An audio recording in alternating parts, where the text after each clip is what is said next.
Hello and welcome back to another Saturday stream. Hope you've all had a good day so far. I know I have. And welcome back to even more Pikmin 3 Deluxe. Let's see, last time we unlocked the final level of the game, Formidable Oak, and then went back to all of the other areas to round up all of the rest of the edible matter, leaving us with a whopping 80 whole days of gameplay left. So yeah, we can survive for 99 days. So yeah, we will absolutely be able to finish it tonight. That said, before we take on the final boss, we first have a handful of extracurriculars to take care of. Specifically, the rest of the exploration notes, the rest of the Piklopedia, and a couple of other loose odds and ends for, the badges and whatnot. So yeah, we are going to start by heading to the Tropical Wilds. Now, let's see. After the last stream, I did bother to create a nice, delightful little list that I got in front of me right here of all the remaining. Oh, hey, it's raining here. Nice. Of all the remaining stuff we need, grouped together by their area. So yeah, first and foremost, we're going to we're gonna head over here, and we're going to huck one of the leaders up here. So yeah, unfortunately, this first part of the stream probably isn't going to be anything particularly noteworthy or amazing or anything, but hey, you know what? It's okay. Alright, so there's one exploration note, and I am probably going to look through these as I collect them, just so I can, so I can, mark them off. So, okay, we got journal entry number 4. It has been so long. I hope my son and daughter back on Hakatate haven't forgotten about their father. Once my work here is done, I'm taking an extended holiday so we can take a spacecation. We might not have the budget to go far, but that's okay, as long as we're together. Aww. Man, poor Olimar. Why does he have to go through this? Anyway, next order of business. Oh, hello there. I'm gonna make a mental note on you. Yeah, next order of business, we need to kill one of these shear grubs. And we're gonna take a ton of damage doing it. Oh, you know what? Better idea. Yeah, there we go.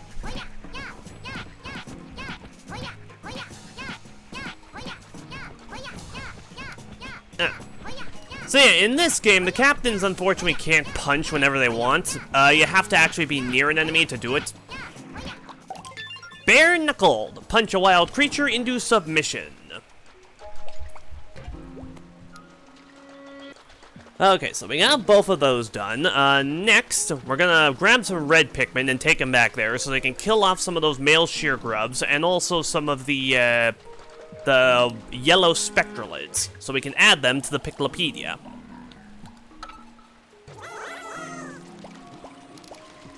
And I'm choosing red specifically because we got the pyroclasmic slooch in here we're gonna have to take care of. You know, it's cool how, yeah, it's real cool how in all the Pikmin games, after you complete the tutorial, you can actually go back to the tutorial area, and they've, reintegrated it with a whole bunch of new stuff to do. Like, the impact site had all of the new, pellets and stuff. The, Valley of Repose obviously has, an entire section that you don't get to. Ah, sweet, nice. The Valley of Repose has, an entire section you can't get to until you have the blues with ya. Okay, grab the yellow spectralid, grab one of these sheer wigs. Okay, and I think next we'll take down the armored cannon beetle that's over in the place that requires 3 captains to get to. And that should be all of the Piklopedia entries we can get around here. So yeah, as far as the Piklopedia is concerned, we got, 8 more entries, and 3 of them can be found here. And we're getting 2 of them done right now, so that's good progress right there. So let's see, yeah, there's the Armorcambia larva. Then we're going to go to the Garden of Hope to get the red spectralid and the waddlepus. And those are the only enemies we'll need to grab, so that'll be good. Okay, that should be... Yep, 2 new entries. I suppose we might as well read them now. Yellow Spectralids. Its only defense mechanism is its swift, erratic flight. If you can catch it when it's stationary, it's easy to take down, but there's no point unless you're desperate for nectar. If the color yellow could fly, it would be this animal. It's so thin and papery, and there's hardly anything to it apart from color. I think I'd like to fly, but maybe not if I have to give up all my substance. This one's okay as the wildlife on this planet goes. It's a nice shade of yellow, but not as perfect as the color of my rubber ducky. For a tasty appetizer, dip wings into a batter and fry. Can also be used to season stews and soups. Remember to first remove its bitter innards. Oh, and also, I apologize if I'm, I just realized, I apologize if I'm not, on top of the chat as I normally am, since, I am going to be flipping back and forth between my little list. I'll try to keep up with it, though. Male sheargrub. Those jaws are stronger than you'd expect. I haven't seen anything that can grip like that outside of factory robots. Fortunately, its back isn't so tough. If you can arc a few Pikmin onto it from above, it'll go down in no time. I don't get these creatures. They have a good thing going underground, where it's dark and quiet. Why can't they snooze the days away instead of making trouble for us?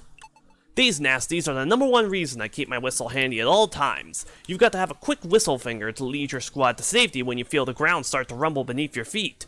Keep a close eye on any Pikmin with their hands full. These critters like to go after those first. Spread several specimens in the bottom of a casserole dish and layer with sliced avocado. Bake until the meat is choice and the cheese is lusciously browned. Man, you know, I tell you, I cannot wait for us to get to Olimar's notes. Cause like, these notes are fun and all, but, man, you know, Olimar's notes steal the show with their, scientific taxonomies and all that. Are the wings able to get over here? Okay, there we go. They were having trouble.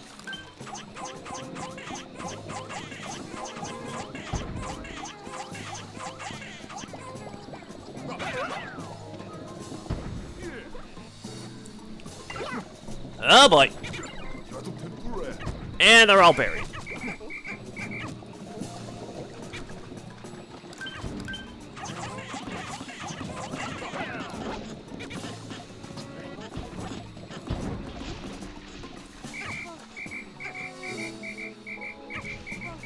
Would you people get out of the ground? Okay, clonk, clonk, clonk, clonk, clonk. There you go, you're dead now. 1, 2, 3, 4, 5, 6, 7.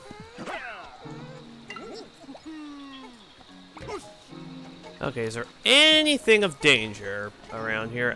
Nope, doesn't look like it. So yeah, I guess I can send Charlie back to base automatically. What do you mean it's a dead end, you dingus?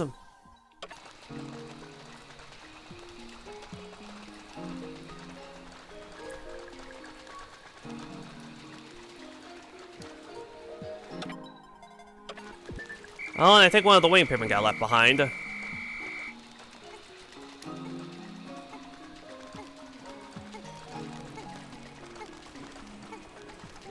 Okay, so armor cannon beetle larva. This will be the, one sec. Okay, so yeah, that's all the Piclopedia entries we need. At least around here. There's only 5 more. Armored Cannon Larva.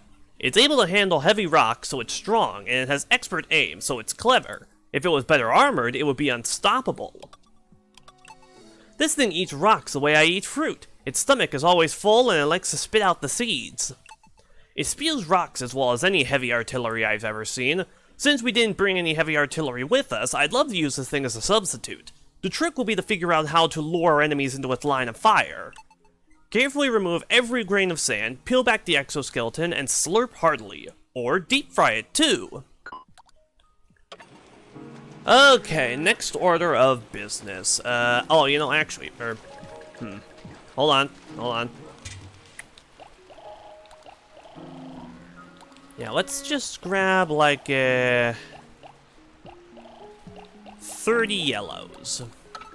Because our next order of business is to grab the last of the exploration nodes here. And to do that, we're going to need to use that scale. And I believe we're going to need to get 2 captains onto that scale. Or maybe 1. You know, I'm going to send 2 of them, just to be absolutely sure. Hey, idiot.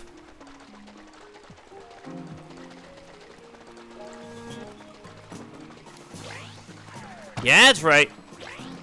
Yeah, that's right.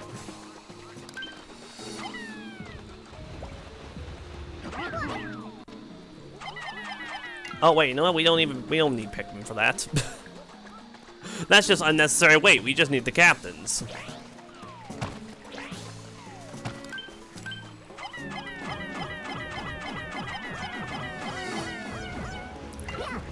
Man, I tell you, one of the exploration nodes is actually hidden behind a fairly complicated scale puzzle over in the Garden of Hope. I'm not 100% sure on how that's gonna go, but man, why didn't I lock onto the mushrooms? Okay, here you are.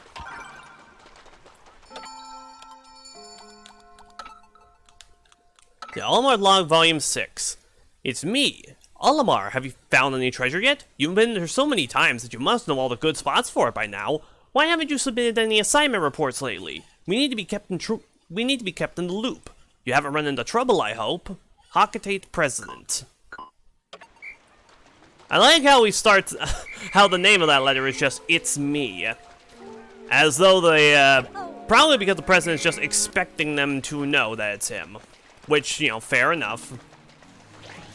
Okay, we got that. Oh, wait. What? Almost messed up the formatting of the thing. Okay, so next order of business is we need to find some murals. So firstly, we're going to send all these yellows back and pull out 5 wings to help in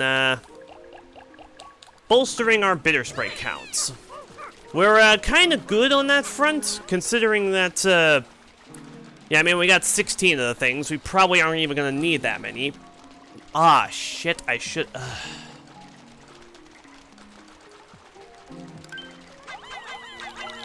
Okay, throw the wings onto that. Because, yeah, see, we have only a limited amount of time here, and I want to make sure we get it all done. Okay, Charlie, you go wait by them.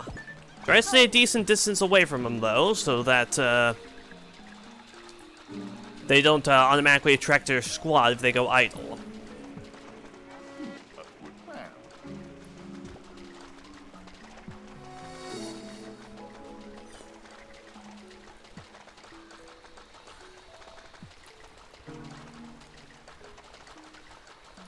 Okay, now under here...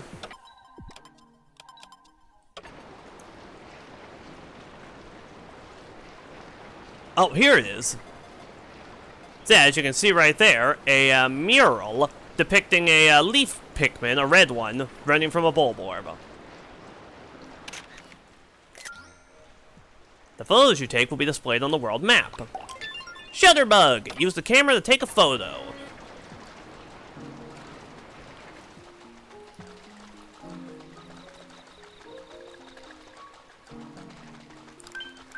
Okay, now next we're gonna need somebody to head back to the tutorial area.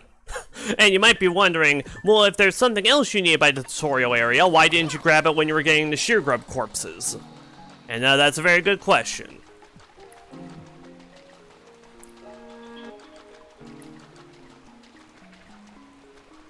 Yeah, I do like the camera feature in this game. It's a very small thing, but it's nice to be able to take photos of the various environments. Okay, let's see.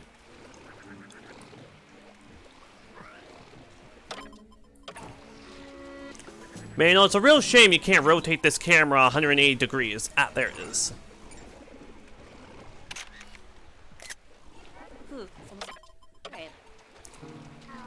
So yeah, there is a badge that you get if you take photos of all the murals, and there's, let's see, there's 15 of them across all of the 5 areas, 3 in each of them.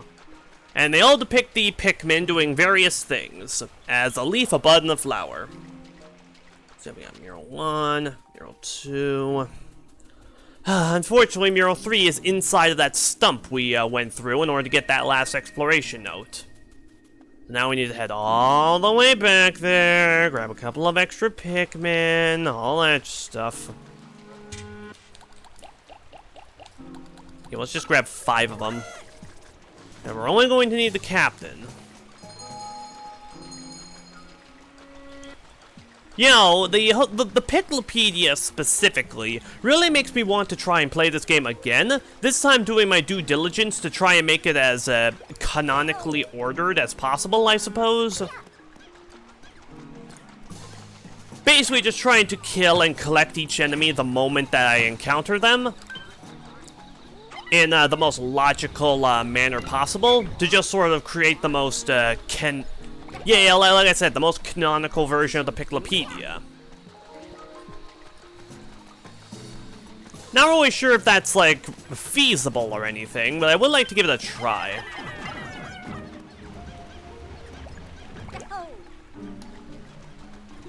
Okay, so it should be in here.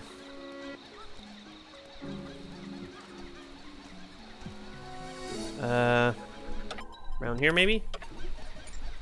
Aha, there it is.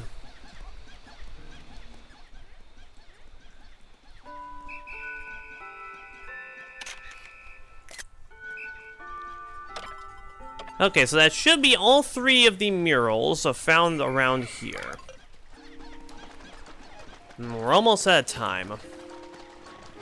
But that's okay, that's all the major stuff we need in Tropical Wilds.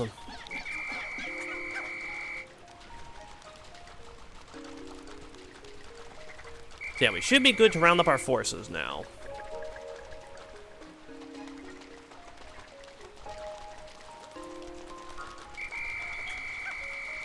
And actually, while we're doing this... you know what? I should have been more diligent about taking back these corpses. Okay, yeah, there's another challenge for, or another badge awarded through, well, first through making 500 flowers, and another for growing 1,000 Pikmin. So we're gonna need to try and grind those 2 out. For the flowers, my idea is to bring out 100 of each of the 5 types, and then spicy spray them to turn them into flowers. It will expel 5 spicy sprays, but as I've illustrated, we have plenty of these things, so we're okay, I think. We can spare to spend a few of them. Man, that's a lot of leaves.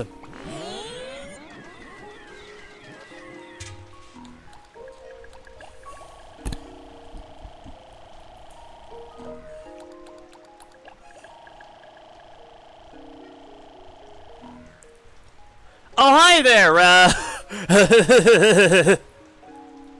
hi, Collectathon, hi, Hyper, so yeah, to explain what's going on here, we're currently working on, clearing out some extracurriculars in this game, you know, like, filling out the Piklopedia and completing a few badges. I, have a list of everything that we need to get and exactly where to get them, and I was looking at that and not the chat, so, really sorry about that. In my defense, there wasn't anyone in the chat when we first started out, so it's like, yeah. Oh wow, we have a lot of flowered wings. Okay, so that should be 400 flowers, so now for the last 100.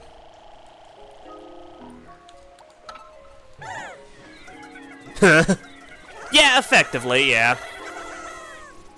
Now, we're not really done with the main story. We do still need to beat the final boss. Flower Grinder. Give 500 Pikmin flowers in story mode.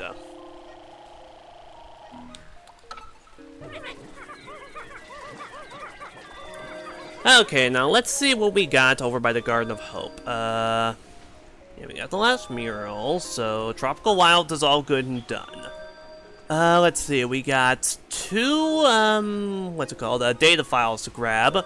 We need to get the red spectrolid and the waddlepus, the 3 murals, of course. So yeah, we'll start by targeting all that stuff, and then any time we have left will be spent to grinding out Pikmin.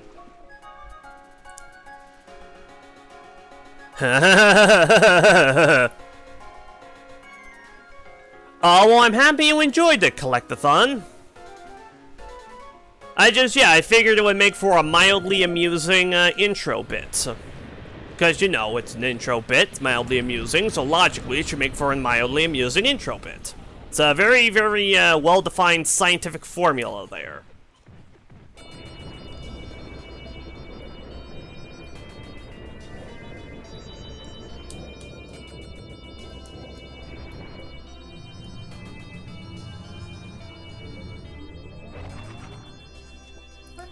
It looks like we cleaned out all the edible matter in the accessible areas. From now on, we're going to be consuming our juice supply. If we don't find the cosmic drive key soon and get back to Kopai... Oh no, we're running out of fruit juice. We only have 80 days worth of fruit to enjoy here. Oh, this is so terrifying. Oh no, we're down to 79! We can only last a little over 2.5 months! What are we gonna do? If you couldn't tell, I'm being sarcastic when I said that.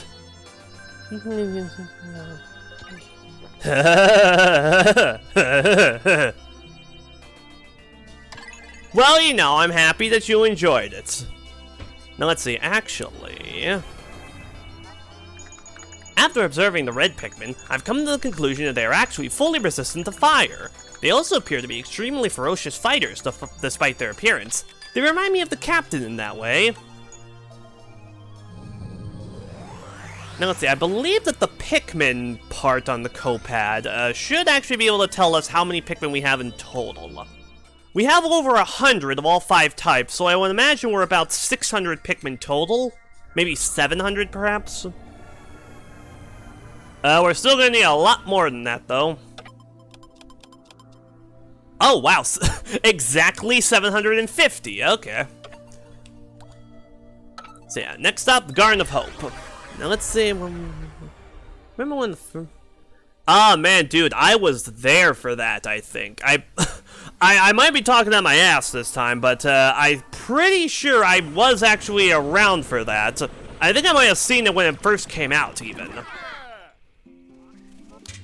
Okay, so first order of business. Pull out the picks. Let's toss one captain out. You head over to... Can you head over to... Oh yeah, you can, sweet. Yeah, you head over to there.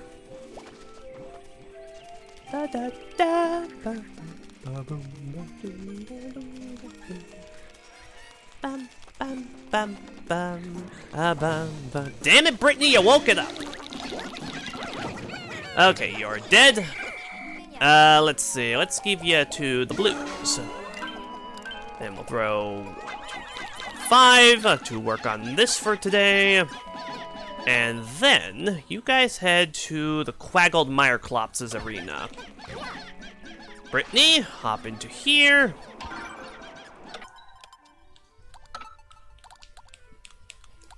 Rescuing from bubbles. Knocking the Pikmin to free them from bubbles.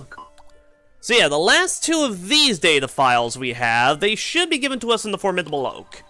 Because yeah, there is a handful of junk we still need in the Formidable Oak, which we haven't gotten because we, you know, we haven't been there yet. We're kind of running through all these areas first. And oh wait, actually, is the Peckish Aristocrab alive again? Hooray, he's still dead.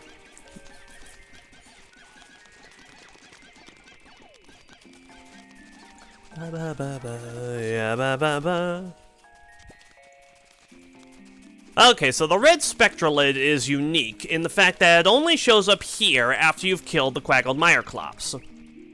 Because, yeah, after you kill the thing, its whole body grows a bunch of pellet posies and all this cool stuff. So yeah, grab that, and then I know who has the lowest count. Oh, it's actually the yellows. Okay, yellow, you take this back. Oh, and you know what, actually?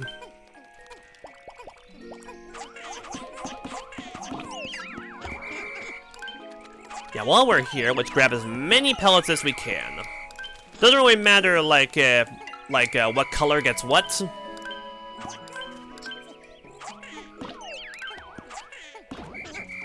Could you stop carrying shit back?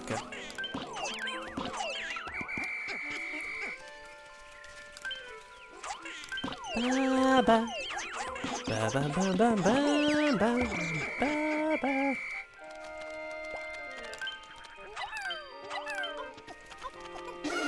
Yeah, it's really cool how after you kill this thing, its body just becomes a part of the land. It's the only boss in the series that does that, for fairly obvious reasons.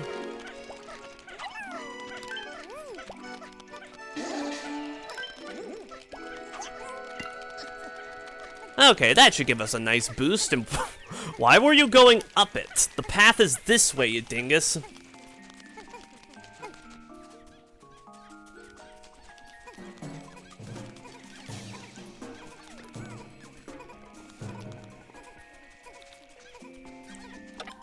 Okay,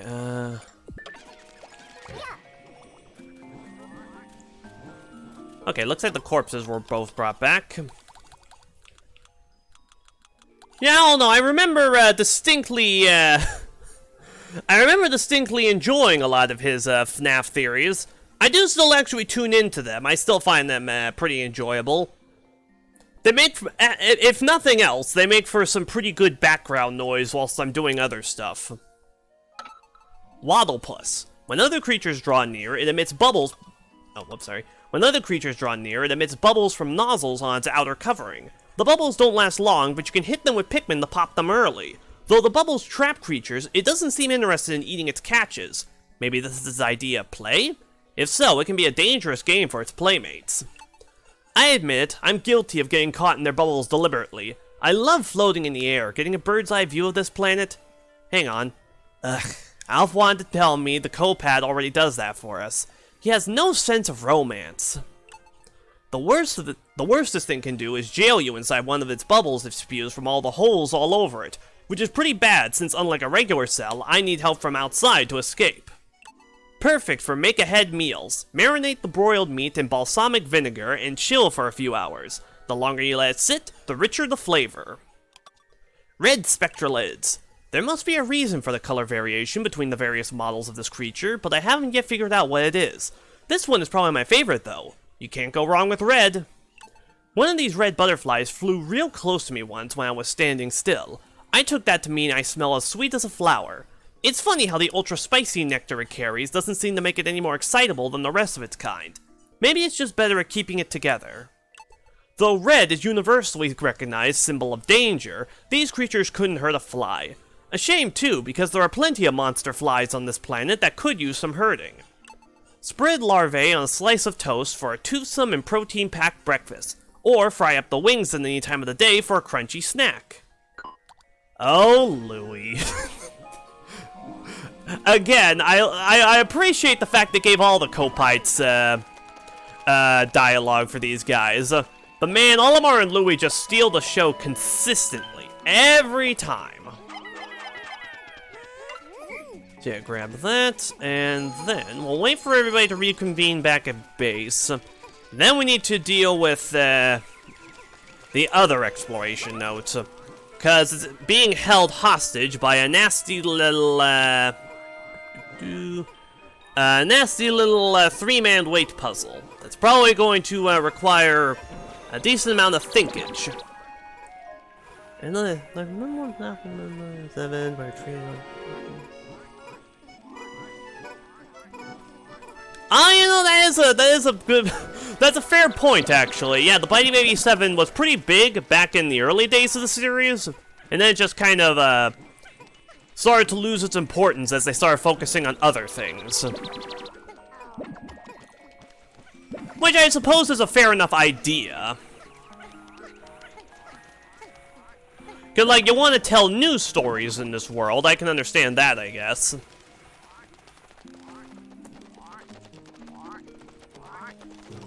Yeah.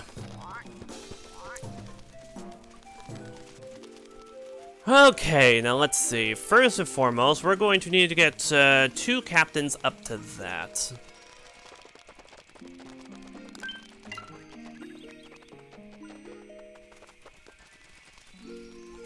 Ba ba ba ba ba da da da da da da da.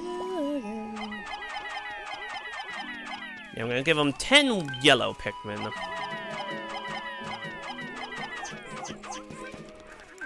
Since they can be thrown much higher. Oh boy.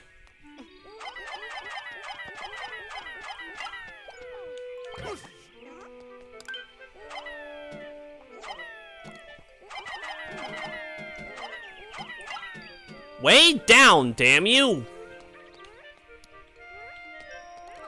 Actually, why is it not going down? They're putting weight onto the damn thing.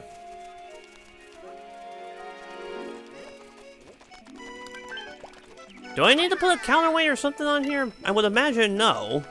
Or maybe I just need to get a certain number of Pikmin on there.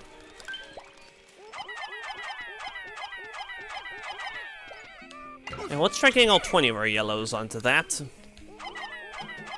Ah, there it goes. Okay, so it looks like about 14 or 15 of them are needed. Okay, so hypothetically, I throw a captain onto it while it's down here, and then I throw these Pikmin... There we go. Okay, so I guess that wasn't that terribly difficult. But I know I constantly cheese it just using the wing Pikmin. This time for sure. The last time I visited this planet, I brought back so much treasure that I freed my employer from death. So why did they send me here again? Oh well, nothing for it but to recover that ship as quick as I can.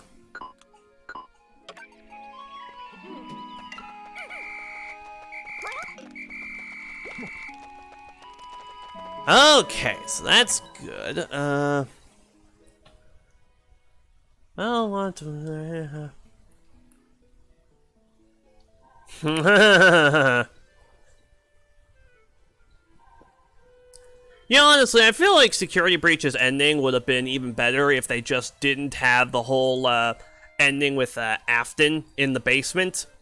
Like, the whole having an AI, like, rebirth Afton as in the form of Glitch Trap, and also having it possess Vanny, I could get down with that. I could see that as being a sort of way to bring a new killer into the mix. Maybe by having Glitch Trap's presence be a little bit more subdued, perhaps? Or maybe try to separate him from Afton and make him more of an individual? Let's see. Okay. So yeah, just looking to see where the murals are. Gonna need to take photos of those, and then we just spend the rest of the day grinding Pikmin. There's a handful of BCs fairly close to base that we can use to make that happen.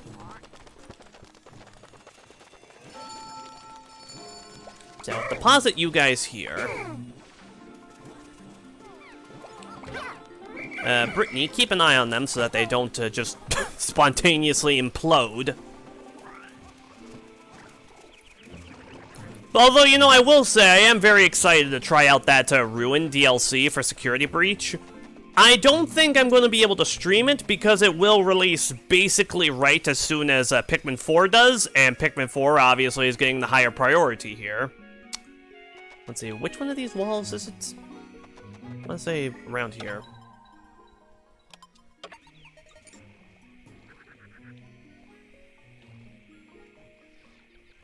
No, not over on this side.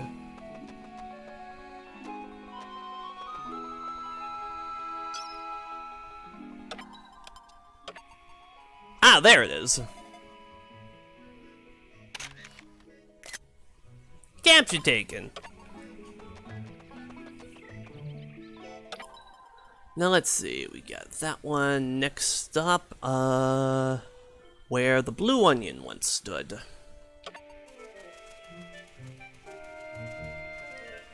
Damn it!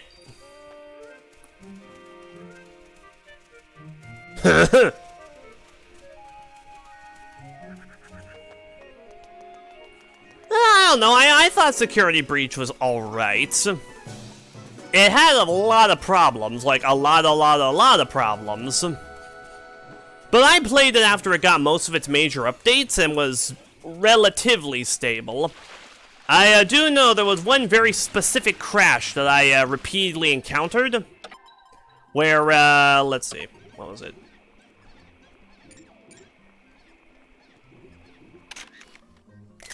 Wonder if that'll... Oh yeah, I guess that counted. Archaeology hobbyists take photos of 5 hidden murals. Okay, and the last one is over this way in this bucket. But yeah, I thought that security breach was alright. I had my fun with it. There was one very specific crash where, let's see. The first time I played it, I took down Glamrock Chica first, and after 6 a.m. hit, I went back for Monty, and every single time I tried to kill him, it would crash. Like, I would kill him, I would get the, his claws, I would go into the elevator to leave Monty Golf, and every single time, without fail, literally every time, it would crash. Like, it was ludicrously consistent. I tried like 5 times to do that, and it refused to function. And since I was going for all of the, all of the achievements, that meant I was just kind of foobarred.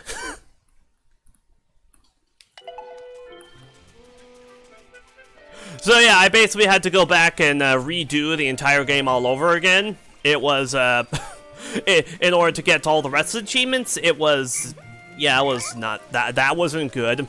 I will not defend that decision at all. I won't even defend the decision to defend the decision. Oh dear.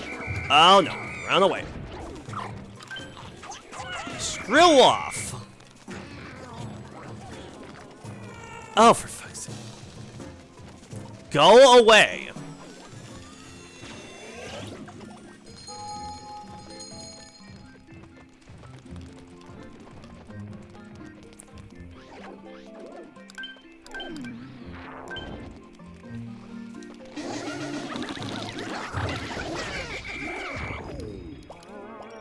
Okay, let's see. Yellows, you take that.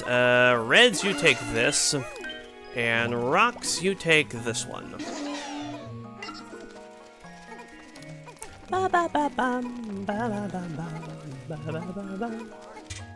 also pull out one of you guys. I'll balance things back out.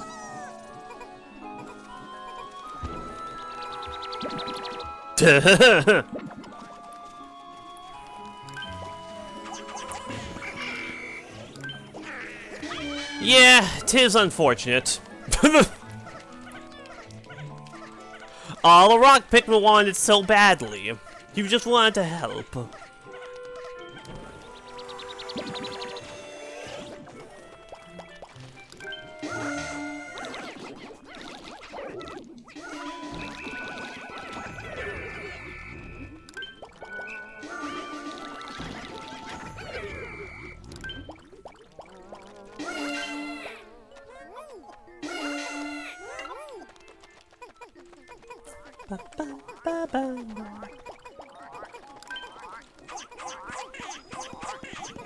Clonk, clonk, clonk. Just hit him with a bunch of rocks.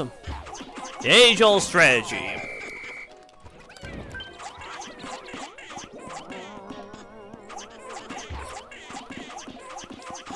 And I think they're relatively close to the water there.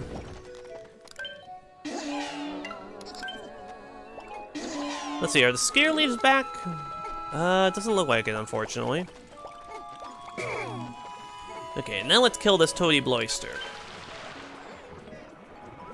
Man, the Toady Bloisters look so disgusting in this game. It just looks like a glob of slime.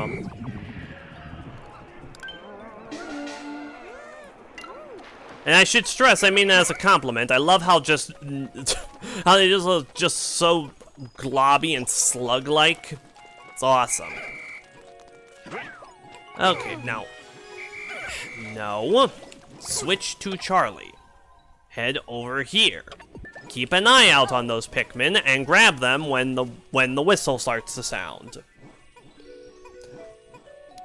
You seem to be feeling...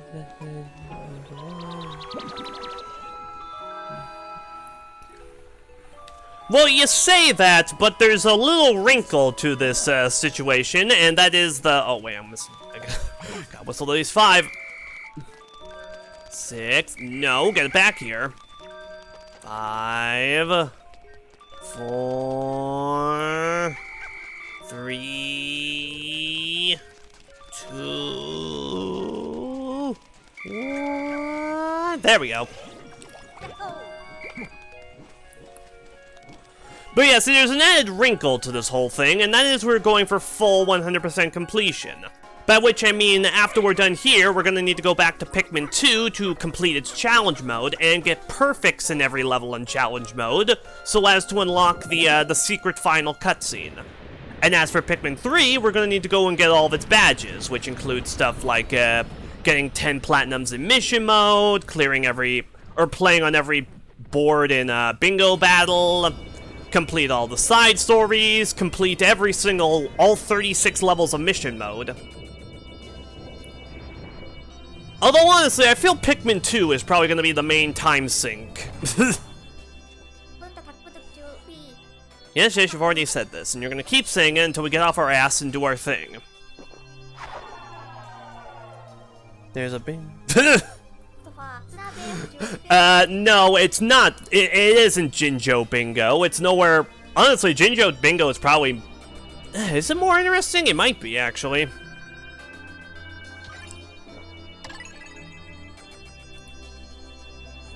But no, so Pikmin 3 has a competitive versus mode called Bingo Battle, or... Yeah, Bingo Battle, where you basically need to collect random objects and enemies to fill up a bingo card, and whoever gets a bingo first wins. I mean, it's alright. I would probably enjoy it more if I had another person to play it with, but I don't, so... That strange rock the Pikmin picked up. I'm not sure what it's made of, but a powerful energy can be felt emanating from its cracks. It seems likely that a sufficient impact will cause an explosion of energy. Used properly, rocks of this type could be powerful weapons, but they could also do us some harm. A double-edged sword, to be sure.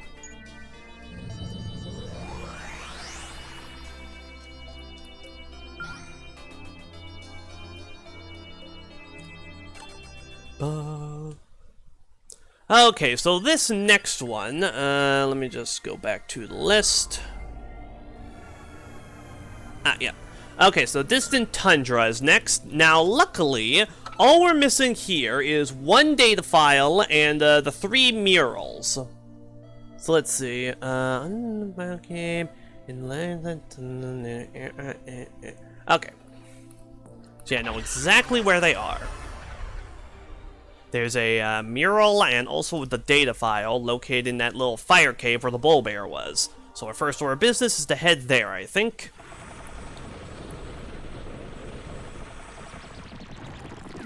And after that, we should have plenty of time to grind out Pikmin totals. And after bringing these guys out real quick, let's double check. Okay, wow. 845, okay. Pikmin total has risen. Very, very nice. So yeah, getting to 1,000 shouldn't be too difficult. Especially considering that we don't have anything else to do, so it's like... Yeah. How on earth could we possibly waste this time?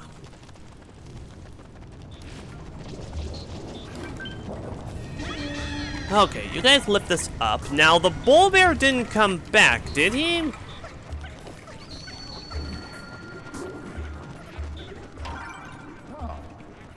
Actually, did he? There's a lot of dwarf bull bears. Hey, well, if he didn't, I'm not gonna complain about that. Okay, now let's see. Dodge all these fires. So, Alf, you transport the wing Pikmin, why aren't you going? Is it because I'm too close to this? I'll be honest, there are times in which the Go Here feature just refuses to work, and I have no clue what's going on there. I'm thinking that's just because I'm too close to something that I'm not supposed to be close to. Let's see, around here maybe? Aha, there it is.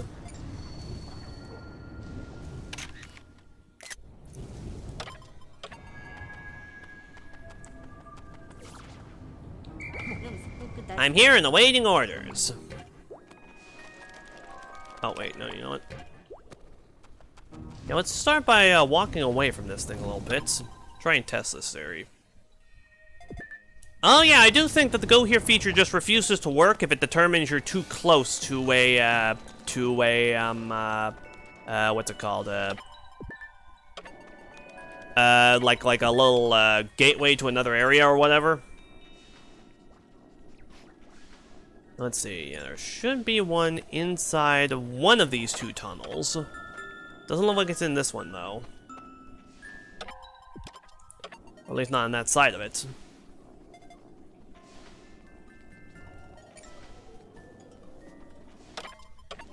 No, maybe on this one, then.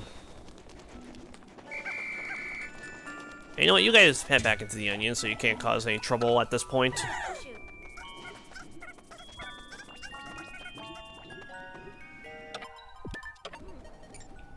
Oh, wait, there it is.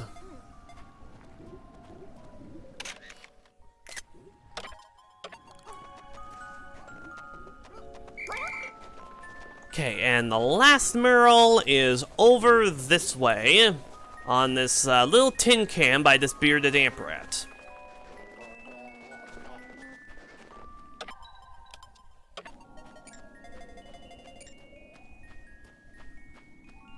Yeah, nice and focused. That counts? That might have counted. I guess we'll find out if the thing says, oh yeah, no, you didn't get them all, Chief. Too bad, try again.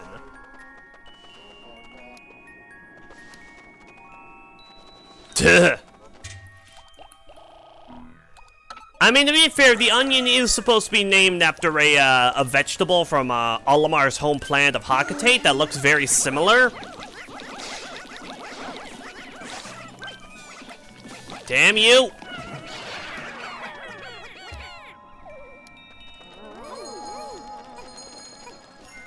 Okay, let's see. Water Pikmin.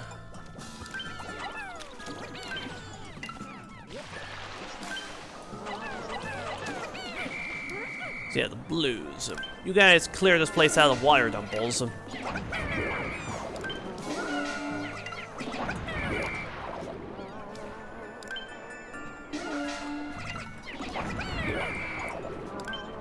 Two. Swarm.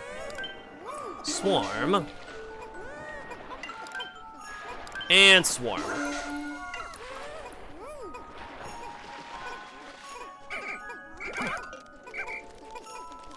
Okay, then next, I'll attack this guy.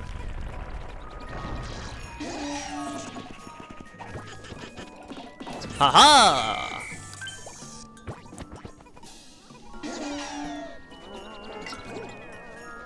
So let's see, while we're doing this, stuff to talk about.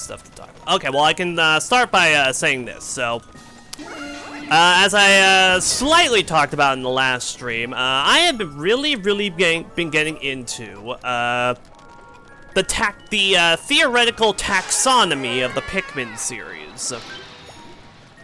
You know, just like talking about basically making like these cladograms to illustrate the like relationship between the different Pikmin creatures and how they hypothetically evolved from one another. Because, yeah, the Piklopedia in this game and Pikmin 2, and also the creature logs from Hey Pikmin, they do explain the family, genus, and species of all the different Pikmin creatures. So that is some information to go off of to try and create some theoretical, like, evolutionary tree, showcasing the relationships between all these things. And I've been creating a few of them myself, and it's been really fascinating and fun. In particular, there's a whole bunch of, yeah, in particular, as a part of that, I've been playing, Hey Pikmin for the very first time, actually. And it actually has a lot of really interesting stuff. Like, how, let's see, cause,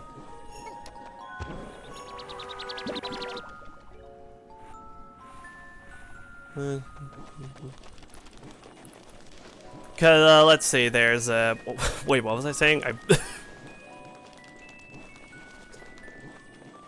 Sorry, I'm losing my train of thought here. I don't know why, what the hell happened there. But yeah, I've been obsessing over the taxonomy of this series and all the, strange cladograms showcasing the hypothetical evolution of these things. Okay, well, you guys can just screw off with all that. Uh-oh. Uh-oh, bad idea. That was a horrible, horrible idea.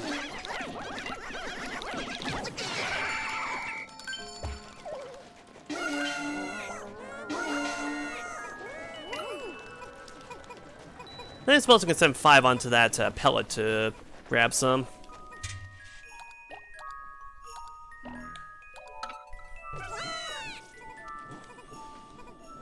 Yeah, but it's Hey Pikmin and... I thought that was alright. Yeah, I honestly thought that Hey Pikmin was okay. It's probably my least favorite Pikmin game by default, considering it's, you know, not a real Pikmin game and all that. But I thought that was harmless at its worst. And in fact, actually, an interesting thing about Hey Pikmin is that this game, Pikmin 3 Deluxe, Pikmin 3 Deluxe specifically, actually seems to help canonize some of Hey Pikmin. Specifically the creature logs. Cause in Hey Pikmin, the Puckering Blino and the what's it called? The Scutterchuck, yeah, the Puckering Blino and the Scutterchuck, they both show up as creatures in that game. And wouldn't you know it, also in that game, they're given scientific names, which was the very first time we saw their scientific names in the series.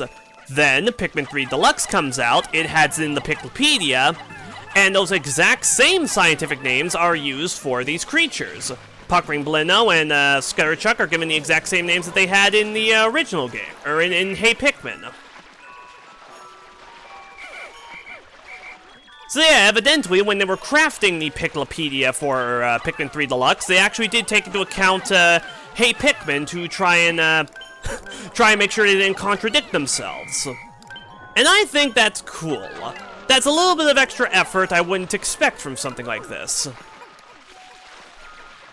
And why are you taking it that way? Why are you walking right next to that thing? What is wrong with you incompetent buffoons?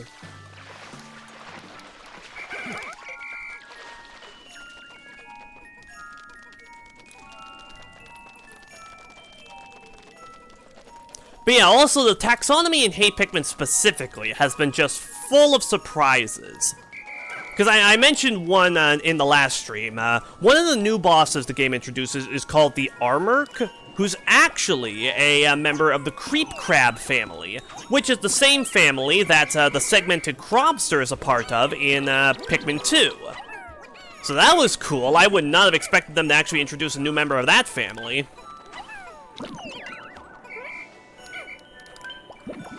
Then, what other interesting ones are there? Oh yeah, there's a new member in the Jellyfloat family called the, Flying Spotted Jellyfloat that's actually hostile and can kill your Pikmin very, very easily. And then, there's a new, species from the Scutterchuck's family, the Heevil family, called the, what is it called? Damn it, the exact name escapes me. And all of you guys get down here. But yeah, that was pretty cool. Oh, and then, I can tell you, probably the most shocked reaction I've had to any of the creatures in that game is when I came across the Fire Flinger Groink. You heard that right, the Fire Flinger Groink. They introduced a new species in the Gatling Groink family. A new Gatling Groink that sits in the background and spewts goddamn just fiery balls of death from the background into the foreground to try and nuke your entire army. And man, I was just... just out of every creature, out of every single individual you could have selected from Pikmin 2 to bring back in Hey Pikmin, you chose the goddamn Groinks? Why? Why? Why would you do that? Who hurt you, Arzest? Like, I have to wonder if any of them actually played Pikmin 2 and were like, oh man, this guy is just horrible. Let's make a new version of him for our new Pikmin game. Ah, hell yeah. Gardener, create a total of 1,000 Pikmin in story mode. Okay, and also we didn't read this file we got at the start of the day. Whoops. Promise you'll take me on your next adventure. If you don't, you owe me 100 toys. Oops. I completely forgot about that note from my son. This will take a lot of expensive smoothing over once I get home. Oh, Olimar. Let's see, what was I gonna... Oh, yeah, so yeah, the Piclopedia is all cleared out. Actually, come to think of it, do we have 100 Pikmin? Or 1,000, rather? Oh, wait, you know what? It probably counts 1,000 as in, like, a cumulative total. Yeah, because we have 945 right now, so that means that I guess about, like 65 of them died or something. Or maybe 35. Yeah, Wait, would it be 35? 55, maybe? Whatever. We got the badge, that's all that matters.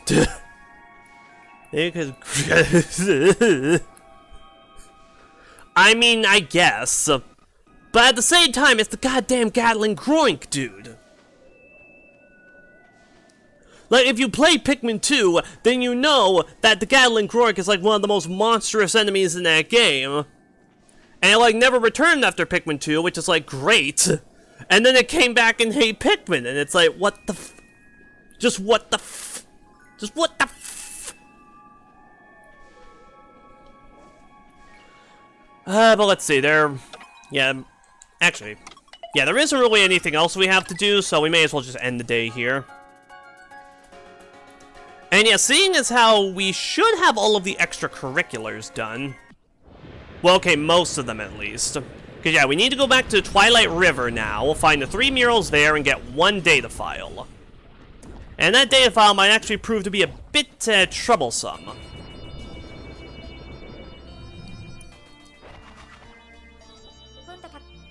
Yes, you don't need to keep saying this game. We're very aware. And we have 77 days to get shit done.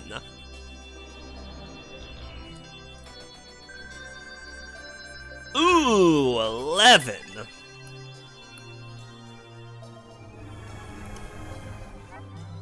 Even Pikmin that are drowning in the water and panicking will try to return to their leader when whistled at. If I see other Pikmin who are panicking, I should probably keep calm and try whistling at them. Okay, very engaging there, game.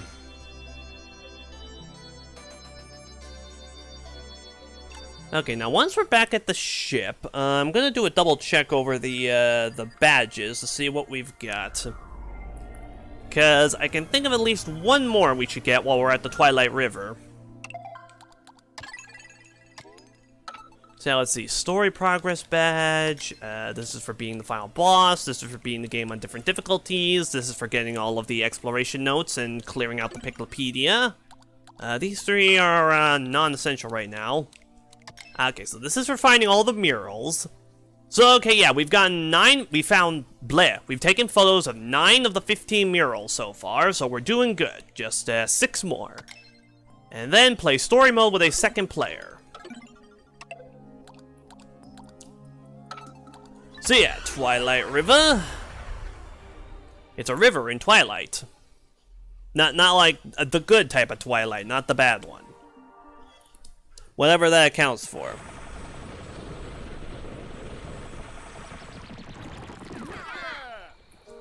Okay, now firstly, let's just... I'm actually not 100% sure if it's a good idea to really do this now. But we're going to switch over to co-op. Because yeah, I'm not 100% sure if I'm going to need all 3 captains today. I would imagine that I don't. Damn, my stick is drifting like mad. Hey, you know, whatever. Yeah, you have fun over there, Brittany. And also, I didn't see the badge that we got. Buddy system for playing story mode with a second player. So yeah, in order for you to retain that badge, you do need to last an entire in-game day with it. And also, I completely forgot to grab wing Pikmin. We're gonna need them. So yeah, we're just gonna spend an entire in-game day with Brittany just hanging out at base, staring off into the abyss. Let's pull out like 50. That should be enough to offset their weak strength.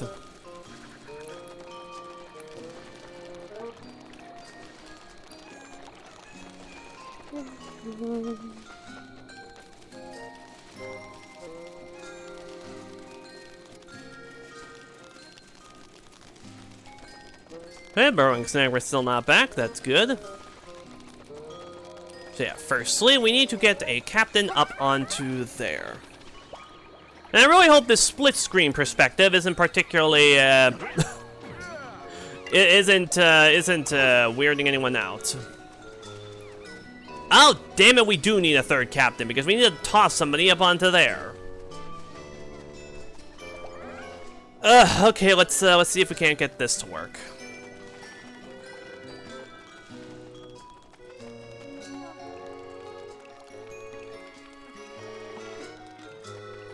Because yeah, I'll be honest, I don't use my Joy-Cons very much. They're drifting like mad, really.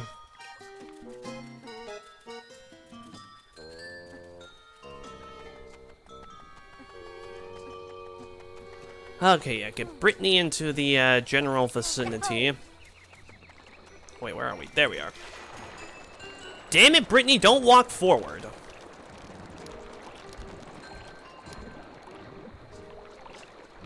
Man, I really hope the next Nintendo system has better controllers than this.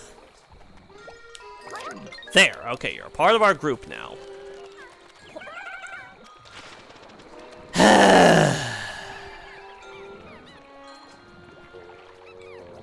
And now we wait for us to get off the lily pads.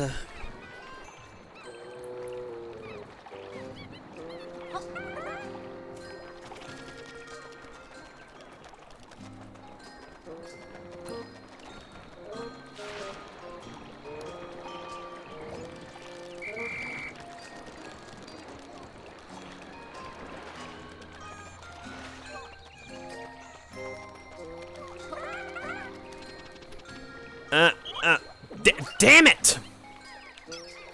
Man, this is just not even worth it at this point.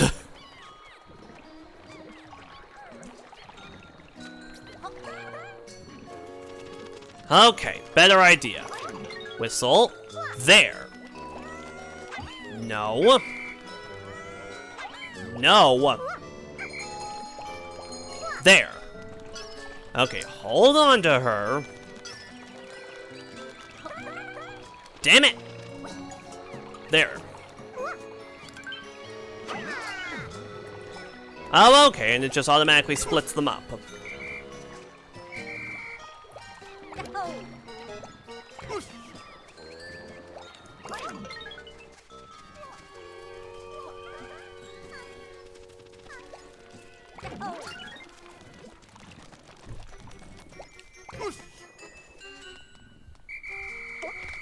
Okay, yeah, whistle Alf to get all the wings up here.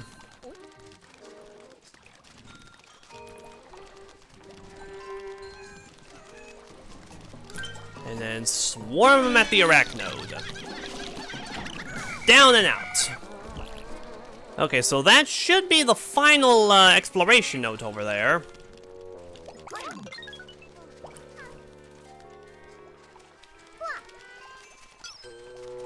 And Brittany should grab it automatically when we toss her at it. And missed. Fantastic. Now we need to go and grab her again and throw her back up there. Now see, the issue here is entirely just the fact that we're playing in 2-player mode right now. If we were playing in 1-player mode, I have no problems here. But no, we gotta play with 2-player. One of my frickin' Joy-Cons has to be dying on me. Damn it.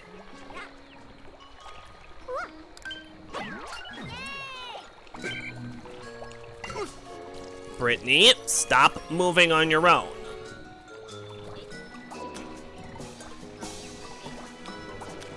I really should probably get replacement Joy-Cons or something, but, admittedly, I don't play my Switch that often in handheld mode, so, yeah, what kind of mammal is most common in short towns?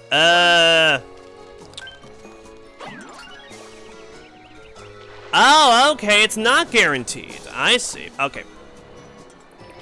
Better idea. Let's try doing this the other way.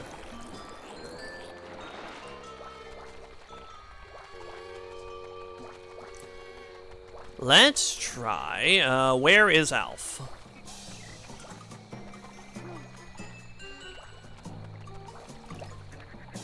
Can I? No, I cannot. Great. Ah, okay, so I can. Okay, grab him.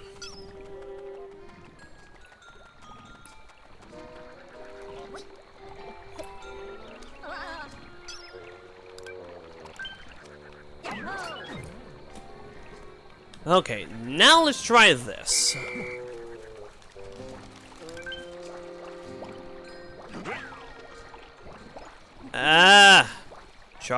Charlie!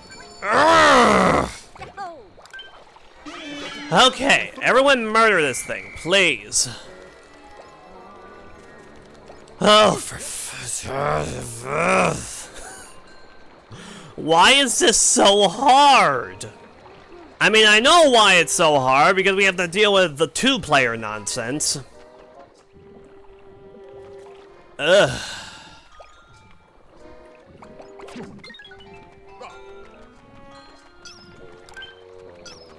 Okay, I don't know why the control, or, well, it's probably just the control stick drifting.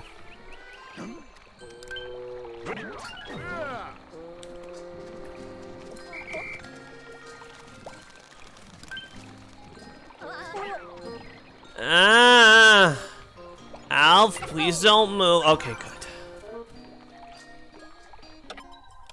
Oh, okay, yeah, that's not the last data file, because we have all the data files to find over in the Formidable Oak. Okay. Well, still, that's another one down. I found the mural. While exploring this planet, I often see what appears to be murals. Did the Pikmin draw these? Because they capture each Pikmin's essence perfectly, much more artistically than I would be capable of. I must remember to take photographic documentation. A tapir. Oh, okay. What's a tapir? Because I hear that name and I begin to think of anteaters, which I don't know if that's even remotely correct. Okay, so now for the murals. First and foremost, there's one that's actually right by this pillar.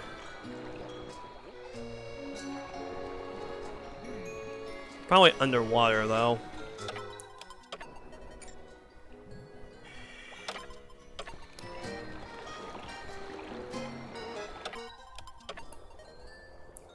Which will probably make it a bitch to locate. Oh wait, maybe it's over here. No?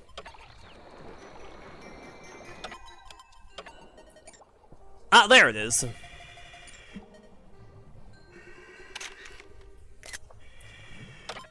What's cool is that when you're in the camera mode, you can actually hear them breathing oxygen, or, well, not oxygen, but like just, just underwater breathing sounds. Okay, next, mural number 2, it's up here. Up the tree, up the tree, up the tree, up the tree. Okay, I believe it's around here.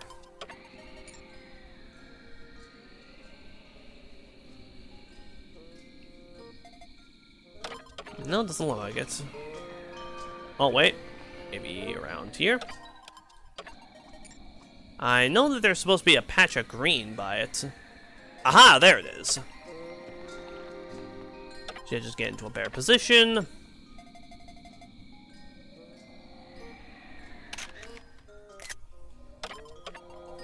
I should probably double check with the badges to make sure that these are counting. Oh, okay, we got 11 of them. I kind of wonder how it keeps track of it. Like, does it just make sure that the majority of the frame has the mural in it? Or what?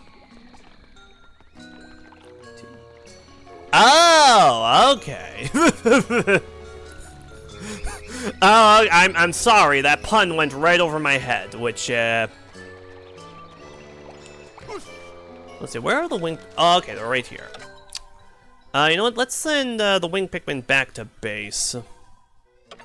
To make sure I don't get into any trouble. And now for the last of the murals here.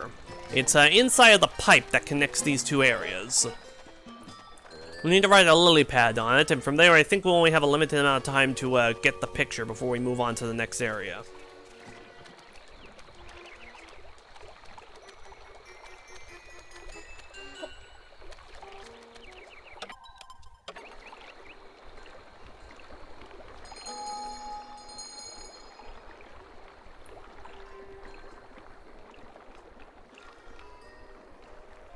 Oh, wait, what the... Okay, apparently the game just doesn't have a transition for when you're moving from area to area on a lily pad. It just blinks you into the other area. It doesn't look like it was on that side of the pipe, so it must be on the other then.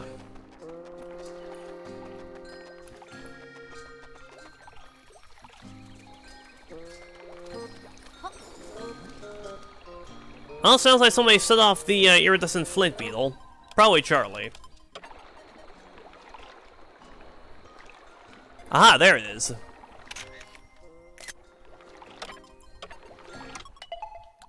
Okay, double checking. Yep, 12 out of 15 murals. Sweet. So I believe that should cover every single individual thing we have to do in all of the 4 regular areas. So now the only thing left to do is to head to the formidable oak and rescue Olimar. Olimar. No. Let's see. Oh, you know what? Yeah, if we go to end of day. Yeah, so if we had any stray Pikmin that were like working on anything or just like idle or whatever, then the game would actually give us a warning that we'd be leaving Pikmin behind. Which is very nice of it. We're very thankful.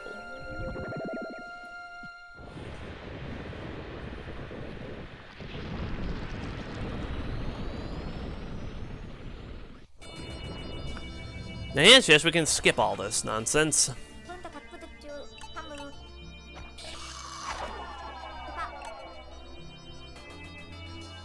Da da ba ba ba.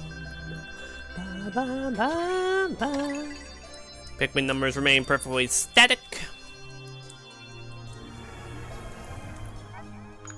The leaf on a Pikmin's head can develop into a bud or a flower. It appears that if Pikmin sprouts are left in the ground, these leaves will develop over time. This is very much like a plant, and yet once they are plucked out of the ground, they have eyes and limbs like the cutest creatures ever. So fascinating. You know, I just had a thought. What happens if you reach day 99 in this game? Like, are you just forced to get a game over unless you beat the Plasm Wraith, or what?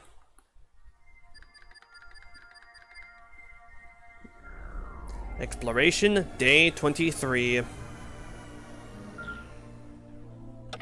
Okay, nothing left to read through this nonsense. We'll do one little chat-in with the crew, though. Just for funsies. Looks like we got all the food here there is to find on the planet. Yeah, okay, we've already heard that one. Is there anything new you want to give us?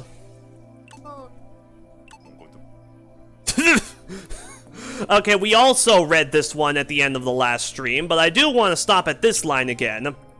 They're asking why Louis was so interested in the Captain's rubber ducky, and Charlie pipes in with, or maybe it's just his treasure-grubbing Hocketation blood. That sounds kind of racist. Like, are we trying to exemplify there's racial tension between the Hakatations and the Copites? Why would evolution let a species this vulnerable not evolve? I mean, maybe. To be fair, in the original Pikmin, the onions were found to be completely dormant, so they might have been in some sort of hibernation state after having been wiped out or something like that. Anyway, it's time. We've done everything there is to do everywhere else in this game. Only place left to go is the end. Oh, it's so ominous. Oh, it's so spooky.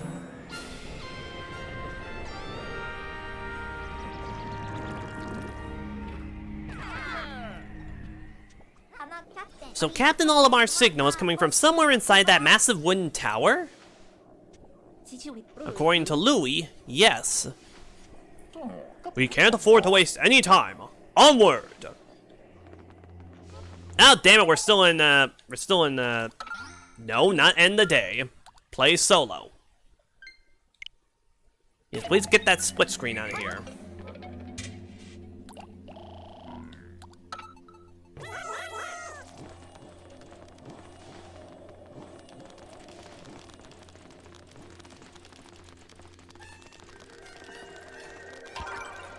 Okay, well, we start with a data file. I spotted some glittering gold material on top of the tree. I think I smell treasure. I'll head up there first thing tomorrow to investigate. Louis is refusing to go for some reason, but I'm not going to let him come between me and some undiscovered riches.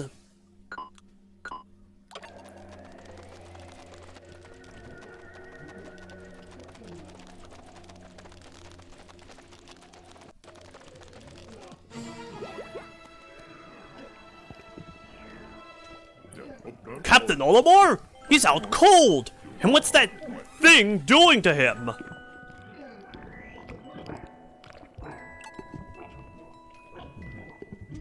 I don't think we want to know, actually.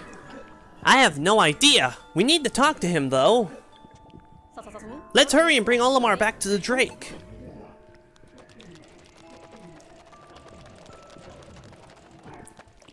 Hello, friend. Oh god, he's in the vor! Oh, that's it, you are so dead now. Did you see that? That thing ate Olimar! But maybe we can save him if we defeat it! Go! Murder! Oh wait, damn it. I thought they'd be done with it. Oh damn it, I wanted my wings on that thing! The Pikmin are behaving strangely. It seems they don't know which way to go. Then someone better show them the way. I'll take care of it. Come on, Pikmin, to the SS Drake. Right. In that case, Yes, the captain and I will cover you.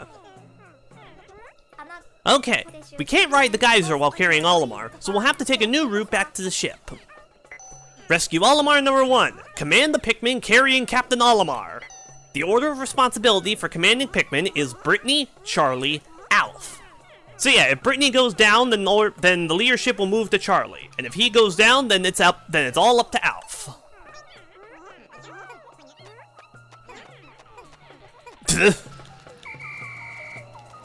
I mean, I suppose that's as good an explanation for the Plasm Wraith as any other is. Just having a nice walk through. This is gonna be a fine and easy challenge.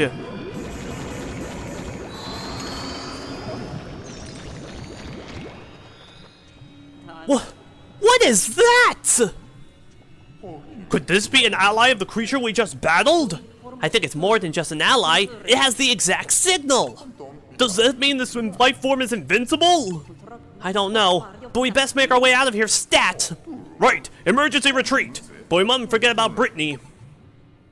Mysterious life form number 1. It's invincible when it's transparent. Rescue Pikmin who have been absorbed by calling with the whistle. Okay, so this horrific monstrosity is the Plasm Wraith. First and foremost, we need to get Olimar out of this death trap ASAP. 1, 2, 3, 4, 5. And then toss Brittany away. And then we'll grab you. Yeah, we're gonna hold off on properly reading these data files for later. Ugh, the music here is just ugh. It's all warbly and freaky. And we have a bunch of Bulborbs that when we kill... So yeah, in this area, all of the enemies we fight are all constructions of the Plasm Wraith. And they all turn into just slime when they are all destroyed. So no point in getting distracted by any of these delightful corpses or trying to grow any more Pikmin here. Just focus on trying to get out. Now the strategy for this place is that this monstrosity will constantly be chasing after Olimar specifically. And around here, we have a delightful little, just like a nice little ring here, that we can just move around in circles. So the key is to keep Brittany moving in circles to keep the Plasm Wraith busy. And while he's following her, have the other two run through here and take out all the enemies to clear a path for them.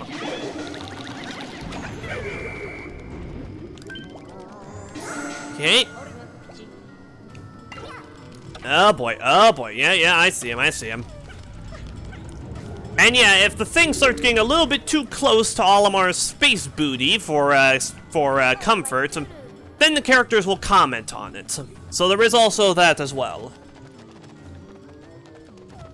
Okay, now around here... Aha! Shearwigs! So yeah, this is actually the only appearance of the Shearwigs in this game. Or, well, okay, not in this game, in the story mode. They do show up a bit more in the, he's right behind us. But yeah, Shearwigs and also watery blowhogs do appear a fair amount in the missions, or like mission mode. But this is their only appearance within the actual story.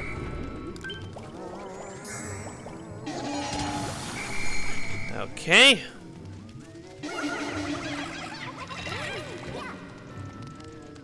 Oh, it's so gooey. I'll be honest, this area isn't really hard, per se, especially when you just, like, you know, lead the thing in circles. But man... Really, I think it's just the atmosphere that gets me. Just when the music intensifies, when the thing gets on your tail.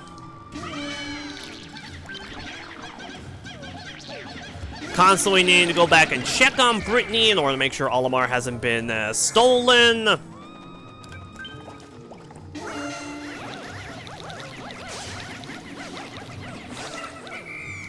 Damn it!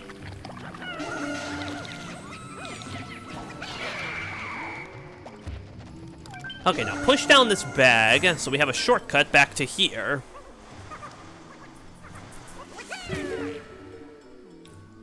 Oh, I hear the music intensifying.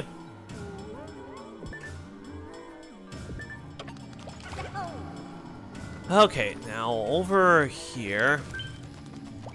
Yeah, okay, let's send you guys, and you guys.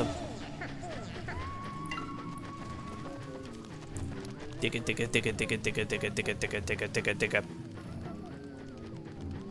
Oh, wait, you know what? Damn it, don't attack the eggs. Attack this pile so you can get all the fragments out of there.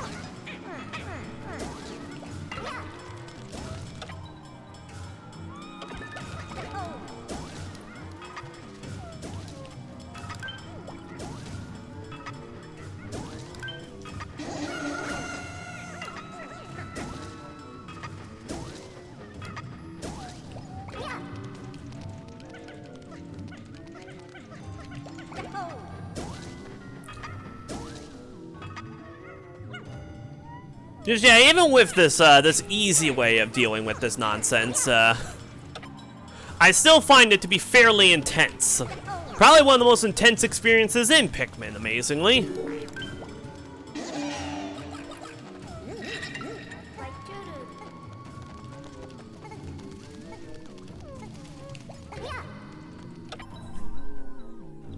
Okay, you know what? I don't believe that can actually go up this ramp here. So if I move there, that should be able to buy us some decent time.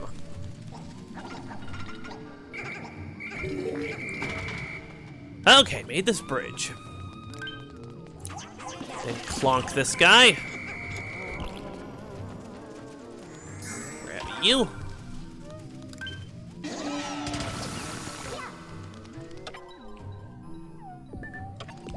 Okay, yeah, it looks like it's not following her the other way. That's good. Then over here...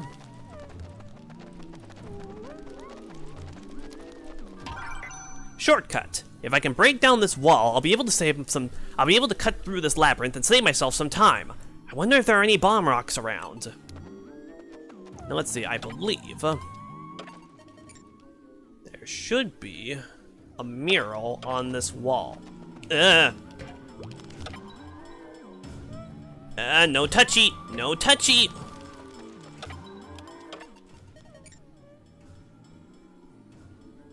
Darn it, not on this side, it looks like.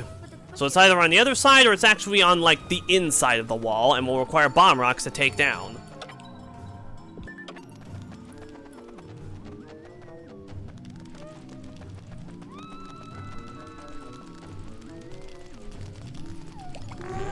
Damn it, I didn't want to use one of those. Ugh. I know I'm probably getting a little bit too worked up over this, but, like, come on. It's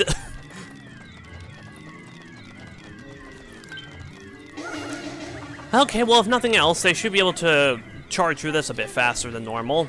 Maybe.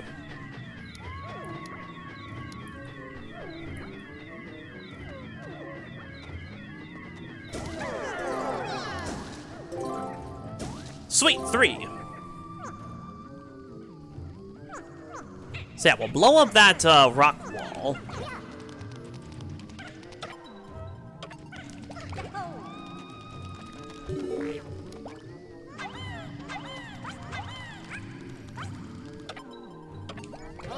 Olimar's in danger!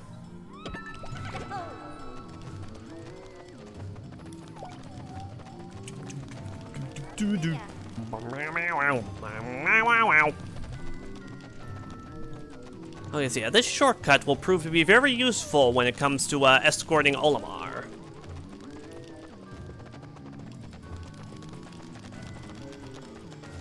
Ah!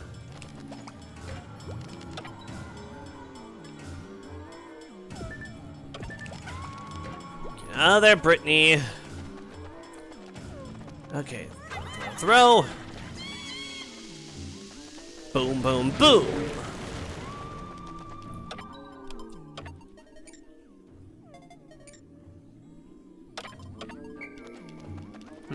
In that case, is it on this side maybe? Aha, there it is.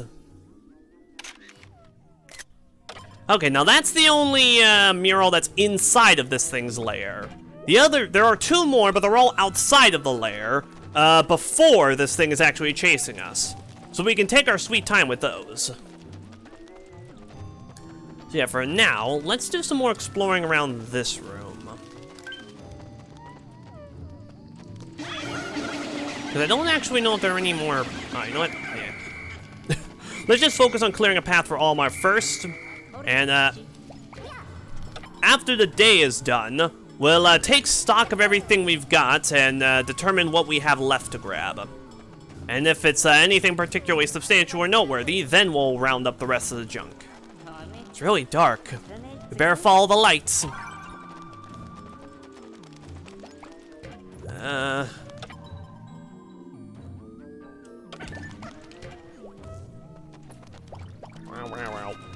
Uh-oh, do we have... Oh, okay, we have enough for this.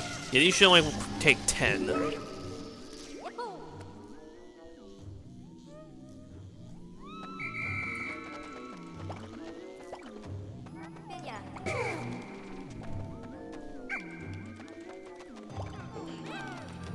Okay, follow the light.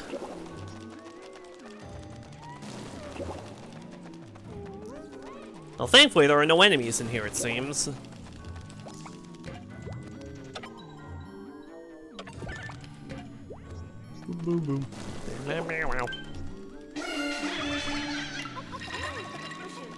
Okay, carry those.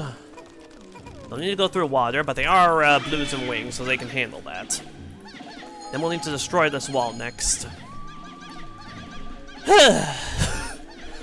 Oh, hi there, the Fishbowl one. Welcome to the stream. Happy you could make it. We're currently taking on... Hold on. Currently dealing with the final boss, the Plasm Wraith. It is producing feelings of stress and unease. So, mission accomplished, I suppose?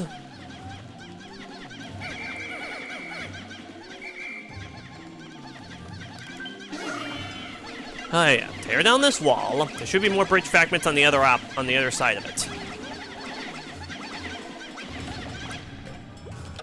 Ah! Oh jeez, I'm starting to get a headache. I wonder if I'm overdoing it. Like, surely I'm not overexerting myself doing this, right?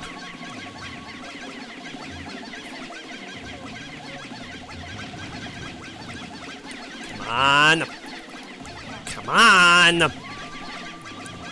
Go down faster. Hurry up. Uh-oh. My entire squad has been, is going to die. Okay, 40. There should be 35 here. And then Brittany should have the other 5 carrying Olimar.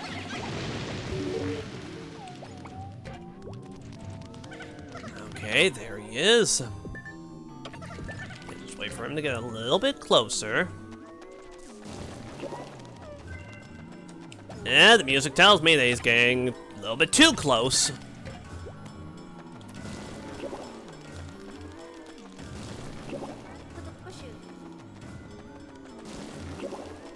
Okay, where is it? Ah, there they are. Let's see, where is this in relation to, where we were? Step off!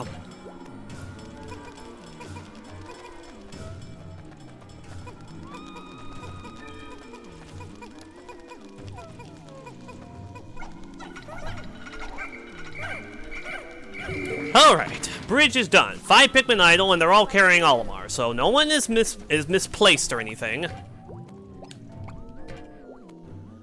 Yeah, we're gonna get as much done as possible. We're almost out of here, though. This is the last room before the exit. Just need to lay up a few more lights with the yellows, maybe create a little shortcut with the wings, and we're golden.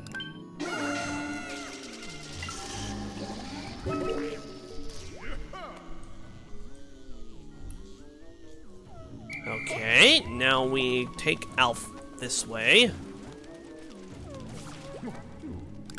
Over there!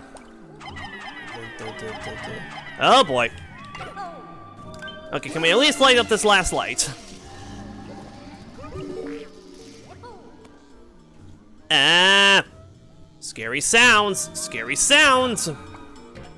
Okay, gather that last thing. Okay, we're gonna spend the rest of the time here with Brittany, so we can keep an eye on these 5 and make absolutely sure we don't lose them.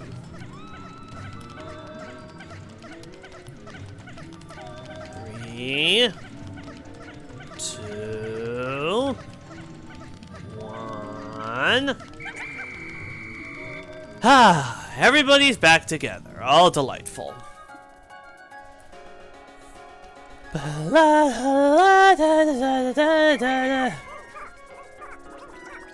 This level always makes me sweat. Oh, I hate it. I know I'm not supposed to hate it. I know I'm supposed to find it super easy, because apparently it is supposed to be super easy. But I don't know. I still find it stressful. I guess it's just, I guess I just don't like it when I know there's something actively chasing me in the dark, dank cavern.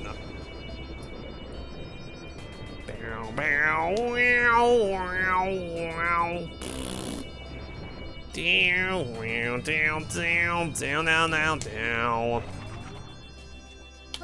It looks like we cleaned out. Oh, yeah. Blah, blah, blah, blah, blah.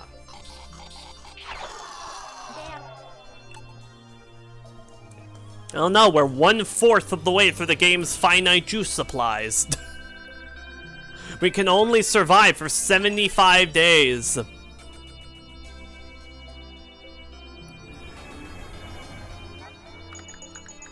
In our attempt to rescue Captain Olimar, we encountered a mysterious life form that really seemed to have it in for him. It seems strange that this being would be targeting a Hakatation. Maybe we can find some answers when we get Captain Olimar back to the Drake.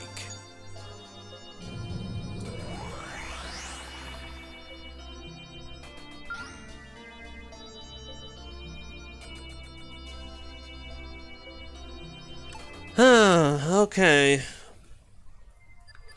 Exploration Day 24.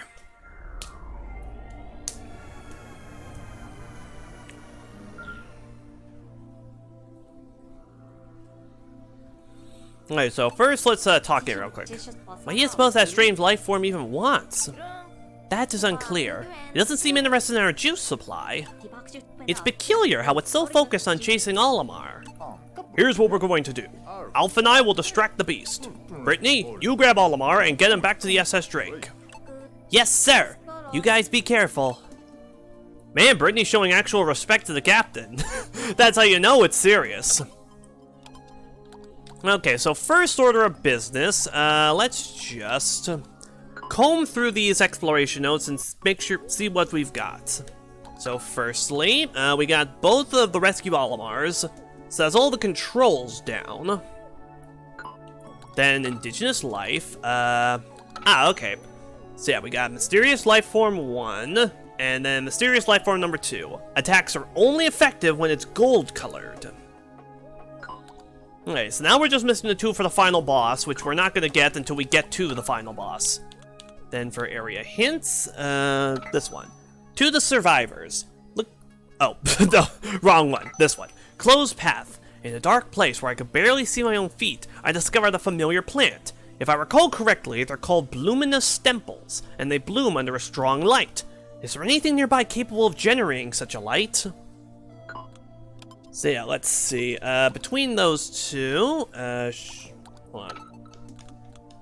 Yeah, then we also got this one, shortcuts, closed path. So yeah, that's all the area hints down. And then for Olimar's log. Oh hell yeah, we got all but one of these. Journal entry number 6. Today I had a terrifying dream. A dream in which Pikmin were carrying me back to the Onion after I had been ravaged by creatures. I thought I shared a strong bond with them, but maybe that was just my wishful thinking. I might have to start sleeping with one eye open. Oh man, he's starting to get to the castaway phase where just everything he thought he could trust is turning on him. Journal entry number 8. How long have I been out? My mind is still cloudy. That golden life form pursues me relentlessly. I don't have any Pikmin here to help me. I'm at the end of my rope, and I don't know how I'll ever escape. I think the forced sleep mode on my suit is kicking in. Losing consciousness again. Journal entry number 9. This golden, glittering life form has taken a real shine to me. It doesn't seem dangerous, but it also won't let me go for some strange reason. I guess I've always gotten along well with animals, but this is kind of pushing it. Oh no, I thought I deactivated the forced sleep mode. Oh man, things are getting real intense. So let's see here. Yeah, we're missing the 2 final boss entries, which we're gonna get, when we get there. Then we're missing one of Olimar's journal entries, and one from the second volume of his journal entries. So they should be in the final boss arena, or somewhere in the final boss area. We just need to find them before we actually, take them on. And oh hey, look at that! Now it finally shows us how many creatures are available to analyze in total. Probably because we visited the Formidable Oak. I would imagine that was the impetus for that. So yeah, Watery Blowhog. Holding large amounts of water inside itself isn't as eyebrow-raising as spewing fire, but I consider this to be the better design overall. Water is more easily and safely stored than flammable gas, and has uses other than attacking. Despite this difference, it's vulnerable to the same trick, having the right type of Pikmin. No. There. Al tried to convince me this animal has all kinds of uses. It could be a shower, he said, or a spaceship wash, or an emergency fire control system. I already told him we have all those things already, and it was like someone rained on his parade. The water this one spews isn't too bad if you ask me, but the Pikmin don't do so well in it. At least most of them don't. That's what a captain is there for, to be an umbrella to the downtrodden. This beast's unrivaled moistness gives it a melt-in-the-mouth quality that's incomparable. Shearwig. It seems odd for a flying creature to make its home underground, but that's what these insects do. When they sense motion, they surface and take to the air immediately, then attack from above. It doesn't look like it can fly, possibly because it spends all of its time under the earth. Maybe all it needs is to cut back on its diet and exercise more. Wait, what am I saying? I can't ask it to do something I wouldn't. Oh, a flying bug! I'll send some flying Pikmin after it. Rookie mistake. I can see why you'd think that, but the best Pikmin for the job is a rock Pikmin. These bugs are so lightly armored that one hit can take them out. I could even use my steely fists, but that would just be overkill. Grate this beast into a zest and whisk with sugar, cream, and chopped dark chocolate for a lusciously indulgent mousse that's a culinary coup de grace. Okay, only one enemy to analyze, and I'm pretty sure you know exactly who it is. Okay, back to the formidable oak again.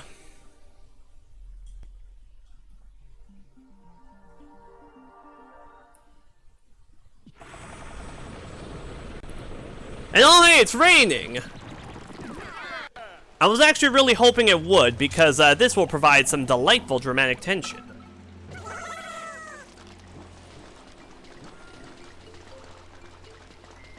Okay, now let's see here.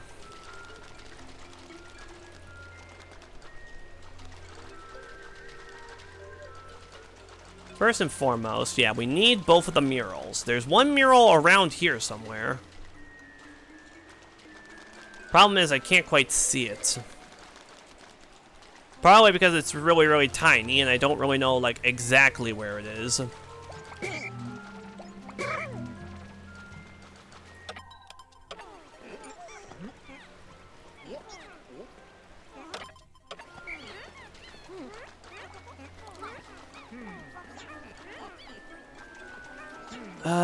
Where could it be? Where could it be? Probably should have written down the locations for all these things, especially the ones in the Formidable Oak, because this is the area I'm least familiar with. I know it's supposed to be around here, somewhere in this boss arena. But exactly where is anyone's guess.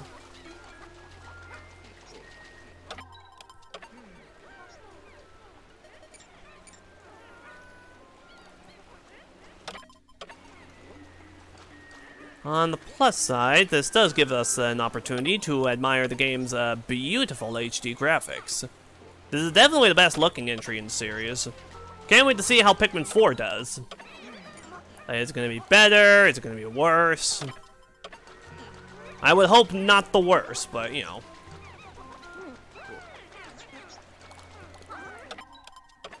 know. I'm beginning to doubt whether or not the mural is actually around here. If it's not, then, oh boy, we are kind of screwed.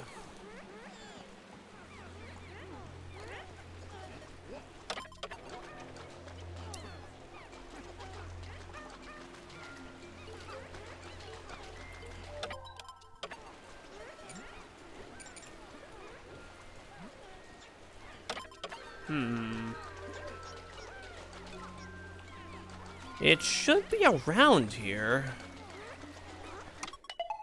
Let's see, let's try some more drastic measures. Oh, hi there, Gurga08. Welcome to the stream. Happy you can make it. We're currently playing Pikmin 3 Deluxe, trying to, 100% the game. I'm currently attempting to, find all the murals in the Formidable Oak. Not having the best of luck with that, so let's turn to some guides here. And the point with the arena on the large rock to the west of the cave's exit. Okay, I think I got that. Oh yeah, I know that. I'm just hanging out here trying to where's the exit? That's the entrance. There's the exit. Ah, probably around here then.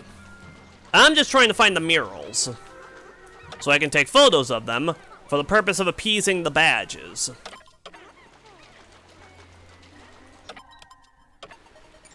Ah, there it is. Okay, there's one more, and it should be right above where, right around where Olimar is.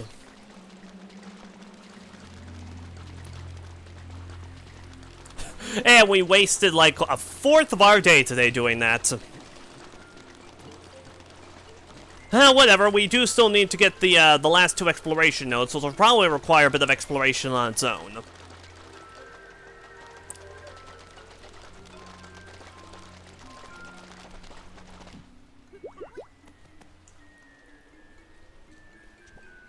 Ah! Olimar! Phew, he's alright. That gold life form doesn't seem to be around. Let's use this chance to rescue him. Now let's see. Last mural should be around here, I think.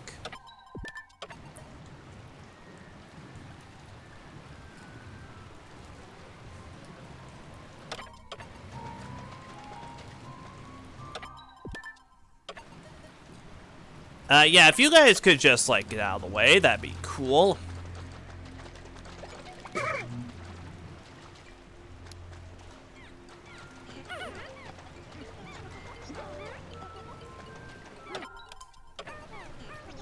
Also, needing to constantly select the camera from the menu every time is getting kind of annoying.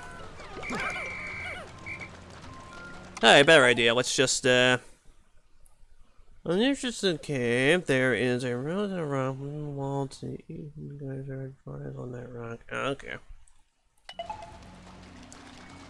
What was it? Oh, is it this one? Might have been this one. Might have just missed it somehow. Oh, there it is.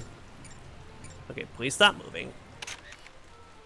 Now please count. There we go. Legendary archaeologist. Take photos of 15 hidden murals. Okay, so that's that done.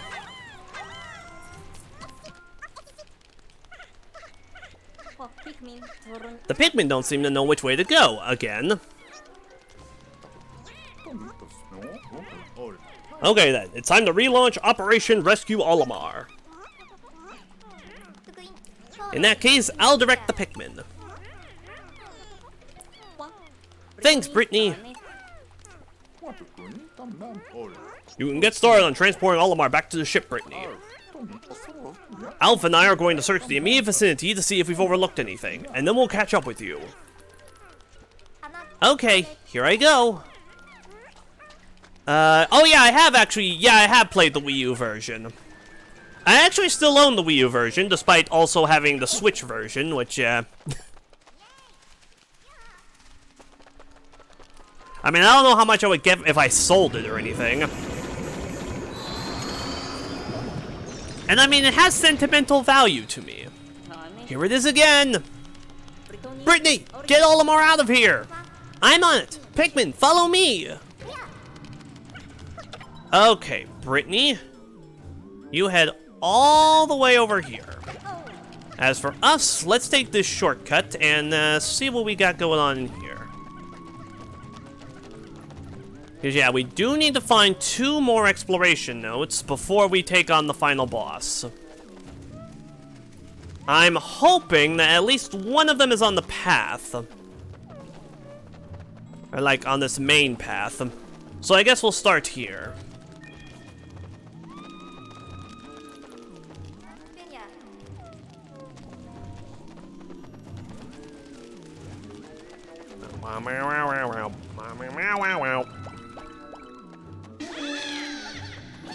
Go, little wing Pikmin!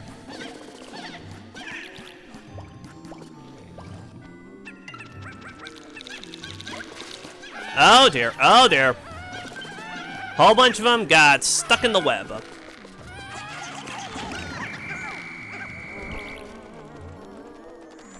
Oh hey, not the safest solution. Oh, you know what? I think it might be in there. Okay, again.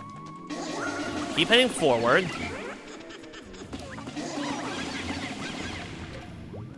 Where is this thing? Okay, he's gaining on us.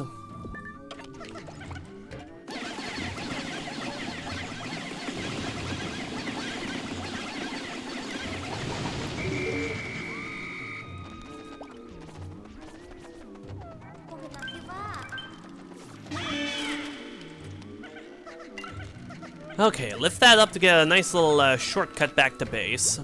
Or, well, shortcut, just... No, not back to base, but just like a shortcut. Okay, still a decent distance away.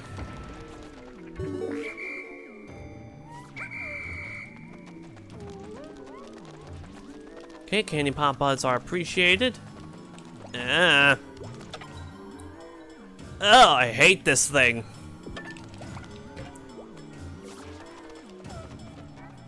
Just a bit further to go. See, there's a light.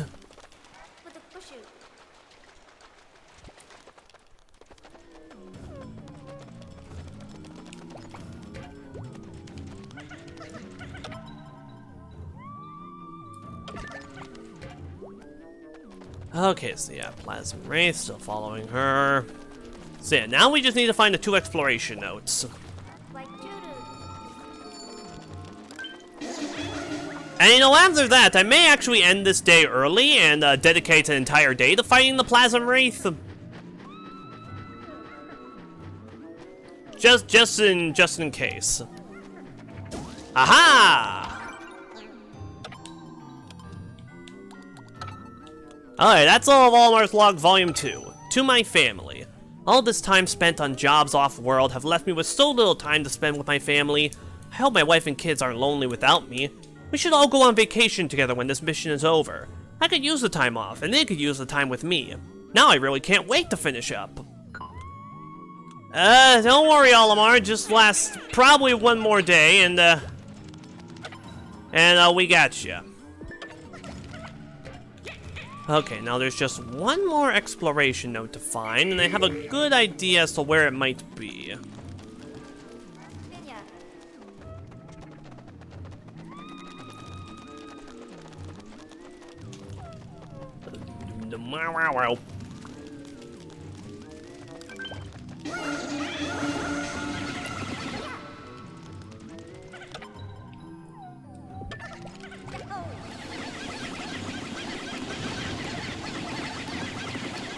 So yeah, I'm gonna guess that the last note is somewhere around here. Oh, damn it!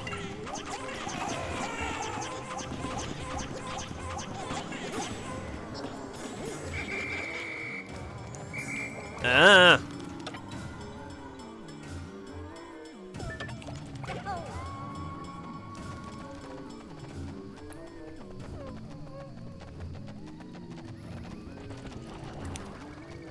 Damn it! I did not at all see those things. Where is...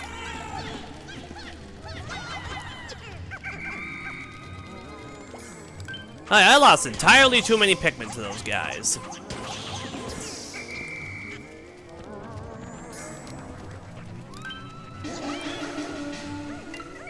Okay, some females.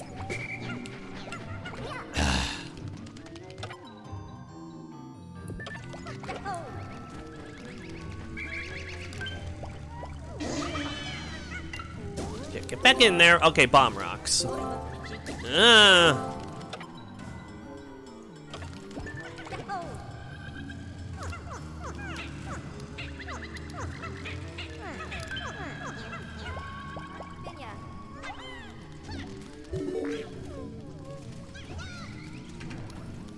Okay, nectar, that's kind of useless though, we don't really need it. Female shear grubs, you're useless. I don't know, they're nudging against us. Oh, how tragic. Now, where could that last data file be? Oh, wait, you know what? I think I know exactly where it is. I know I said that last time, but this time I have another idea.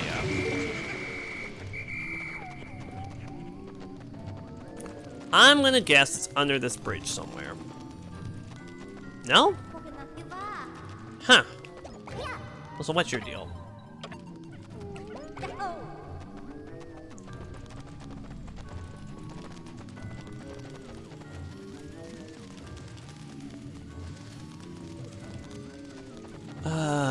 Where could it be?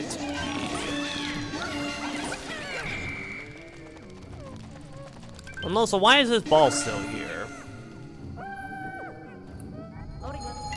Yes, yes, I know Olimar's in danger.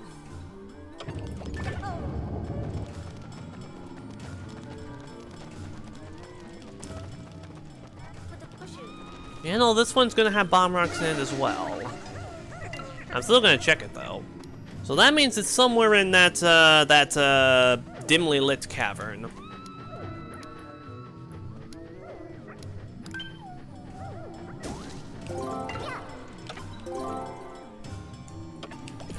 Back! Back, I say!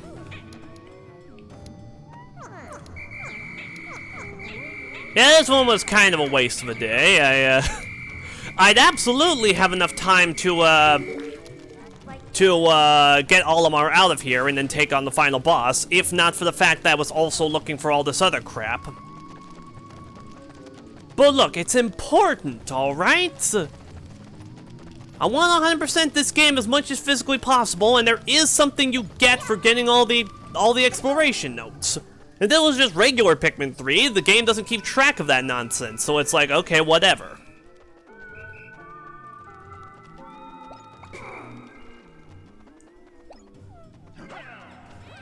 Uh-oh.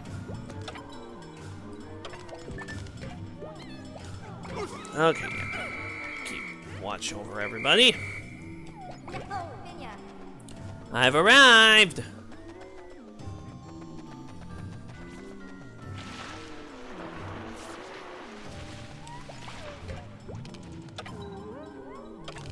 So let's see, it's probably somewhere in the water then.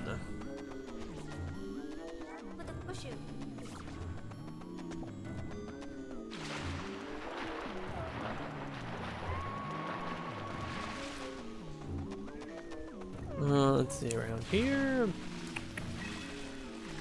Nope.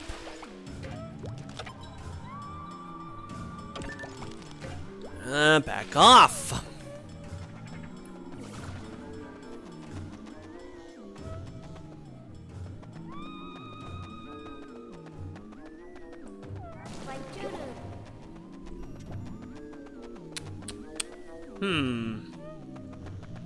Not finding it around here. That's concerning. I really hope it wasn't in one of the other areas and I just mislabeled it.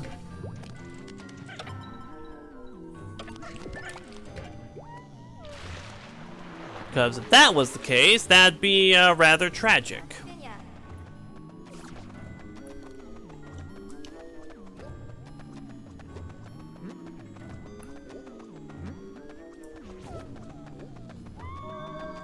Ten, 9, 8. Oh god. 9. Here.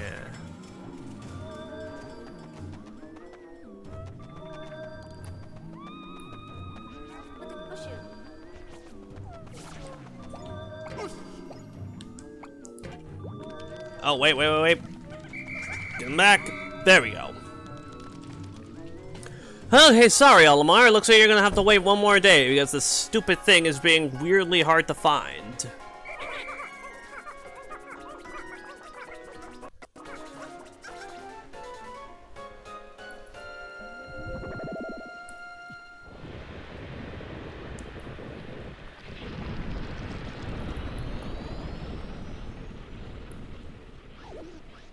Oh, I think I know where it is.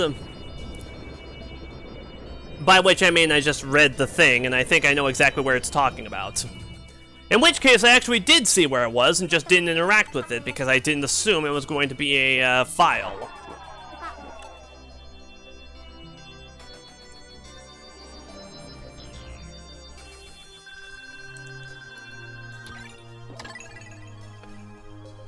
But yeah, really, it's the only thing we have left, is just get that one exploration note. There's 2 more we need to grab, but they're both found when we actually take on the Plasm Wraith. Then we just kill it, and that should be everything. We finally tracked down Captain Olimar, but some sort of mysterious life form seems to be pursuing him relentlessly. We must get him back to the drink. I don't know how much more we can take. There isn't any fruit here, and the crew's morale seems to be sinking. We must make this one last push.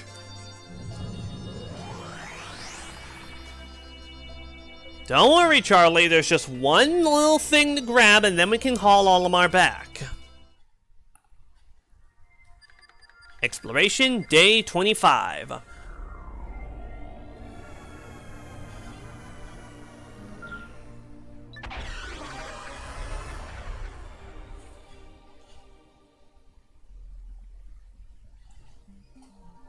Save Captain Olimar. One more round. And oh hey, it's still raining. Nice. I was hoping it would because it provides the perfect dramatic set piece. And also, it's actually currently raining outside too. So it's like art is imitating reality here.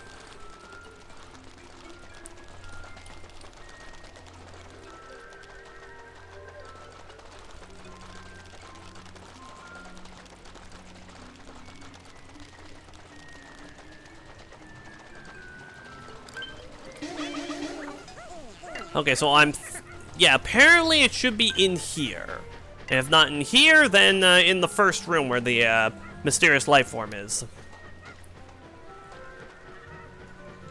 Aha!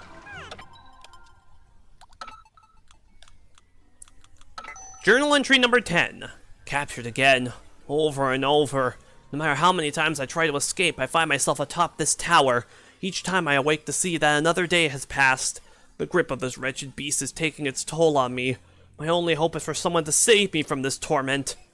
Going dark again. Man, poor Olimar.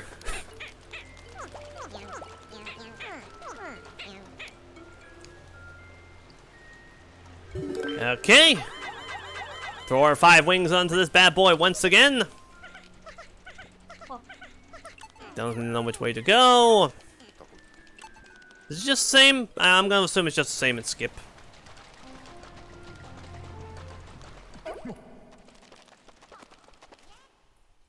I'm also gonna assume that this cutscene is the same as well. Okay.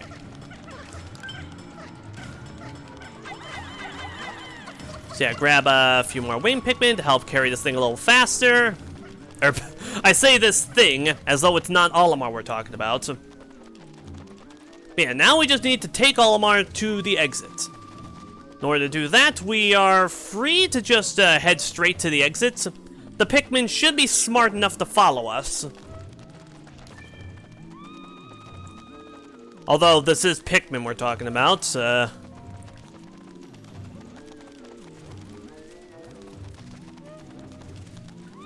They're at least gonna follow us into here. Oh, yep, they are. Oh, yeah, it looks like they are going to be smart about this.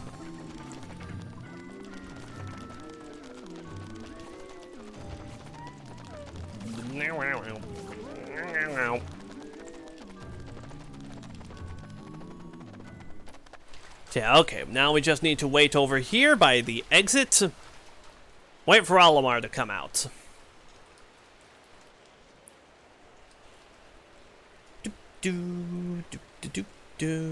Just waiting for Olimar to come out. Such delightful ambience. This delightful little rain. How close are you guys? Okay, you're pretty close. So yeah, let's see. It's we've been streaming for about 2 hours. We're gonna go for another 2 hours. The Plasm Wraith will probably only take us to about the half-hour point. Then we'll read through the rest of the Piclopedia notes as Olimar to fill out that last half, or the last half hour, or another half hour. So with that extra hour we'll have left, basically what I'm trying to say here is that we'll probably do side stories after we're done with the main story.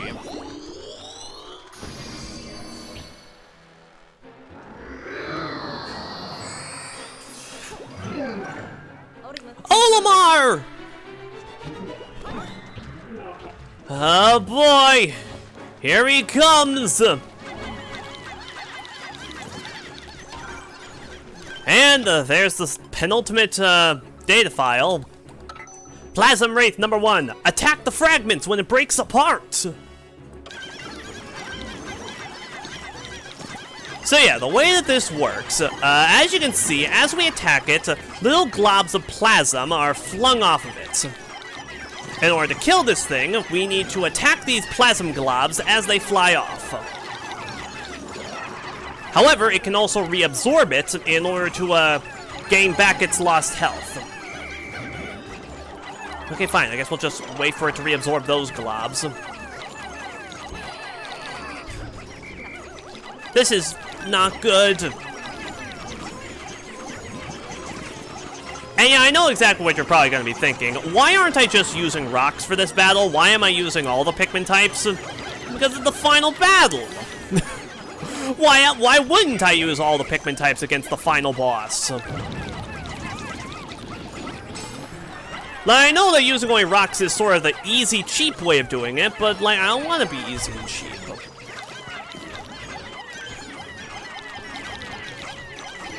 What are you idiots doing?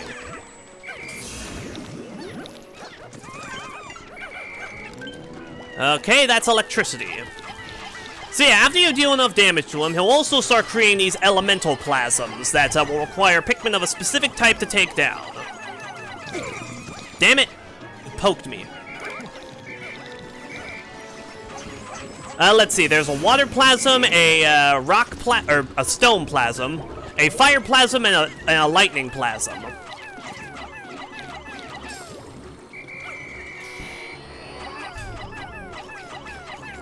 Yeah, come on, attack the plasm, everybody. Oh boy.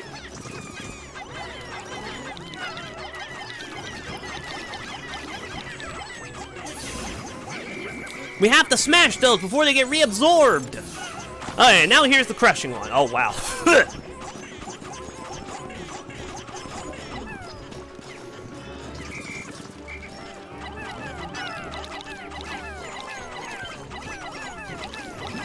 That's it. Keep attacking. Keep going. Oh, wait, no, that's electricity. Yeah, the electricity and the fire ones tend to come out about the same way, so I tend to get confused by those.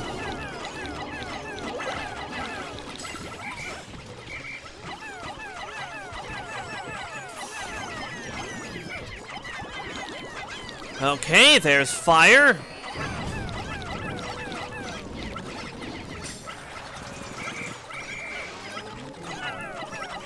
Down to 60 Pikmin. This just turning into a full-blown massacre at this point. That said, he's almost at health. Oh, okay, when he does this, I said when he, well, fine then. When he does that, you can fling wing Pikmin at him in order to knock him out of the sky. Not that, you idiots. Attack the giant glob in the sky. And also, he should be... You know, where's the other data file? You're supposed to drop it after your health gets down to low enough. Aha! Oh hey, Hocketation Hound! Retrieve all exploration notes. If it starts flying, send in your wing Pikmin. Okay, so yeah, now it's going to send out 3 elemental plasms that we're going to need to contend with.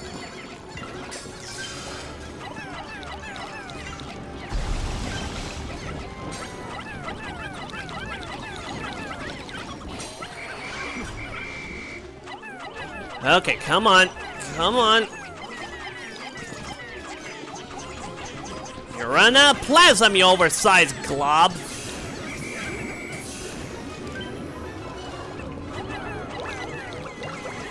Oh boy. Oh boy. Okay, okay.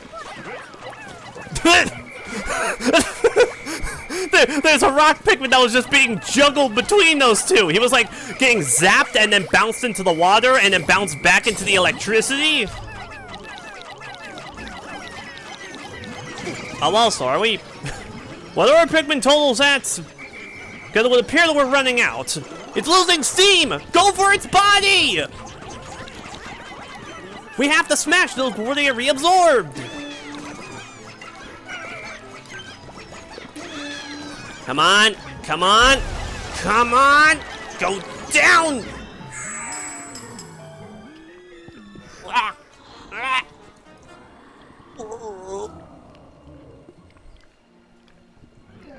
dead!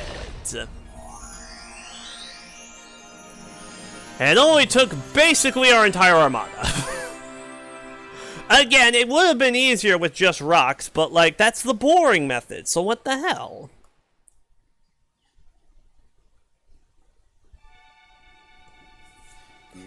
Phew, now that was harrowing. I can't thank you enough for saving me. I'm Olimar, captain of the SS Dolphin. Pleased to meet you. I see you've rescued my colleague Louis as well. I hope he didn't abscond with any of your food. He has a habit of doing that. Actually, that's exactly what he did. Well, to apologize for that, and to thank you for rescuing us, please take this piece of treasure. The Cosmic Drive Key! Now we can get back to Kopai! Phew, what a relief! This must be fate, Captain Olimar. Hakatate is on our way home, so why don't we give you a lift? I'd appreciate that. My own ship is sadly out of commission.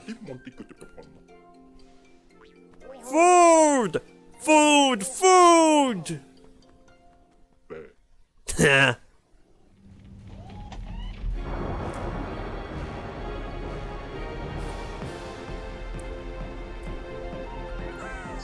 Look at the Pikmin! Do you think they sense that this is really goodbye? We couldn't have done all this without those little guys.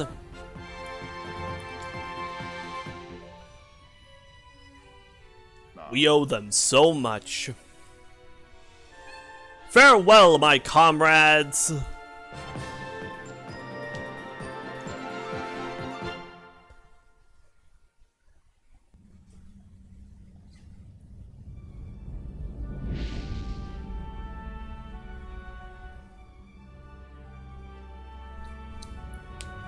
Do you think they'll be okay without us? I hope so. But people at home are waiting for us. So then, let's go home. Roger that! Preparing to enter Cosmic Speed! Cosmic Drive engaged!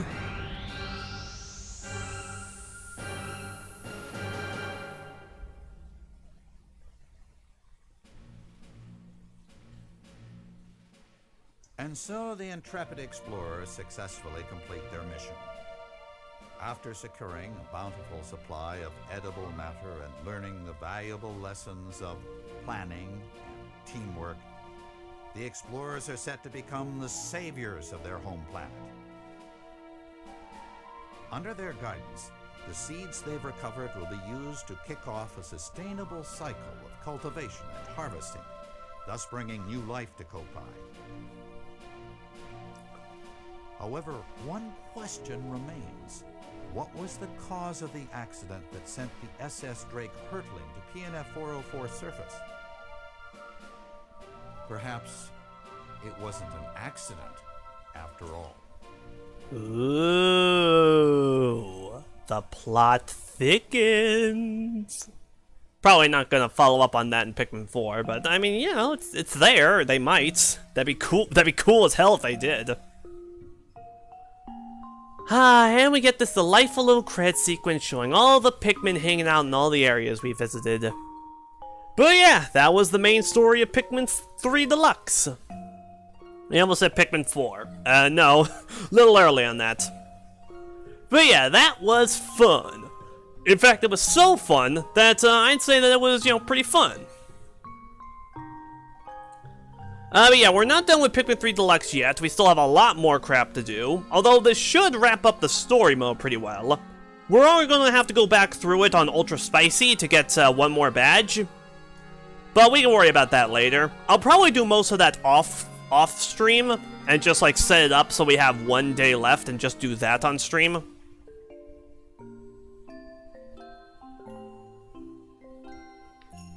But yeah, so Pikmin 3. I think this game is really, really fun. It looks great, it sounds great, gameplay has been, has it been fine-tuned? Yeah, I'd say it's been fine-tuned. New Pikmin types are fun to play around with.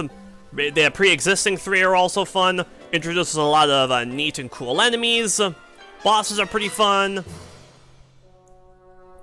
Just, yeah, and you know, above all else, I think this is like the perfect length, especially if you're just going for all the fruits. Like, it's not too long, not too short, just yeah, nice. Longer than Pikmin 1, but much shorter than Pikmin 2.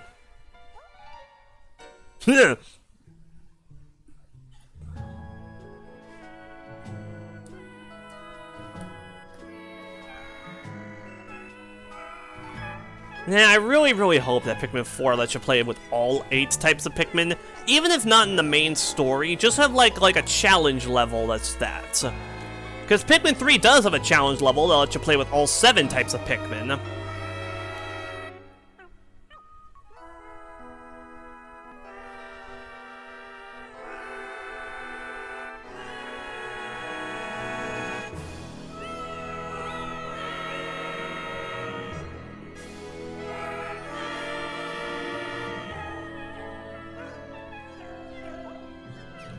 Aw, this credit sequence is just so adorable. Oh.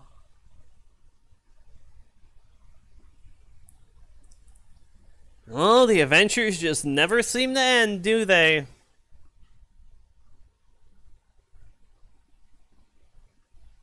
The end.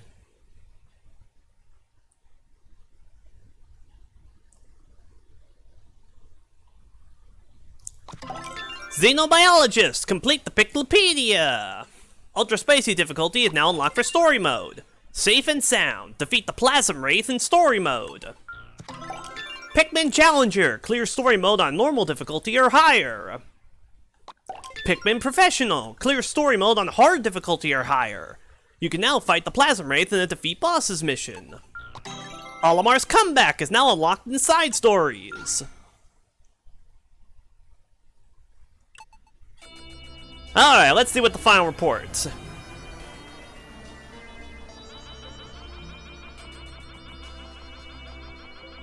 Yeah, you give me all them fruits.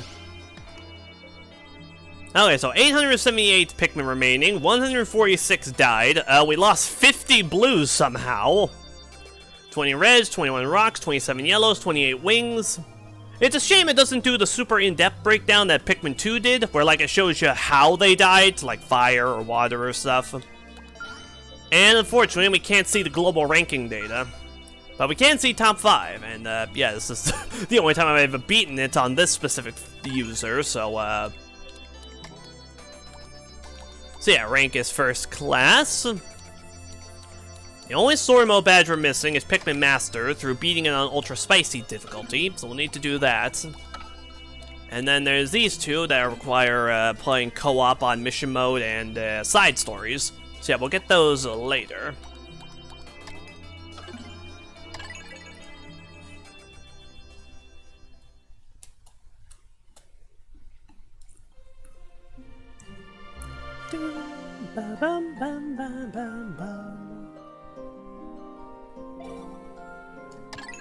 So yeah, okay, first order of business. We need to go back to the story mode. Story cleared.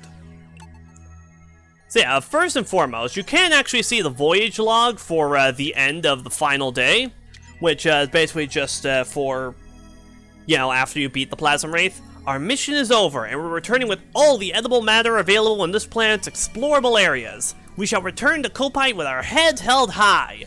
The other rocket station we rescued, Louie, has vanished, which is troubling. I thought he boarded the SS Drake with us, but maybe we left without him? So, from what we've seen, I'm sure he'll be okay wherever he is. So yeah, apparently they left Louie behind, and they, this save data is from a complete game. Ow, let me start! Let me start it, damn you! At least let me see the credits again. Alright, so anyway, after you have done all that, if you go back to a previous die,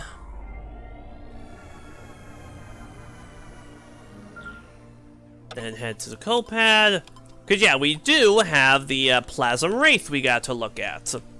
More importantly though, now that we've completed the story, we can now view Olimar's notes on the various creatures, which of course follows the Pikmin 2 route of giving a scientific naming to them. So yeah, we're gonna go through all 55 entries real quick here. Female sheargrub, Himegia mandibulosa female, Mandiblard family. The males of this species are purple and black creatures with tapered mouths, while the females are lighter in color and lack an armored exoskeleton.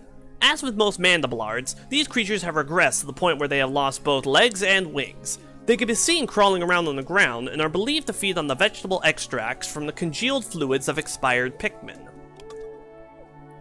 So yeah, Olimar's notes for creatures that appeared in Pikmin 2 were more or less ripped verbatim. White Spectralid, Phenastari alba prismatis, Flutterbee family. It's remarkably similar to its unmarked brethren, but the telltale wing patterns and lone pair of hind legs give it away. It sticks to its own habitat for the most part, though it may fly away to reach a flower or escape a bulblax. It will soon return to its home. The white variety gathers no nectar, but sometimes may be found carrying a pellet.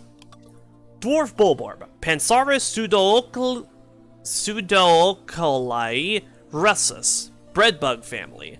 Though initially identified as a juvenile bulborb, groundbreaking new research indicates that this creature is in fact a member of the breadbug family.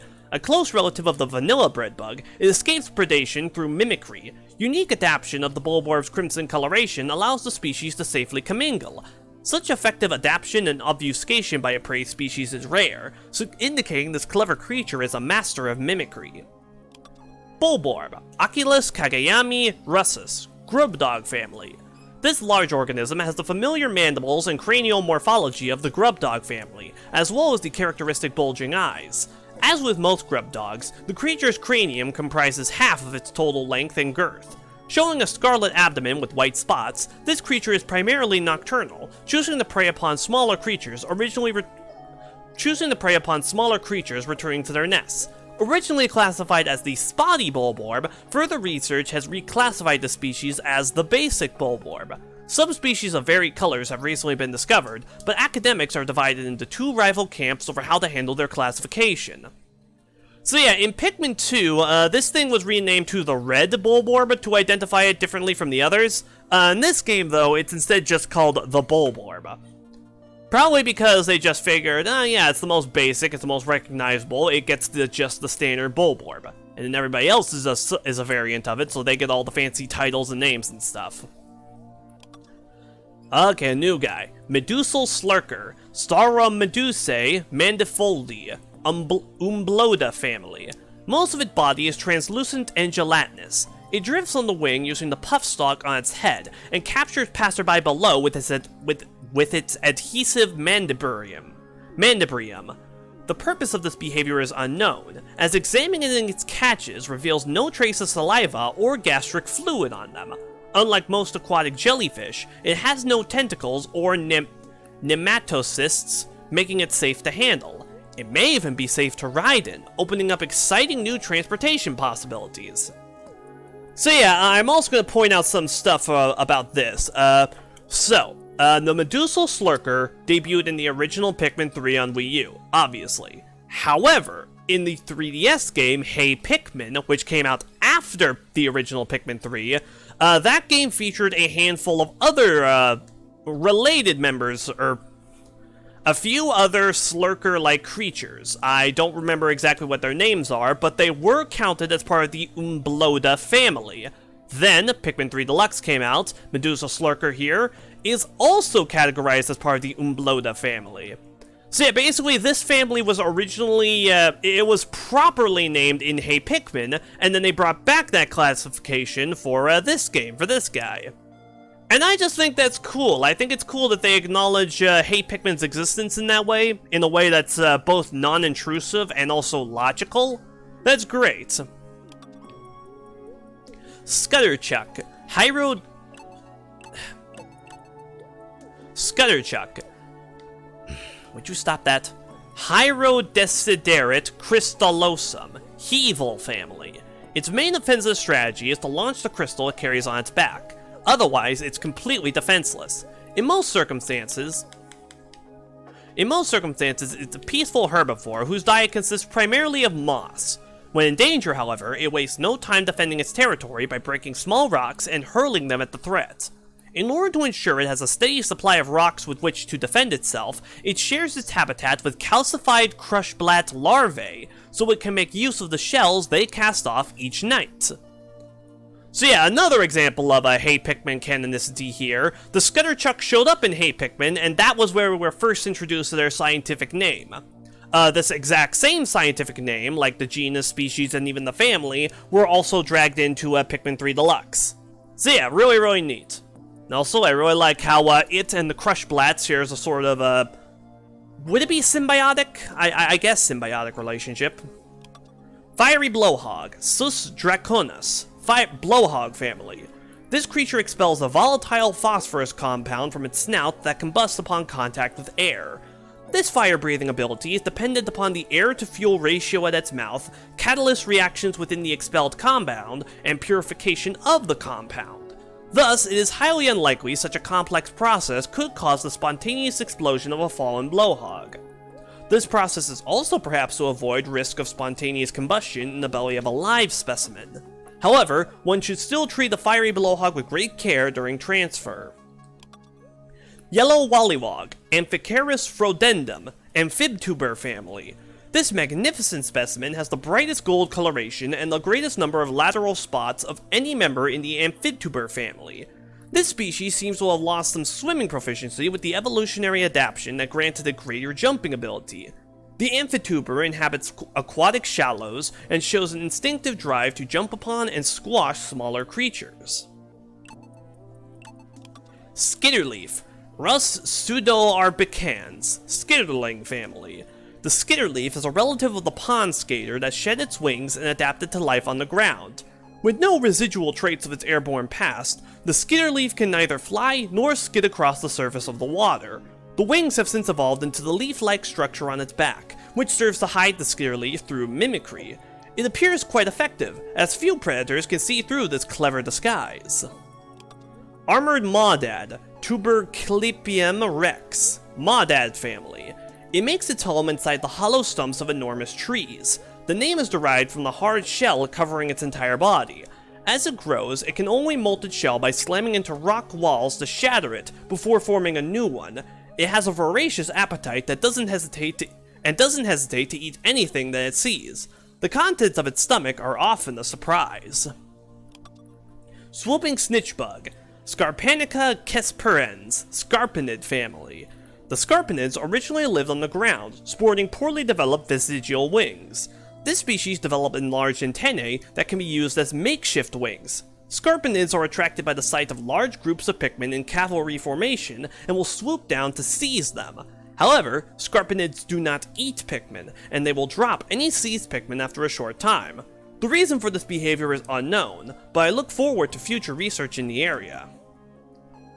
So yeah, another interesting thing about Hey Pikmin is it actually introduces a bunch of new Scarpanids, like some that carry around Sparklium, as well as Pikmin that you can free to add them to your group. It's just interesting, I don't know, it was cool seeing just how much Hey Pikmin expanded the biology of this series. Especially considering that, again, the original Pikmin 3 didn't have the Piclopedia, so it was all we had until Pikmin 3 Deluxe came out. Phosbat, Tectupervus pterimis, Aerodentia family. This infant stage of the behemoth Phosbat has underdeveloped wings and cannot yet fly. It is Sciophilus from birth to the point where even the low light of a common glow cap or a light bulb will cause it to vaporize. The chromatophore excretions that the adult Phosbat uses for camouflage are overwhelming to its fragile infant form and causes apoptosis in excessive amounts. My own lamp does not trigger this reaction, possibly because its light is of the wrong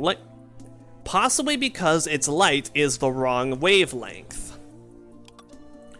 Phosbat sac, Tectupervus pterimis, Aerodentia family.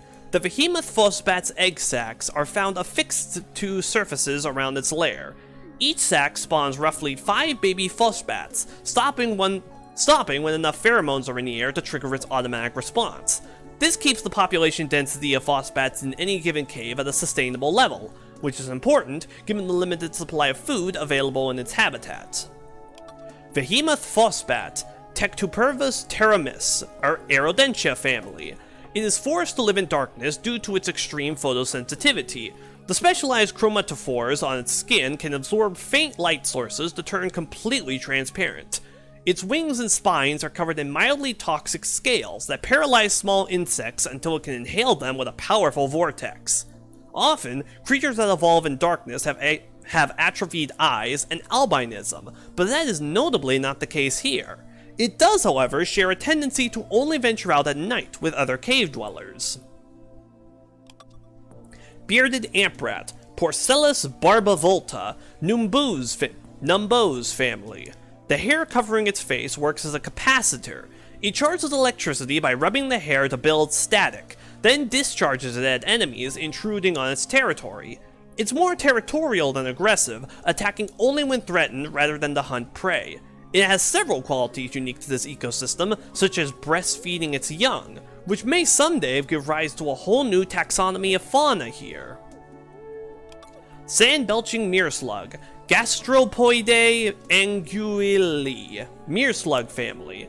This giant limbless invertebrate has a distinctive large orifice. It sets a cone-shaped trap in the sandy layer and waits for prey to fall into it. The main orifice serves as both a mouth and anus. When it inhales sand, the grains go through its intestinal canal and come out polished and hardened when they are ejected. It's sensitive to sound and vibration. The best time to catch it off guard is when it jumps out from the sand after being startled. So yeah, I have to bring attention to this. So apparently this thing only has one hole on it, as Olimar says. That mouth also doubles as its butt, and it sucks up the sand. The grains go through its digestive tract, and then it hawks them out, just like hawking out wads of just sand poo, I guess. Just what an unfortunate existence this creature has. Just the simple fact that its mouth and its butt are one and the same is just, I feel so sorry for it. Swarming sheargrub, Himegea turba, mandibulard family. In contrast to the more common variety of mandibulards, it spends its entire life above ground without ever going below the surface. It hunts for food in packs, preferring to feed on nectar and fruit juice, since its jaws are too weak to capture prey. It grows quickly after feeding, but it has difficulty moving at its larger size. Arachnode, Clavofictusphera, Arachnid family. This spider-like creature has distinctive yellow stripes on its back carapace. It spins webs in high-traffic areas and waits for prey to blunder into them. Unlike its relatives in the Arachnorb and Dweevil families, it's ambisexual and has 8 legs. Some theorize that its gaiantry is meant to aid in reproduction, though of course it cannot reproduce on its own. There's another theory that this species is in fact 2 organisms of opposing genders stuck together, but since no one has ever found a 4-legged single-sex specimen, this remains speculative. So yeah, I want to call out that I believe this is the only mention of the Dweevil family in this game. That's cool. And I'm pretty sure that ambisexual is meant to mean that it has like both sets of reproductive organs, but it can't reproduce on its own. Very fascinating stuff here. Desiccated skitterleaf, Rus mortifuellia,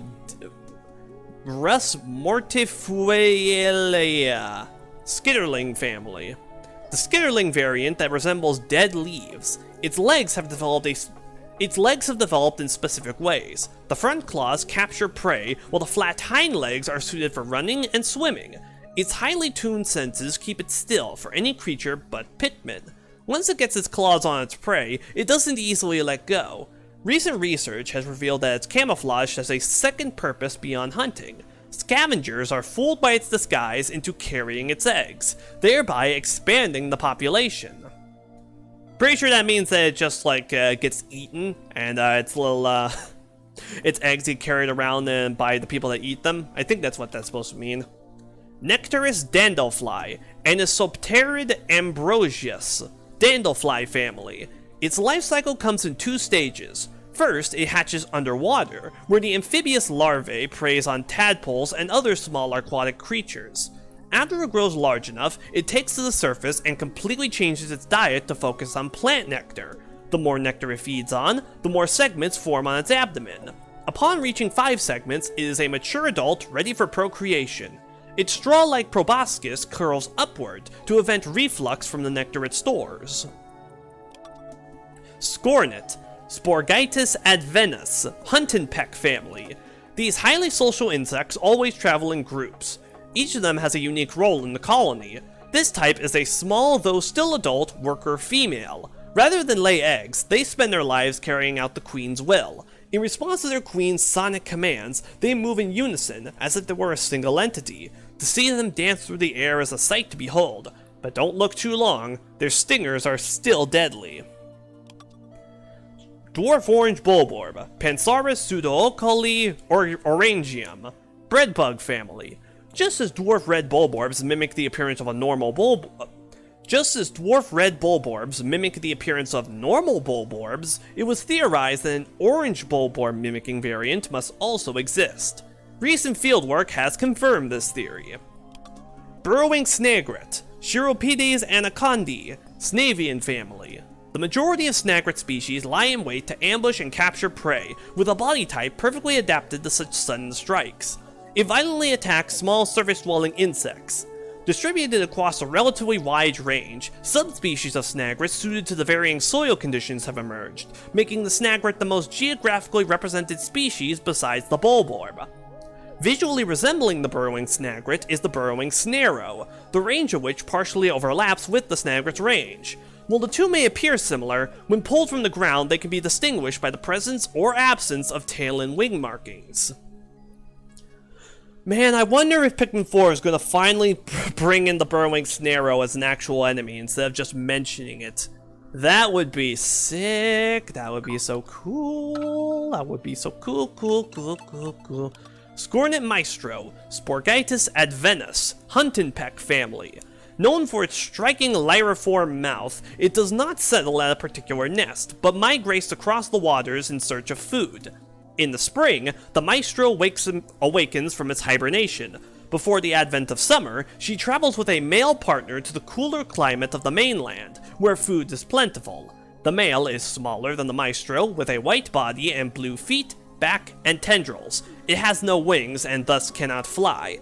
The Maestro secretes a pheromone to control workers to carry out its commands, which it issues via complex musical cues.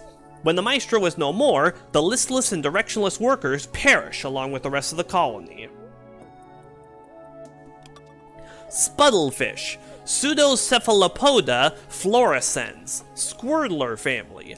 Achieving a translucent look without iridophores and featuring 2 tentacles instead of 10 are the signature characteristics of the Squirtler family. Its radial fins, resembling the petals of a flower, lend it a certain beauty as it swims, making it a popular ornamental pet. It can heal light abrasions and cuts via photosynthesis, through its symbiosis with Zooxanthella, so if you engage it, be sure to finish the job. Puckering Bleno, Nerolingus piscatum, ellipse family.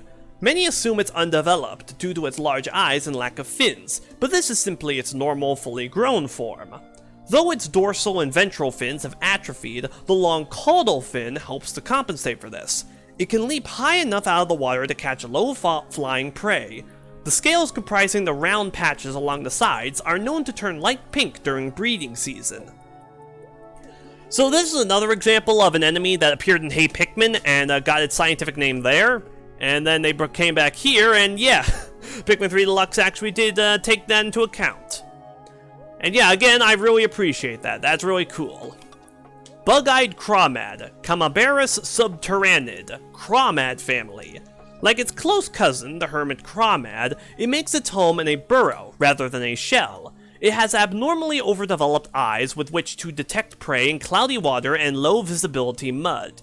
These enormous eyes can perceive circular polarized light, as well as the ultraviolet and infrared spectrum. It is well protected from predators, allowing it to live for upwards of 50 years and grow to immense size by repeated ecdysis. Peckish Aristocrab, Brachyuryces essurio, onion shell family. Its unnaturally large claw is used for catching prey, for self-defense, and most surprisingly, for its mating call. Most aspects of the crab's life revolve around it, which may explain why the crab becomes fearful and docile when the claw is damaged. It would also account for the claw's remarkable regenerative capabilities, which can restore it completely in a single night. It is also known to blow bubbles when under attack, but this is a result of it venting from the wrong discharge valve when under extreme stress. Quaggled Myrclops, Trestipods gigahenum, Myrclops family. A rule of thumb is that the larger a creature is, the more it must consume to support its body weight. The Quaggled Myrclops is no exception. It uses its root-like legs to drain its environs of nutrients, to the point that puncturing it could improve the entire surrounding area's ecosystem. It also catches small insects using a hidden tongue in the wide mouth found all about its circumference. What prey it manages to catch, it dissolves to their base compounds, such as nitrogen, phosphoric acid, and potassium. Its insides are fertile ground for a wide variety of plants, including sleeping beauty and dusty mushrooms. Some theorize that the fruit-like growth atop its main body is, in itself, a parasitic species living off the nutrients it drains from the Myrclops' enormous body.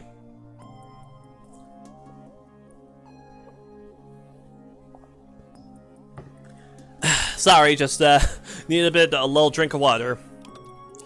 There's a lot of these. Hermit Crawmad, Camaberus rustica, Crawmad family. Looking at the eyes and sickle-shaped legs characteristic of squillas, one would think this is a squilla relative. In fact, it is a relative of the hermit crab. This species, however, has migrated from seaside life in a shell and instead inhabits burrows in the ground. While its legs appear sickle-like, they are pincers it uses to snap at its prey.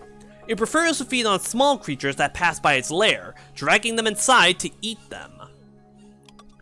Whip-tongue bulborb, Oculus longolingua, grub dog family. Instead of gnashing jaws usually found in related species, it uses its extensible, viscous tongue to capture prey. Even before it opens its mouth, it's recognizable by its tapered snout and black spots against its white back. Some theorize that it evolved its long tongue to snatch prey drawn to high-blooming flowers, but others point out that no infant specimens have ever been seen, suggesting a radically different biological branch. It has only recently been reclassified as part of the grub dog family. Yeah, I find that odd that it would only just recently be considered a grub dog, considering it is very similar to the bulborbs, at least visually. Calcified Crushblat, Durotesta longuscrus, Crushblat family.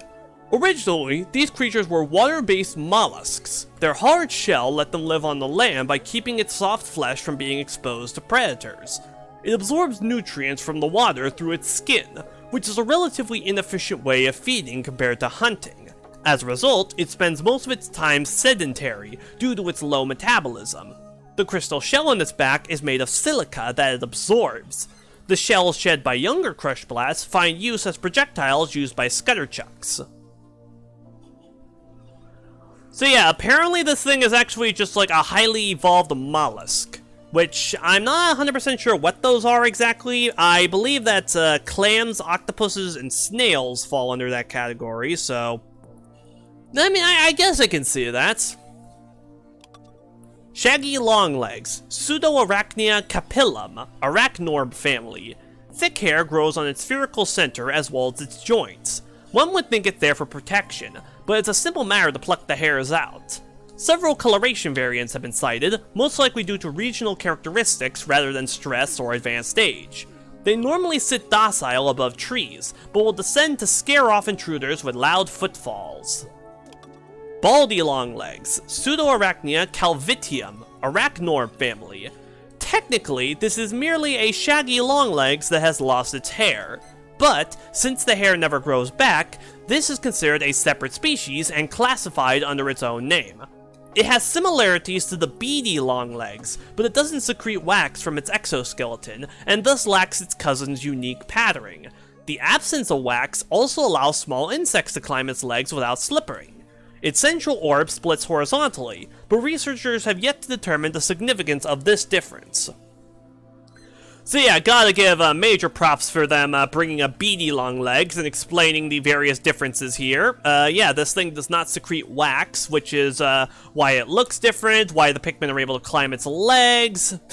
And also, they even bring up the fact that this thing's orb splits horizontally, whereas beady and also raging, they split vertically.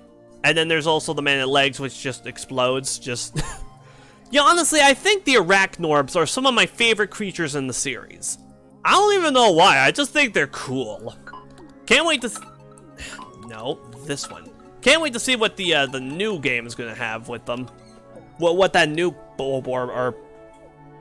How far are you into this encyclopedia? Let's see, we are... we still got a handful more entries to go for. I'm not counting all those. Orange Bulborb, Oculus Kageyami orangium, grub dog family. This Bulborb species boasts a garish color pattern, with deep orange body and black spots. The orange Bulborb's yellow bloodshot eyes make it clear that this Bulborb is excessively edgy and high-strung, making it much easier to wake from deep sleep than other species in the grub dog family. Oh yeah, Collectathon. I asked you on Discord if I could ask you some questions about cladograms. Cause yeah, I don't know if you actually know anything about it. I know that you do like animals. You do seem to know a decent amount of biology, so I figured you'd probably be the best source for it, or at the very least somebody I could talk to about it. But yeah, just yeah. Skeeter skates. Gyrodus clavomacula, spitter spatter family. It skates on water at high speed thanks to the tiny hairs on the tips of its feet. These hairs are coated in an ultra-hydrophobic substance to minimize friction against the water's surface. Its long proboscis functions as a straw to take in water, which is stored in a reservoir on its head, as well as to spout it as a weapon against small insects. While taking in water, it also takes in microscopic plankton, meaning that its prime means of defense is also a feeding mechanism. That's me here. Oh yeah, well basically, I've been working on some cladograms showcasing the taxonomy of the Pikmin series, because as you can tell, these notes that Olimar provides are super in-depth and super fascinating, so I've been creating some cladograms based on them, and I just wanted to know if you'd like to look at them to just tell me if I'm just provide input if I'm doing them right, basically, because I've never done anything like this before. It's very out of my depth, so having somebody who actually somewhat knows how it's supposed to go, that would be nice. Wogpole, Amphicarus frodendum, Amphibtuber family. The Wollywog spawns in early spring, laying its eggs on low-hanging tree branches and shrubs growing in or near lakes and ponds. Such unorthodox amphibious behavior is a defense mechanism, protecting the eggs from predation by blue Pikmin and water dumples. The Wollywog's wild hopping near the shoreline in early spring is thought to be a method of driving predators away from the Wogpole eggs. Water dumple, Ichthyosa felinis, grub dog family. A resident of freshwater pools and marshes, this aquatic creature regularly feeds on insects that land on the surface of the water. It shares a nearly identical skeletal structure with its close relative and terrestrial cousin, the Bulborb. This may offer clues to its evolutionary origins, and it suggests that it only recently immigrated to an aquatic habitat. So yeah, another cool thing, in Hey Pikmin, they actually introduced a boss water dumple called the Long Water Dumple. And yeah, I just think that's cool. Yeah, I just think it's cool how much Hey Pikmin expands on the biology of this place. It's great. Pyroclasmic Slooch, Solacina vulcanus, Slooch family. A species of terrestrial snail coated in flammable mucus instead of the traditional shell. The creature stays lubricated through constant secretion of mucus, so that the fires never reach its skin. The most fascinating aspect of these creatures is their instinctive ability to avoid causing widespread fires by carelessly brushing plants. Oh man, not even these guys want to start forest fires. Okay, ask me. Oh, okay. Well, basically, I was just making some cladograms showcasing the evolution of the Pikmin creatures, and I was wondering if you could look over a few of them and tell me if I'm doing them correctly. Cause yeah, I just I've never done this sort of thing before, and I would like a second opinion that actually knows one or two things about it. So, you know, if you do know anything about it, and if you want to look at them, give me a little bit of advice or anything like that, discuss it, that'd be cool. Joustmite, Trilobitans reversa, Burrownit family. Others within this family wear their shells on their bellies, but this one's shell functions more like a helmet. Its wings have atrophied into uselessness, so instead it burrows beneath the ground and pops out only to pierce prey with its needle-like proboscis and drain their bodily fluids. Larval joustmites remain underground for years, or even decades in some cases. Arctic cannon larva, Granitus frostitum, lithopod family. Like other members of the lithopod family, its internal bacteria are specialized to form ice compounds from ambient moisture, which it then expels as projectiles. It technically doesn't rely on cold temperatures to create this ice, which is formed by pressurized internal fluids that act as a coolant. When the projectiles rapidly expand, they absorb ambient heat, lowering the air temperature enough for the moisture in the air to freeze. Dwarf bullbear, Oculus terribilis, grubdog family. A grubdog larva in its third stage of development, this creature's body structure is nearing maturation. However, unlike mature bullbears, it has yet to claim its own patrol route, and thus is dependent upon its parent for guarding direction. Well, typical to evolution, most of the time paleontologists find transitional fossils to know when and how animals evolved on Earth. I did for human periods. Spotty bullbear, Oculus terribilis daticum, grubdog family. A mid-sized subspecies within the grubdog family, the spotty bullbear's unique feeding habits set it apart from other grubdogs. The spotty bullbear patrols a set path searching for prey, instead of passively feeding on creatures that wander into a limited territorial range. When entering bullbear habitat, it is wise to proceed with extreme caution, until the bullbear's patrol path can be clearly identified. So actually, here's a inconsistency here. So the dwarf bullbear is counted as Oculus terribilis, while the spotty bullbear is given the name Oculus terribilis daticum. This would mean that the adult bullbear is actually a subspecies of the dwarf bullbear, which is likely a mistake, because as Olimar says, the dwarf bullbear is actually a baby bullbear, and this is the adult version, so they should be both a part of the same species instead of having this be a subspecies. I believe that's how it's supposed to go. Paleontologists give tons of fossil species of ape that are more than likely evolutionary links to us, like Australopithecus. Oh, cool. Iridescent flint beetle, Pili envelopens striaticus, flint beetle family. Flint beetles are nocturnal, choosing to hide in the grass by day and stay active at night. These creatures keep undigested food pellets in their stomach to sustain them through winter, but given the right stimulus, they will spit them out. Recent research has revealed that these pellets are enveloped in a membrane that seals and preserves them in a sterile, airtight environment. If kept at room temperature, it seems that this pellet membrane will keep its contents fresh for up to 6 months.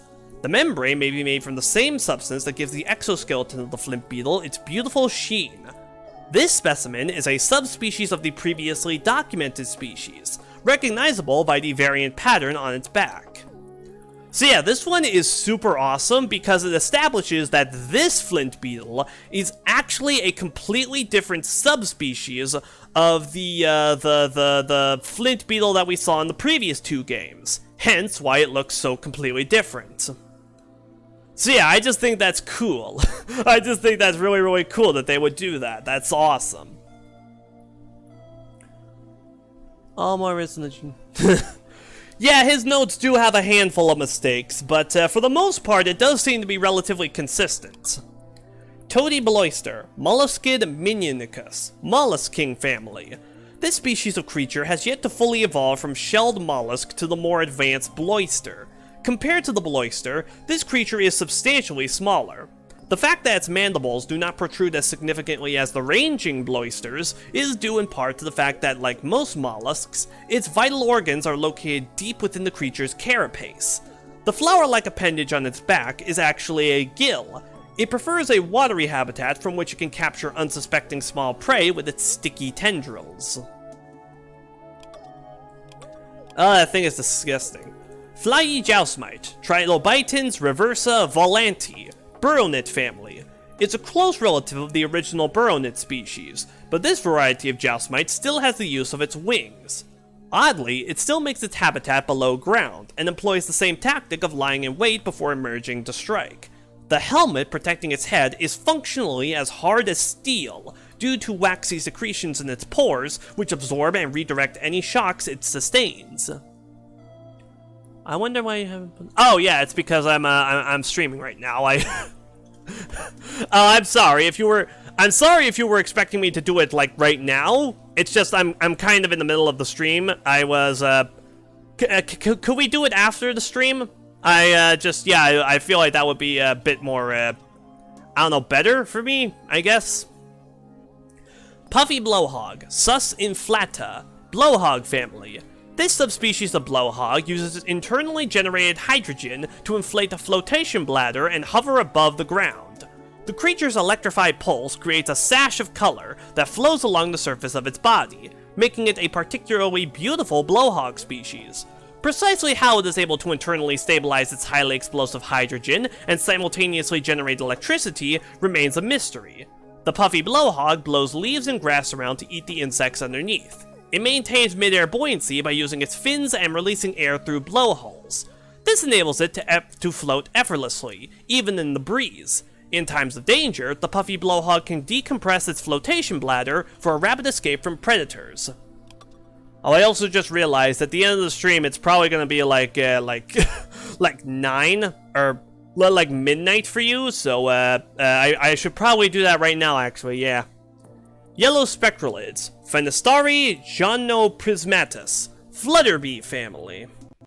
The primary morphological difference from other spectralids is the eye-like spots on its hind legs. When crossbred with red spectralids, the offspring have a 25% chance of inheriting these spots on orange-colored wings. Would this count as a new subspecies? Oh, there's Olimar asking the real questions. Male sheargrub, Himegeia mandibulosa, mandiblard family. This specimen is a male sheargrub. Having lost both legs and wings, the male burrows into the soil and waits to ambush small creatures that pass by. This beast's mandibles can be dangerous, making creatures such as Pikmin easy prey. Armored cannon larva, Granitus chuculinae, lithopod family. This specimen is a lithopod larva. This expedition was unable to confirm the existence of any mature lithopods, leading to concerns that the species was extinct on this planet, but the discovery of the creature in larval form eased such concerns. Lithopods, like flint beetles, use internal metabacteria to aid chemical digestion. These metabacteria can only survive in certain environments, such as within the body of certain insects, so lithopod larvae do not contain any metabacteria immediately after hatching. Larvae feed on partially digested ore regurgitated by mature lithopods, ensuring the larvae obtain metabacteria they would not normally have acquired. My tips, just look at it. Oh, okay. You know what? Hold on a sec. Okay, here you go. Okay, so I just sent you, the very first cladogram I ever made on, the Arachnorbs on, Discord. So yeah, you can look at that if you want. Waddlepus, Opistuthidae Iaxiobula, Flobler family. Its eyes and stubby feet make it look like an octopus, hence the name, but it's closer in anatomy to a starfish. It's nocturnal and sleeps by day, but stays alert for approaching predators, which it drives off by puffing itself up and releasing bubbles. Closer research suggests that the true purpose for the bubbles is to protect its eggs during spawning season. Red spectralids, Fenestrati russoprismatus, flutterbee family. Its red wings have several spots, unlike the lone spot on each wing of the yellow variety. Its scales contain trace amounts of ultra-spicy flakes, which are mixed into its saliva as it sucks up the nectar from flowers. The combined flakes, saliva, and nectar are refined into ultra-spicy nectar inside the creature, which it uses as a growth supplement for its eggs. Despite this, its reproductive capabilities are quite low. It is for this reason that the red variant fetches astronomical prices amongst collectors. Watery blowhog, Sus lugiens, blowhog family. A variant subspecies of the fiery blowhog, the watery blowhog lacks several of the dominant genes necessary for the production of fire-producing catalysts, and thus expels jets of the non-flammable liquid. This subspecies appears to have only recently evolved.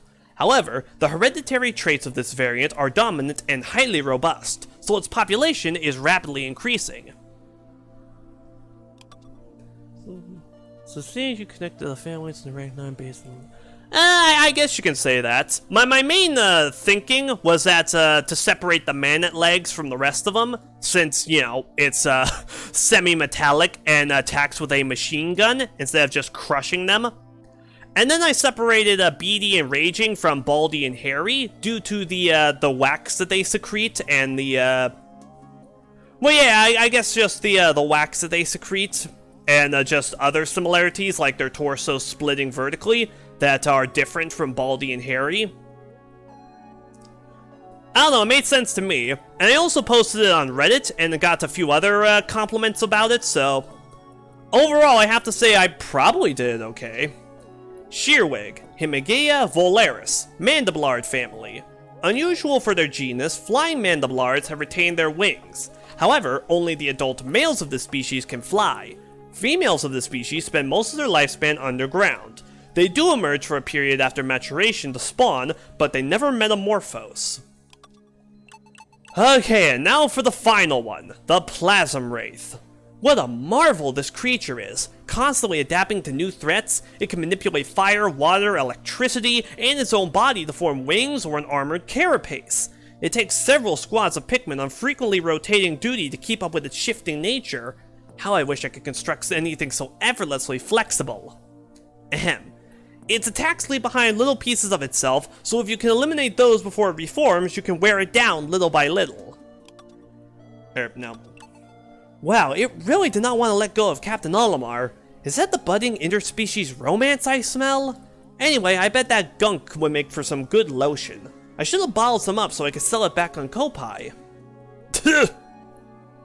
Man, there's so much about this description that's just wrong. This thing doesn't know what it wants. 1 minute it's soft, 1 minute it's hard, first it's big, then it's small, it hunts Olimar but doesn't want to hurt him. We're practically doing it a favor by taking it out. Anyway, that Olimar guy must ooze charisma to get such an alien creature to follow him anywhere. He's a ship captain and I'm just a squad captain, but that still gives us something in common. I ought to be taking notes.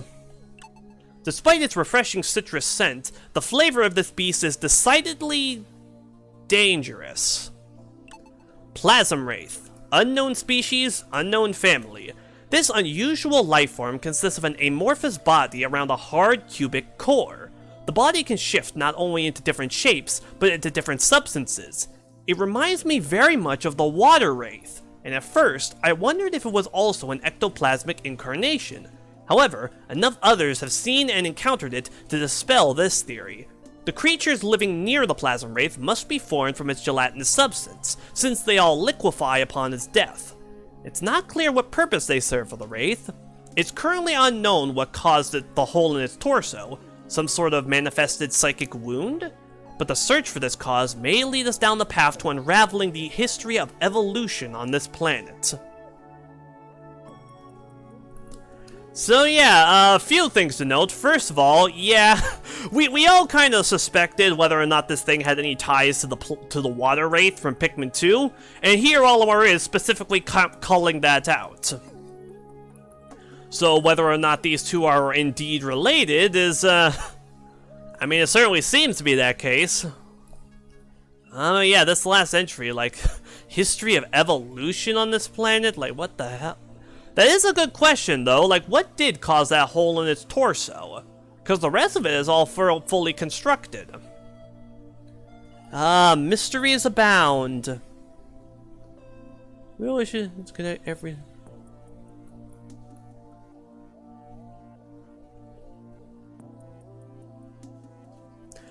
Yeah, so I can also say, I have been heavily considering actually creating cladograms for every single main family in the series, and then connecting those into real-world and also made-up phylums and genuses and all that. So basically to try and cobble together as accurate as a full tree of life for the Pikmin series as I possibly can. And then probably make a YouTube video about it, because I may as well get something out of that process. But yeah, actually, so Collectathon, I wanted to ask you something very specific, actually, about cladograms. So, is it possible for me to create my own, like, made-up subgenuses and, well, yeah, just like subgenuses for any of the different intermediate branches? So, like, in that Arachnorb example I showed you, the first split is between the man-at legs and the other 4 Arachnorbs. On that branch that leads to the other 4 Arachnorbs, can I create, like, my own fictitious, like, subgenus or something? Or, like, some other just... just some other, like, name for it to identify those 4? Because I don't know if that's a thing I can really do, or if that's, like, something that actual cladograms do. But, man, I would love to do that. I would just love that so much. That'd be so much fun. Some type of slime? Maybe. It's as good an explanation as any other, I guess. But yeah, so, don't worry, we're not ending the stream just yet, because now, next order of business is taking on the side stories. Starting with Olimar's assignment. Once again, Captain Olimar and his subordinate Louis set foot planetside to save Hoctate Freight from bankruptcy. So yeah, not sure how many of these we'll be able to get done. There's 14 in total, 4 here and 10 here. But hey, you know, we're still gonna get some of these done. Day 1, Flower Garden. Collect fruits and nuggets. Just because a treasure is buried or hard to spot doesn't mean I won't expect you to grab those too. The presents. Oh boy. I don't know, me. Oh, really? Oh. Oh, I'm sorry. I was, just... I guess I was expecting one way or the other, but, oh, it's okay. I'll try and see if I can't find any more evidence of this. Because I know that there are apparently stuff like subgenuses and, like, tribes and stuff to, like, break down the creature's evolution even further. So, like, if I can do that, that'd be super awesome.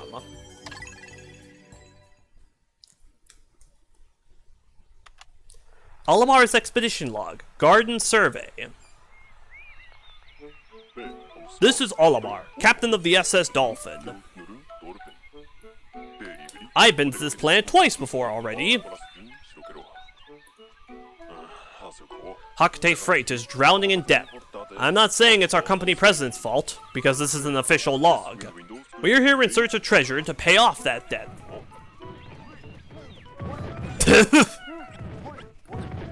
No way! But I know from experience that the local wildlife won't make this job easy. So yeah, this animation was actually a secret animation that was originally only available on the Pikmin 3 website if you found a secret code in the original Pikmin 3. But in this game, they were recycled to bridge the gap between all of Olimar's little thingies here. Let's hope the 3rd time's the charm on this planet. The Pikmin haven't changed much at all.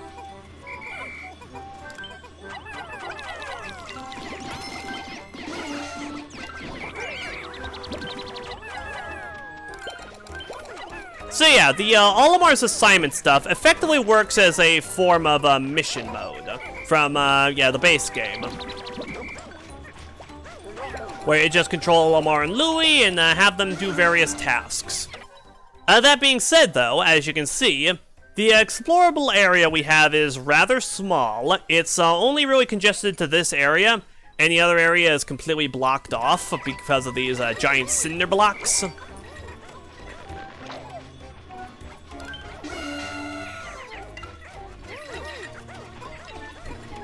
But yeah, for this mode, we just need to build up a decent Pikmin supply and hunt down some fruits.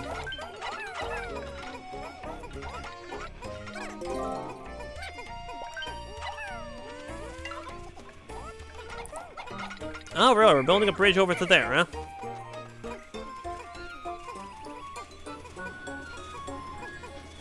But yeah, I'll be honest, these mission modes are... No. These side stories, Olimar side stories, are all pitifully easy. Like, I was able to get platinums on all of these my very first time going through them.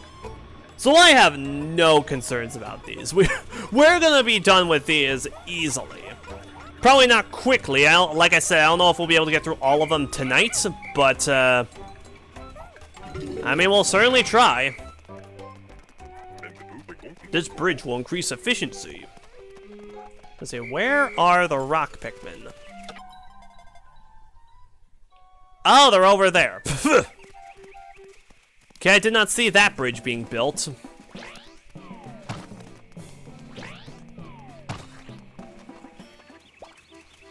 And I know there are probably a bunch of ways that could be more efficient about this, but as I literally just said, not worried at all about this. These rock Pikmin are new.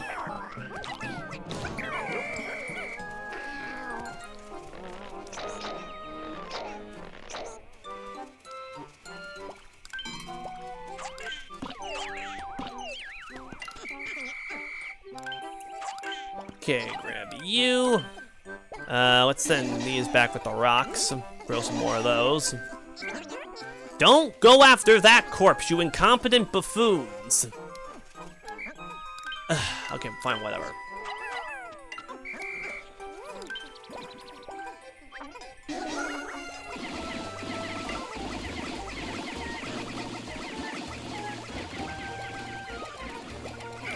So yeah, this side story is supposed to take place a little bit before and a little bit during the Kopite's own adventure.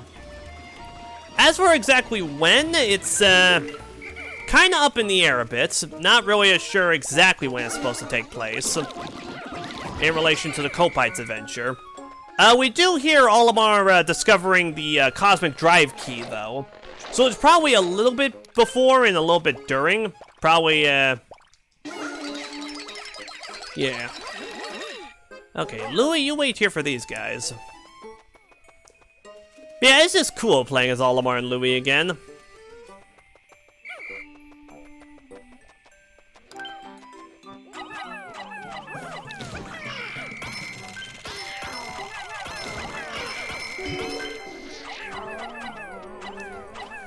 Okay, you guys dig that out. No matter. This Kopite thing is proving quite useful.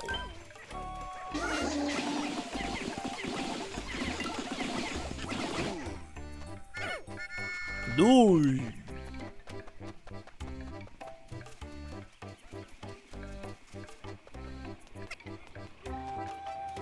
I probably should be picking up the pace though, because I feel like I have wasted a substantial amount of time growing Pikmin.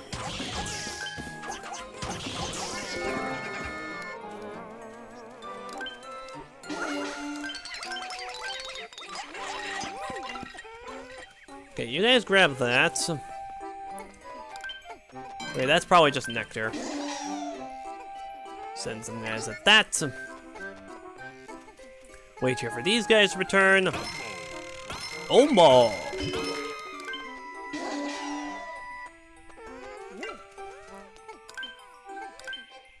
Oh, hello. There's something up there as well.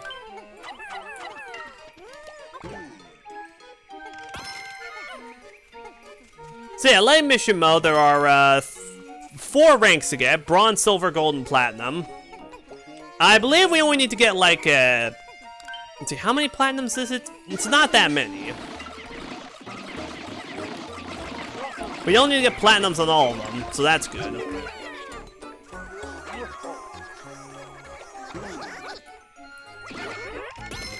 Oh, now we can just let them swarm this. Okay. Let's see, where? Oh, is that it? Oh yeah, I think this is it, actually. You know what isn't cool? Yes, you did already do that last stream. But I mean, if you want to do it again this stream, I won't stop you.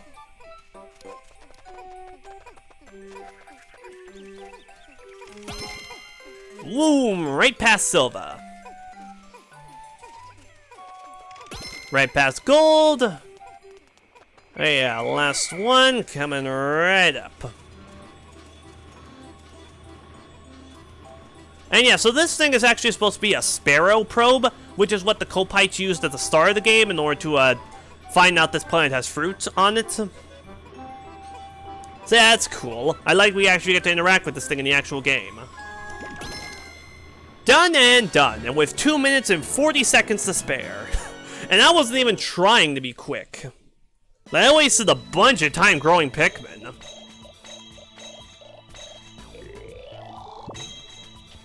"100% complete." Perfect. Clocking in. Earn a bronze medal or better while clearing a side story. "Words cannot describe how I'm feeling, Your Highness. Please accept this platinum medal and a song written by yours truly." We appreciate that, Prezi, but it's been a while since my last treasure hunting expedition, but I found a few choice artifacts. Good to know I haven't lost my touch. The radar has detected something juicy, so we'll investigate that tomorrow. I hope it's something valuable enough that we can finish the mission early.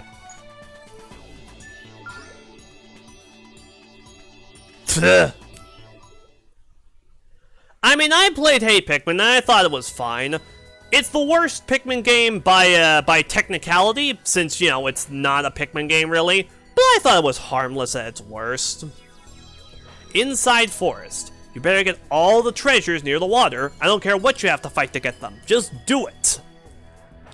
So yeah, the main plot of this side story is that Hakate Freight is again in debt. So here we are back again to try and fix it, because that is Olimar's life, unfortunately.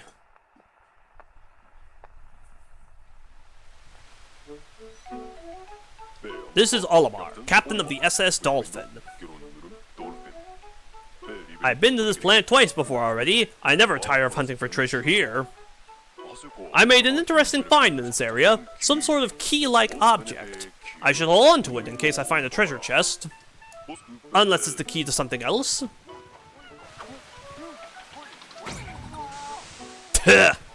Louie! Gooey Louie. I better keep my eyes open. I want to get between the crabs of this planet and their prey.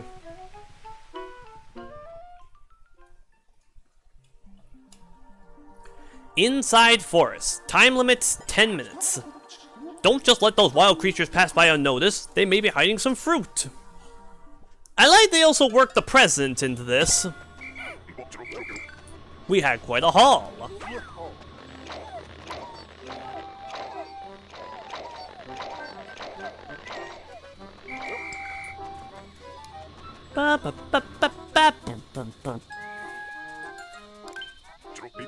Blue Pikmin will come in handy here.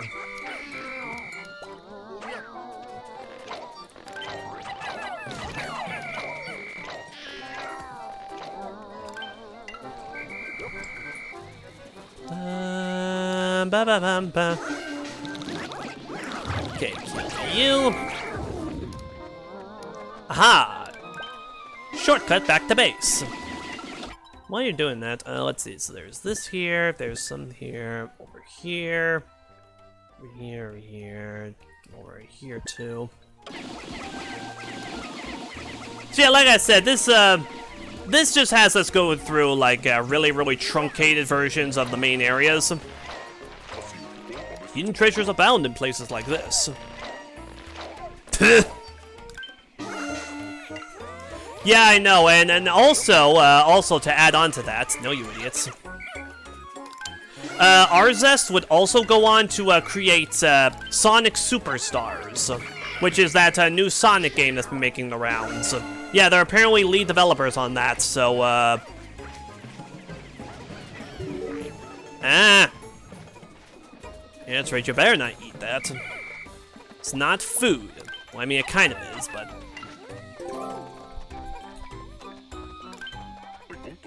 Nectar can be very useful for carrying nuggets. If only we could find some. Oh, wait, you know what? You know, let's kill this guy first. Oh no, you know what? Let's tear down this wall first.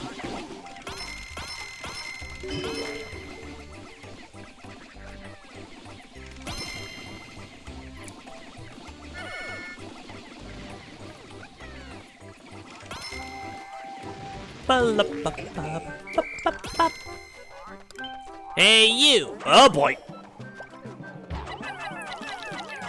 I feel so naked taking these things on without my rocks.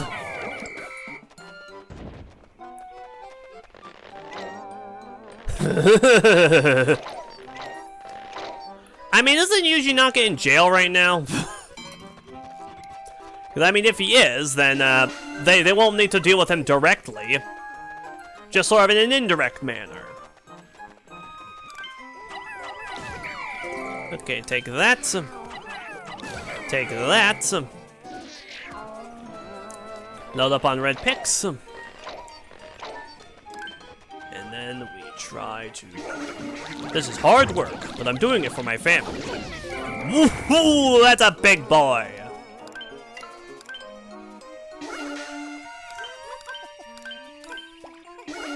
Let's see, is there any... Oh yeah, there is stuff in the water. Okay, in that case... You know, it's you guys. And then the last two red Pikmin will work on chipping away at this mound. But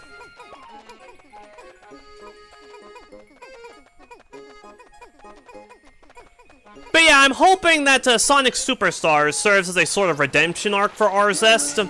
Because, yeah, their projects so far have not been met with very high critical praise. There's, what is there? There's Balan Wonderworld, there's Hey Pikmin, there's Yoshi's New Island, and I think that's actually like the 3 things they have made. So yeah, just not a very good track record there.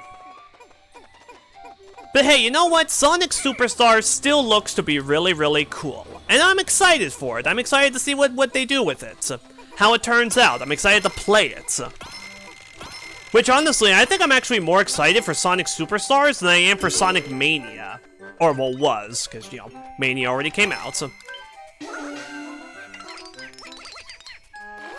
But still, point still stands. I'm really excited for that game. Can't wait to see what they do with it. How it turns out and all that jazz. Okay, so yeah, that's... Made past Silver. Yeah, carry this thing up. There's still a few shards left, right? Yes, there are. All right, past gold.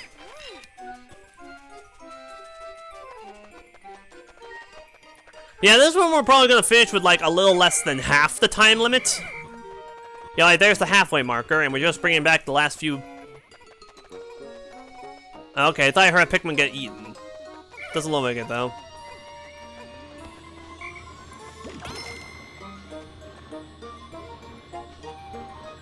So yeah, this should be the last couple of things. No, apparently not. Okay, they're inside one of those water dumples then. Because they're the only other thing alive around here.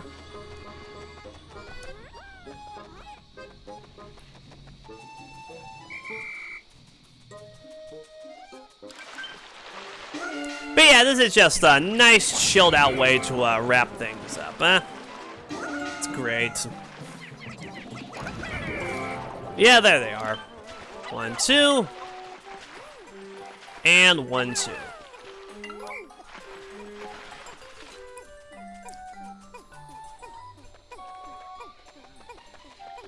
Don't be fooled, though. The actual mission mode is way harder than this. Like, oh god, I have no clue how you're supposed to get platinum on some of those levels.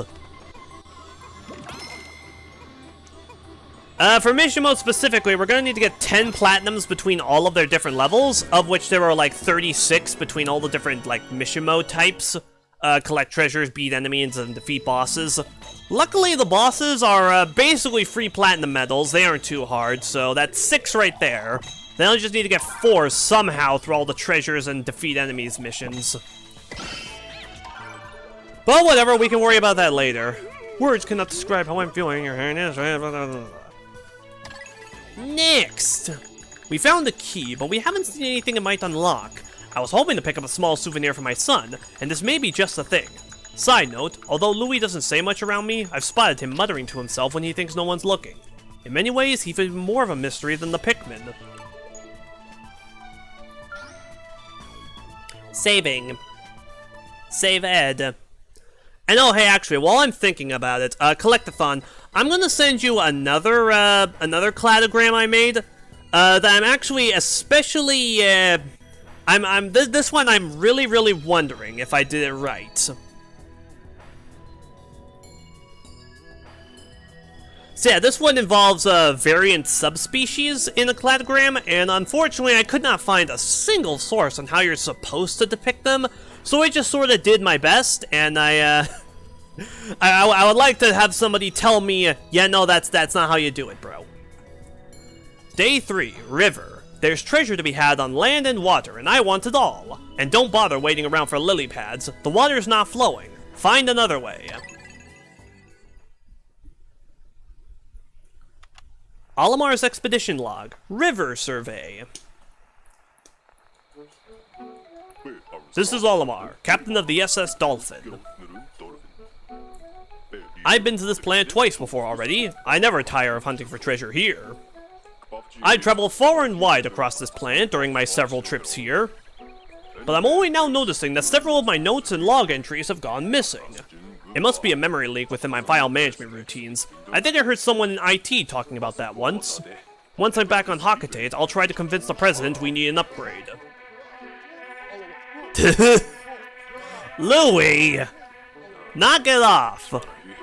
Maybe I can get an upgrade to my partner while I'm at it.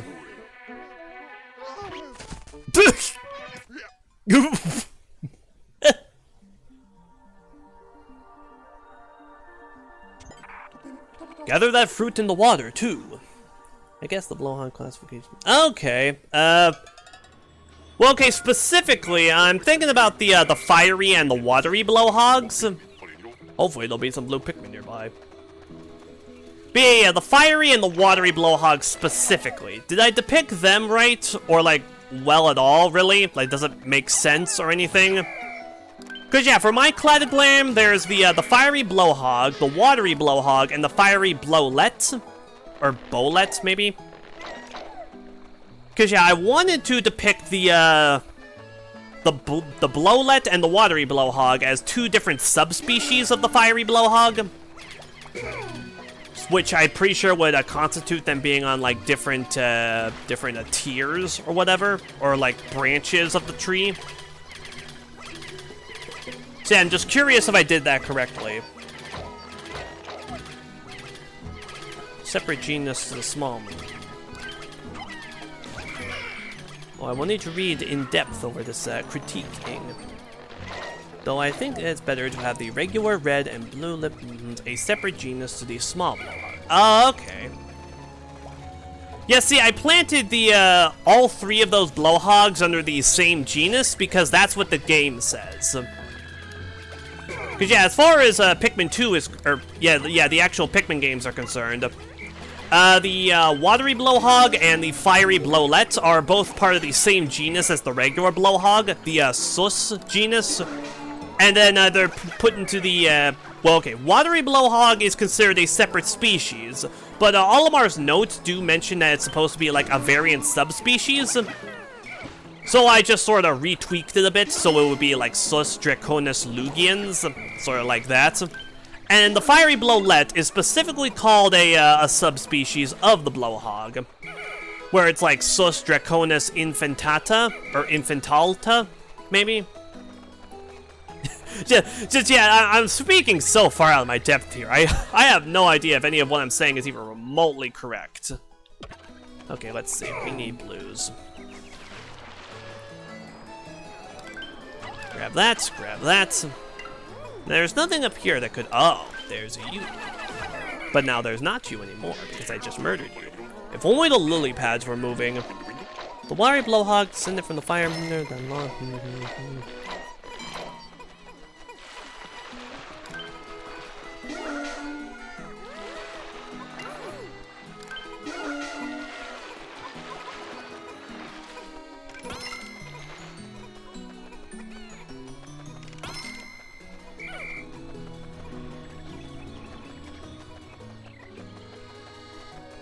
Okay, oh wait, is there...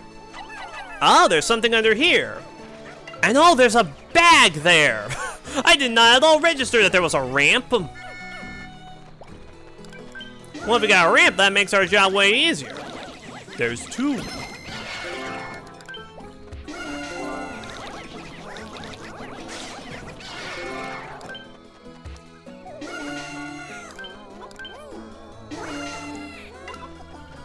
So yeah, Collectathon, is there... Well, would you recommend any specific changes to that, like in terms of how to identify them? Like put the watery blowhog on its own branch or something? Or maybe you did offer that and I just did not fully comprehend it. I think it's better to have the regular red and blue lip blowhog, a separate genus. Maybe. I am also not against inventing my own genuses in order to help identify certain creatures, because there is actually a handful of liberties taken in that regard. For example, what is it? The creeping chrysanthemum is actually a part of the same genus that the dandelions are in Pikmin 2. Which, as far as I can tell, is actually not allowed in terms of, in terms of just making up cladograms. Different species that are a part of different families are not allowed to have the same genus. So I created a fake genus in order to classify the creeping chrysanthemum under to fix that problem. Okay, I'm willing to bet you have a fruit. Yep, bingo. Just slowly learning that we should kill everything in these maps. If it states that the pygmy fiery blowhog is a subspecies of the regular fiery blowhog. Yeah, that's exactly what it says actually in Hey Pikmin. Because yeah, the smaller blowhog, the fiery blowlet, that thing is given the same genus and species, but then it's also a part of the, Infantata subspecies, or Infantalta. I don't know the exact name of it. But whatever, you get the point. It's classified as a subspecies, and I'm not 100% sure how to depict that. And I also want to depict the watery blowhog as a subspecies of the fiery one as well. So yeah, two subspecies at the same time. And I tried to find cladograms that depict such a thing in order to determine, how I should do that, but, I couldn't find anything. Apparently just no one is interested in doing that. With Louis' help, we've collected a pretty good treasure haul so far. I just wish he'd stop eating every fruit he sees. We have to work harder on finding some truly valuable treasures. The sooner we hit our quota, the sooner I can get back to my wife and kids on Hakatate. I should probably post more of those cladograms onto the Pikmin Reddit. Because I posted the Arachnorb one on there, and it got some pretty, some positive words about it. So if I could post the Blowhog one on there for constructive feedback, that would probably be good. Day 4, Tundra. This place is too big to find all the treasure alone, so split up. That's an order. And watch your steps so Pikmin don't fall into any gaps. Those assets are too valuable to lose. Man, what an ass.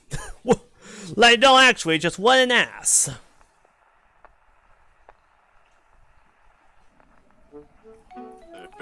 This is Olimar, captain of the SS Dolphin.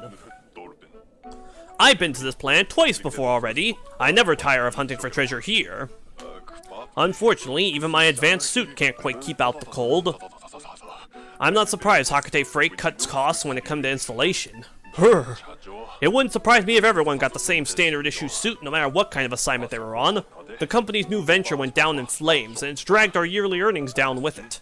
We don't have the money for decent spacesuits now. This one isn't even custom fitted.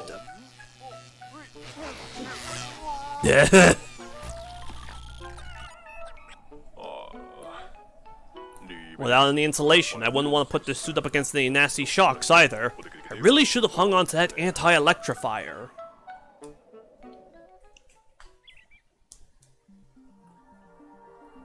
Day 4, Tundra. Collect fruits and nuggets.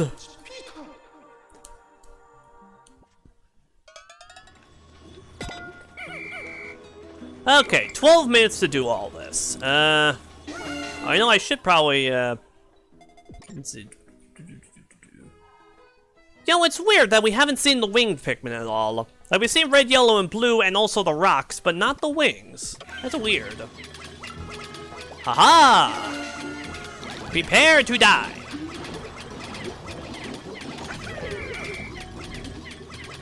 Damn it, he didn't have a fruit.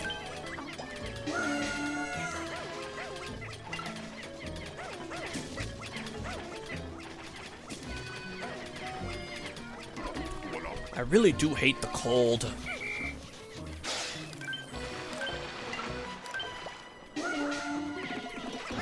Uh-oh. Not that! Aim for the damn flower!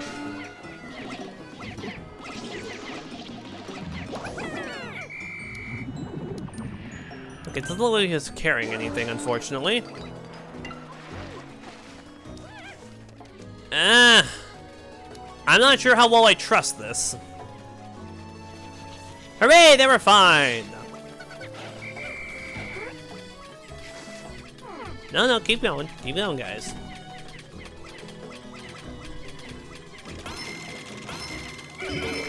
Like, I think the dwarf hogs are similar to the extinct dwarf mammoths. Oh, really? I'm not sure about this.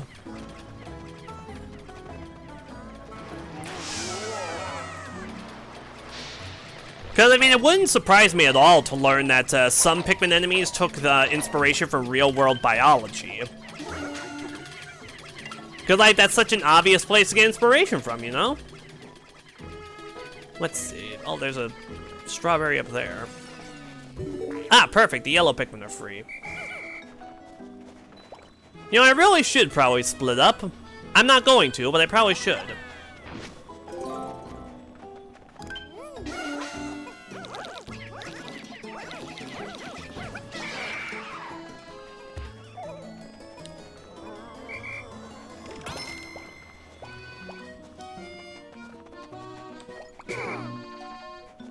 Okay, now let's see. 5 of you grab this. Now, if I could get some more blues, there should be some in the water. There we go.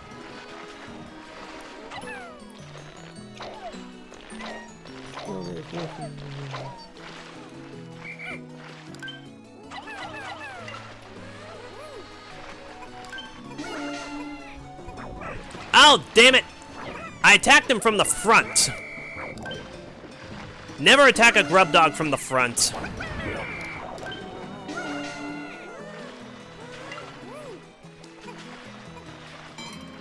That's Pikmin rule number 1. Aha! More blues. Okay, some puckering blenos, some local nuggets to take care of.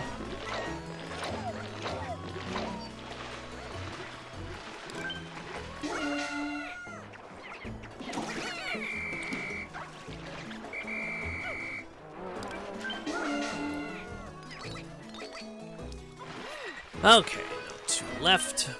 1, 2.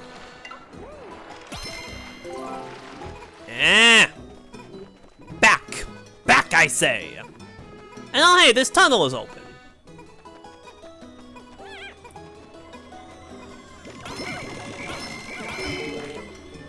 Let's see, where are... Oh, there they are.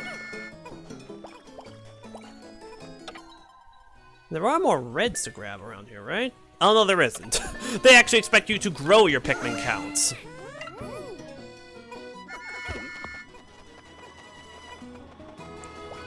Yeah, I guess I'll just throw these 6 reds over there and have them slowly chew through this.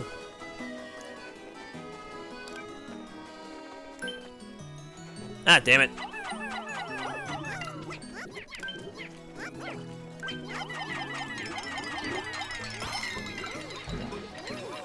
Haha! Fire resistancy!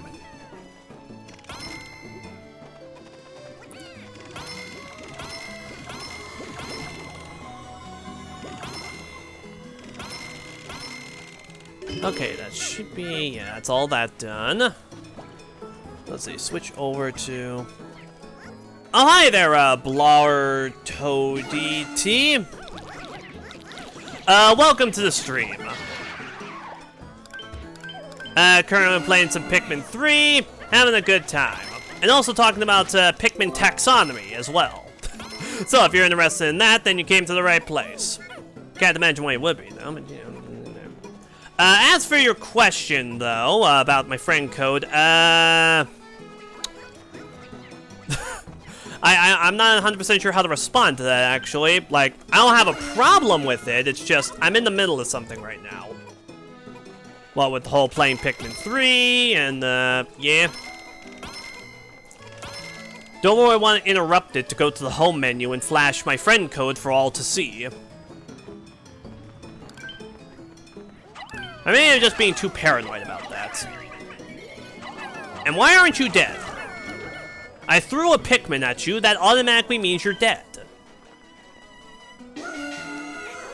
Yeah, you guys carry that, uh-oh. Okay.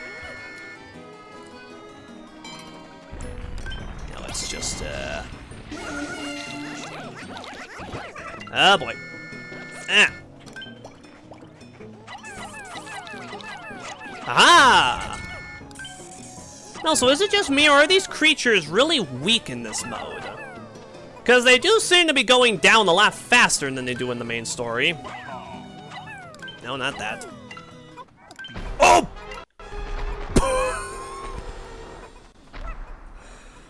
Holy God, I just got jump scared by a goddamn Baldy Longlegs.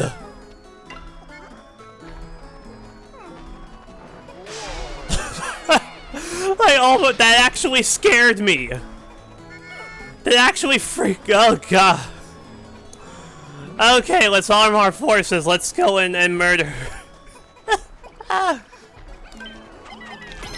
man, that was hilarious.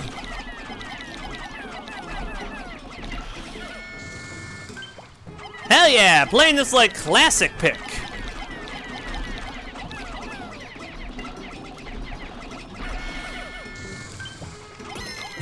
Wow, why is this working? Oh, damn it. Oh, wait, did he not crush one?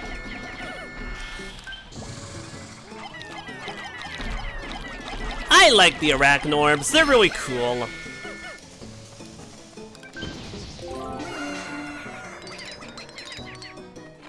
Okay, that's all of these gold chunks. And now to grab the rest of them. Okay. That yellow Pikmin there was going for a ride.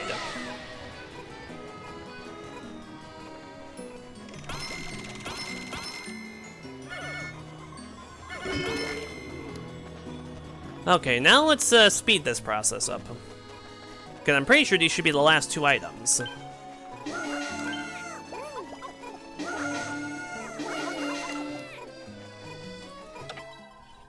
Is there any... yeah, there's that fiery blowhog over there.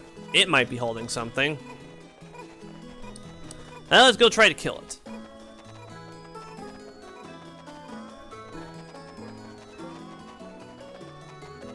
No, so the music is it just me or does the music keep distorting? I'm not sure if that's on my end or if that's like the game's audio or if it's something, or it's not actually a thing. Mission complete.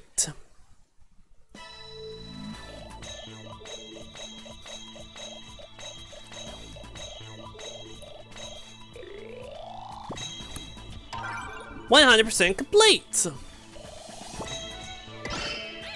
Perfect! Adventure into the unknown. Earn a bronze medal or better in Olimar's assignment. So that's, I believe, if you get at least a bronze medal in all of the different missions in Olimar's assignment. We've retrieved enough shiny fruits and other treasures that we're just about ready to head back to Hakatate. There's one reading of a huge golden object that's too big to ignore, so we'll snap that up and then be on our way. Hold on, family. I'll be back before you know it.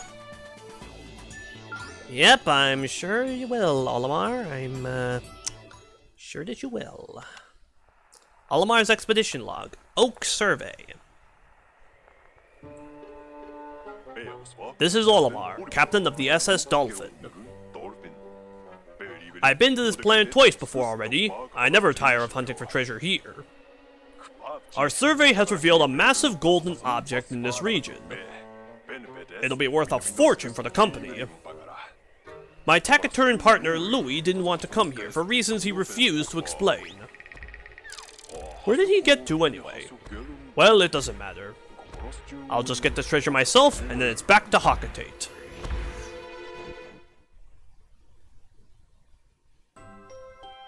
That was the last anyone heard from Captain Olimar. Whatever became of Olimar and Louis? Perhaps a crew of intrepid Copites will find the answer during their adventure. Olimar's assignment. The end. So yeah, that was the prologue.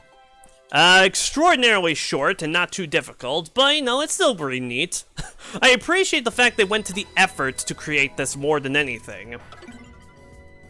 Cause yeah, they could have very easily just not, but if they did, that's nice. Anyway, time for the other half. Olimar's comeback. Olimar and crew joyfully return to planet Hakatate, only to immediately receive another assignment from the Hakatate Freight President. Now it's up to them to retrieve all the missing parts of their ship. Well, doesn't this sound familiar? My name is Olimar. I'm the proud captain of the SS Dolphin. Or at least, I used to be. The ship I fly now got totaled on our last expedition. Thanks to a team of kind Kopite scientists, we got safe passage back to Hakatate. But we weren't safe from our president. You imbeciles! How could you leave an entire spaceship behind? I don't want to see your face around here until you bring it back! And that's how Louis and I ended up back on PNF 404. Again. To retrieve the Hakatate freight ship.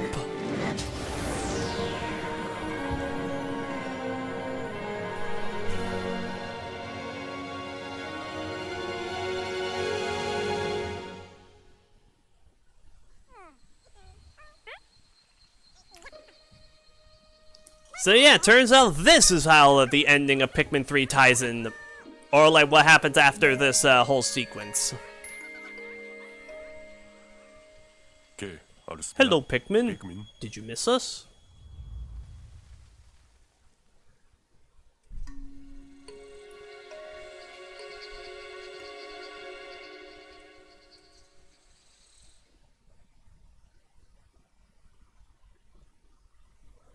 Olimar's comeback, Day 1, Pikmin Reunion. A real leader would maximize Pikmin gains by exploiting creature bodies and pellet posies. Be sure to align pellet posies with Pikmin colors for the highest return on investment. We're here on this planet for the 4th time in order to recover my company's ship, which we had to leave behind last time. But all I really want to do is finish the job so I can return to my family. I'll need the Pikmin for that, and our crash landing startled them badly, and they seem to have scattered. My first order of business will be to round a few of them up.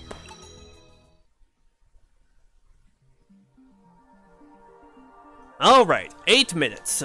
So yeah, in this, for Olimar's comeback, all of the different levels will feature a variety of different conditions. For this first level, our goal is to create an army of, let's see, how many Pikmin do we need? I don't know, we just need to create a certain amount of Pikmin. No. So yeah, Pikmin only count, though, after they've been plucked from the ground.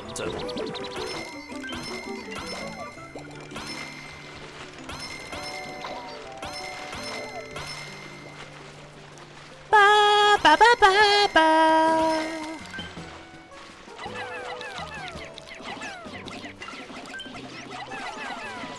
Darn it. Oh, you know what? Swarm 'em.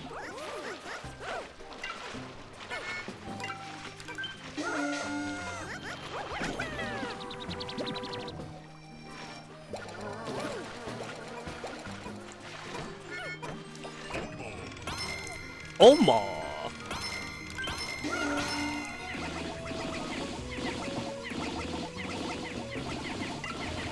Is 14 reds really enough for that? I'm unsure if they will be.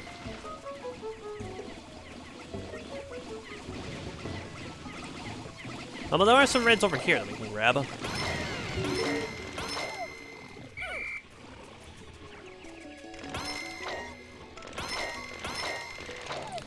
Okay, swarm this jerk. He'll provide a very decent cache.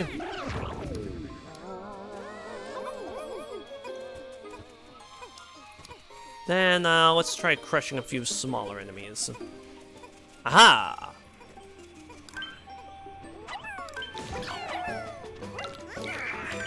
Oh.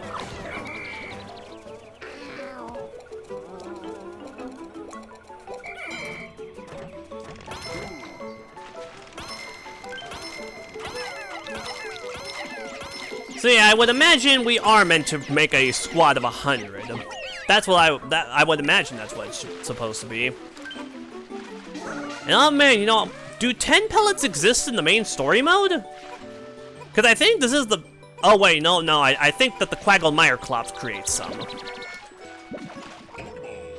Also, I like how we're only got reds and blues, as though we're not gonna need any of the other types for anything.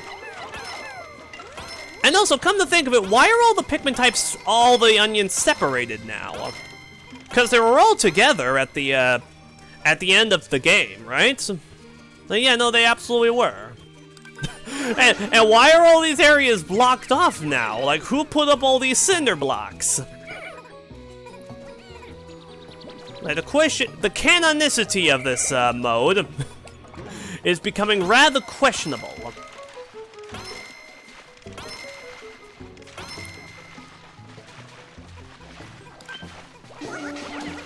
Yeah, that's right.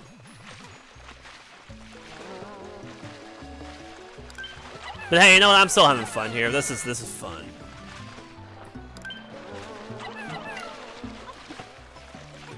Let's see, can I get that? I would like to get that. Hell yeah! Good work, Pickies!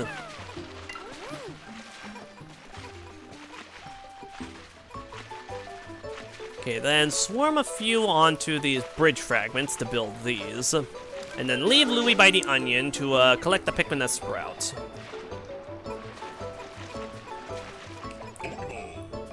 Okay, unfortunately, we do need to lose that delicious 69 there, but what are you gonna do?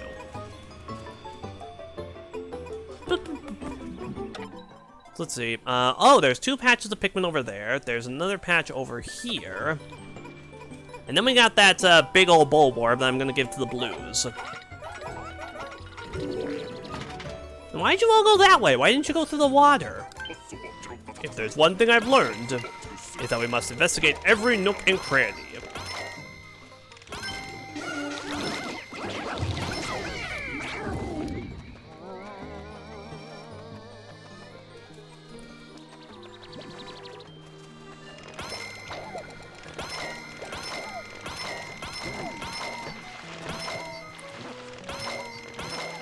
Let's see, that should be enough for the reds.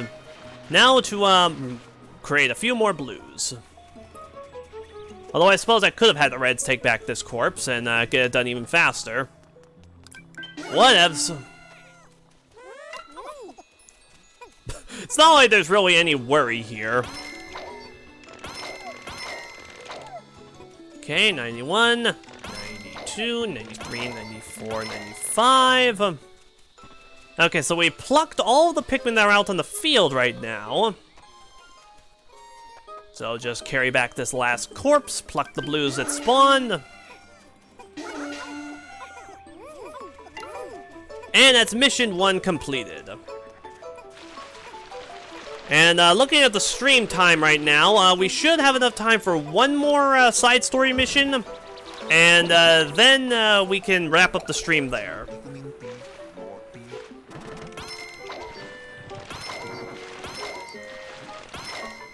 And apparently, according to that Pokos counter, each individual Pikmin is worth 10 Pokos. Good to know, I guess.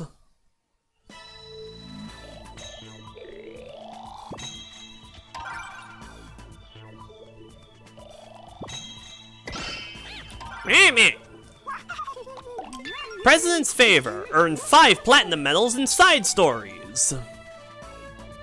Alright, so now we don't need to worry about getting platinums anymore, although we're probably still gonna get a bunch more. Our landing scared the poor Pikmin, but they've calmed down since. Unfortunately, we miscalculated and touched down some distance from the Onion. I'm not even sure where the ship is anymore. There are dangerous predators on all sides, but we have a job to do nonetheless.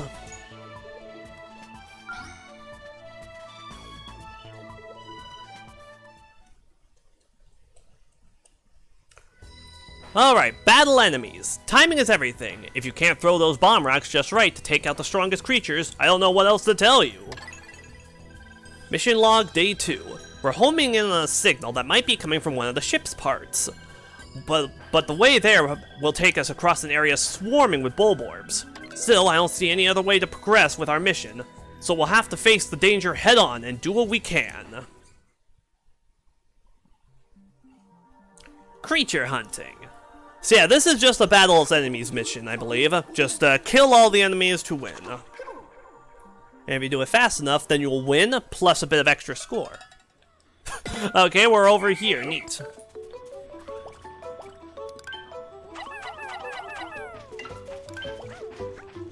You know what? You know. Damn it! Land on him! Well, to be fair, he was moving, so I guess that explains that. No. No. Kill him! Oh boy, we are losing Pikmin fast. Should I? Okay, you know what? Hold on. Let's try that again. Let's just try that again.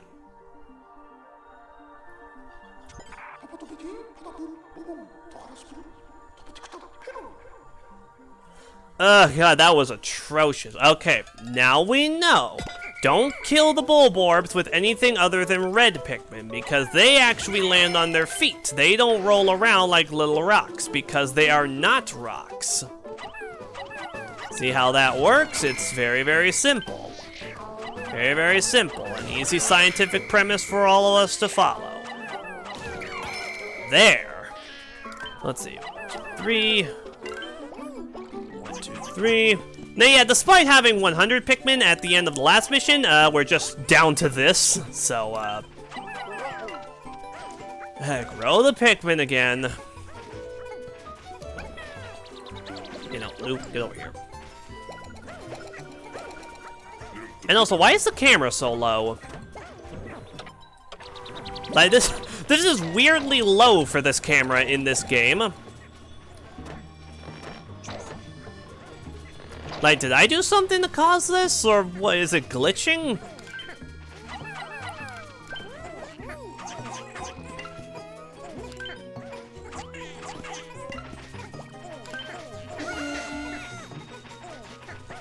Still, though, I guess this gives us a good idea as to what Pikmin 3 might play like.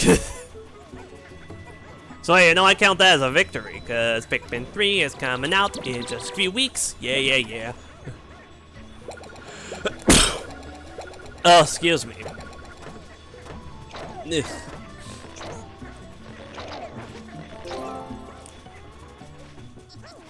Ah, sweet. Nice work, guys. Swarm it, you idiots.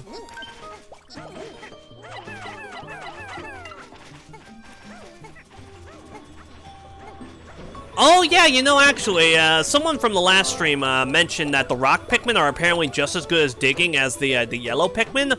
I think that actually does kind of prove it, because they did start digging that out faster than the reds did, and by a very substantial amount too.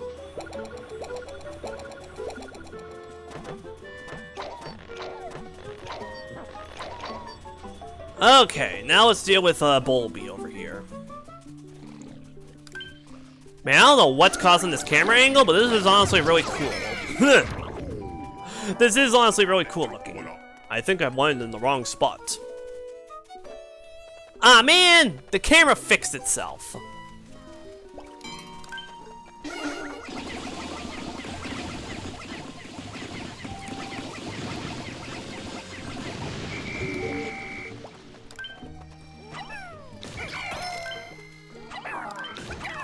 Okay, we're down to 20 enemies left. Oh, hello, Ultra Spicy Nectar. Whoa. And then we got swooping snitch bugs too. And there are a lot of Bulborbs around here.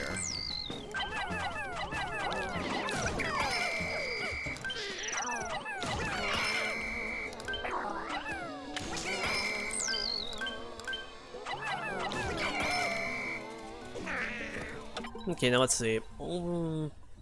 Alright, we got these two things. Let's see, if we need to find some bomb rocks. Oh, hello. That'll probably provide them. Attack when its back is turned.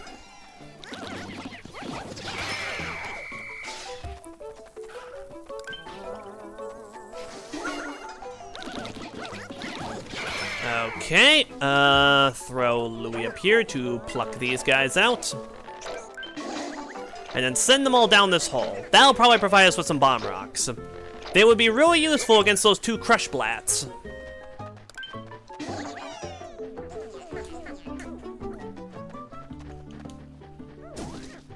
Bomb. Auxiliary bomb. Ba, ba, ba, ba, ba.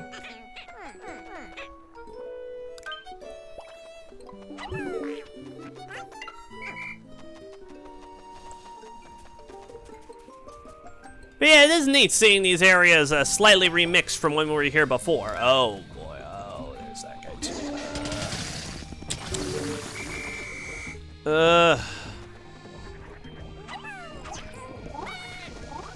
Run away! Ba-boom!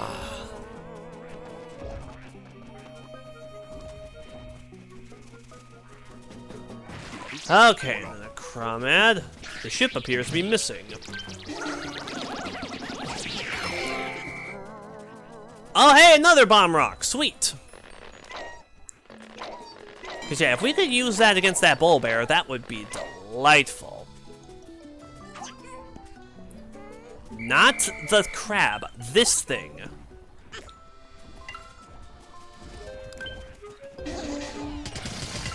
Oh, boy. Here he comes! No!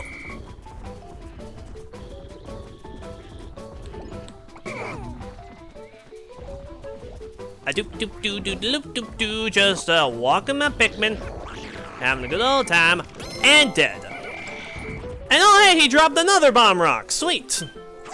I can use this against that peckish Aristocrab.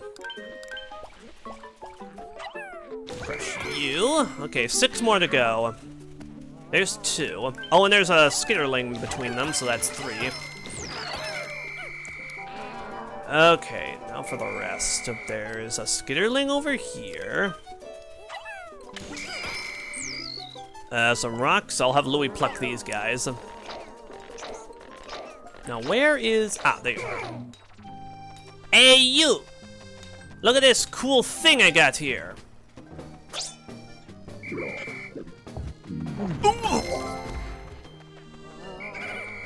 And dead. And now we just need to myrtleize this dope. Yes, that's it, that's it. And done. Mission complete.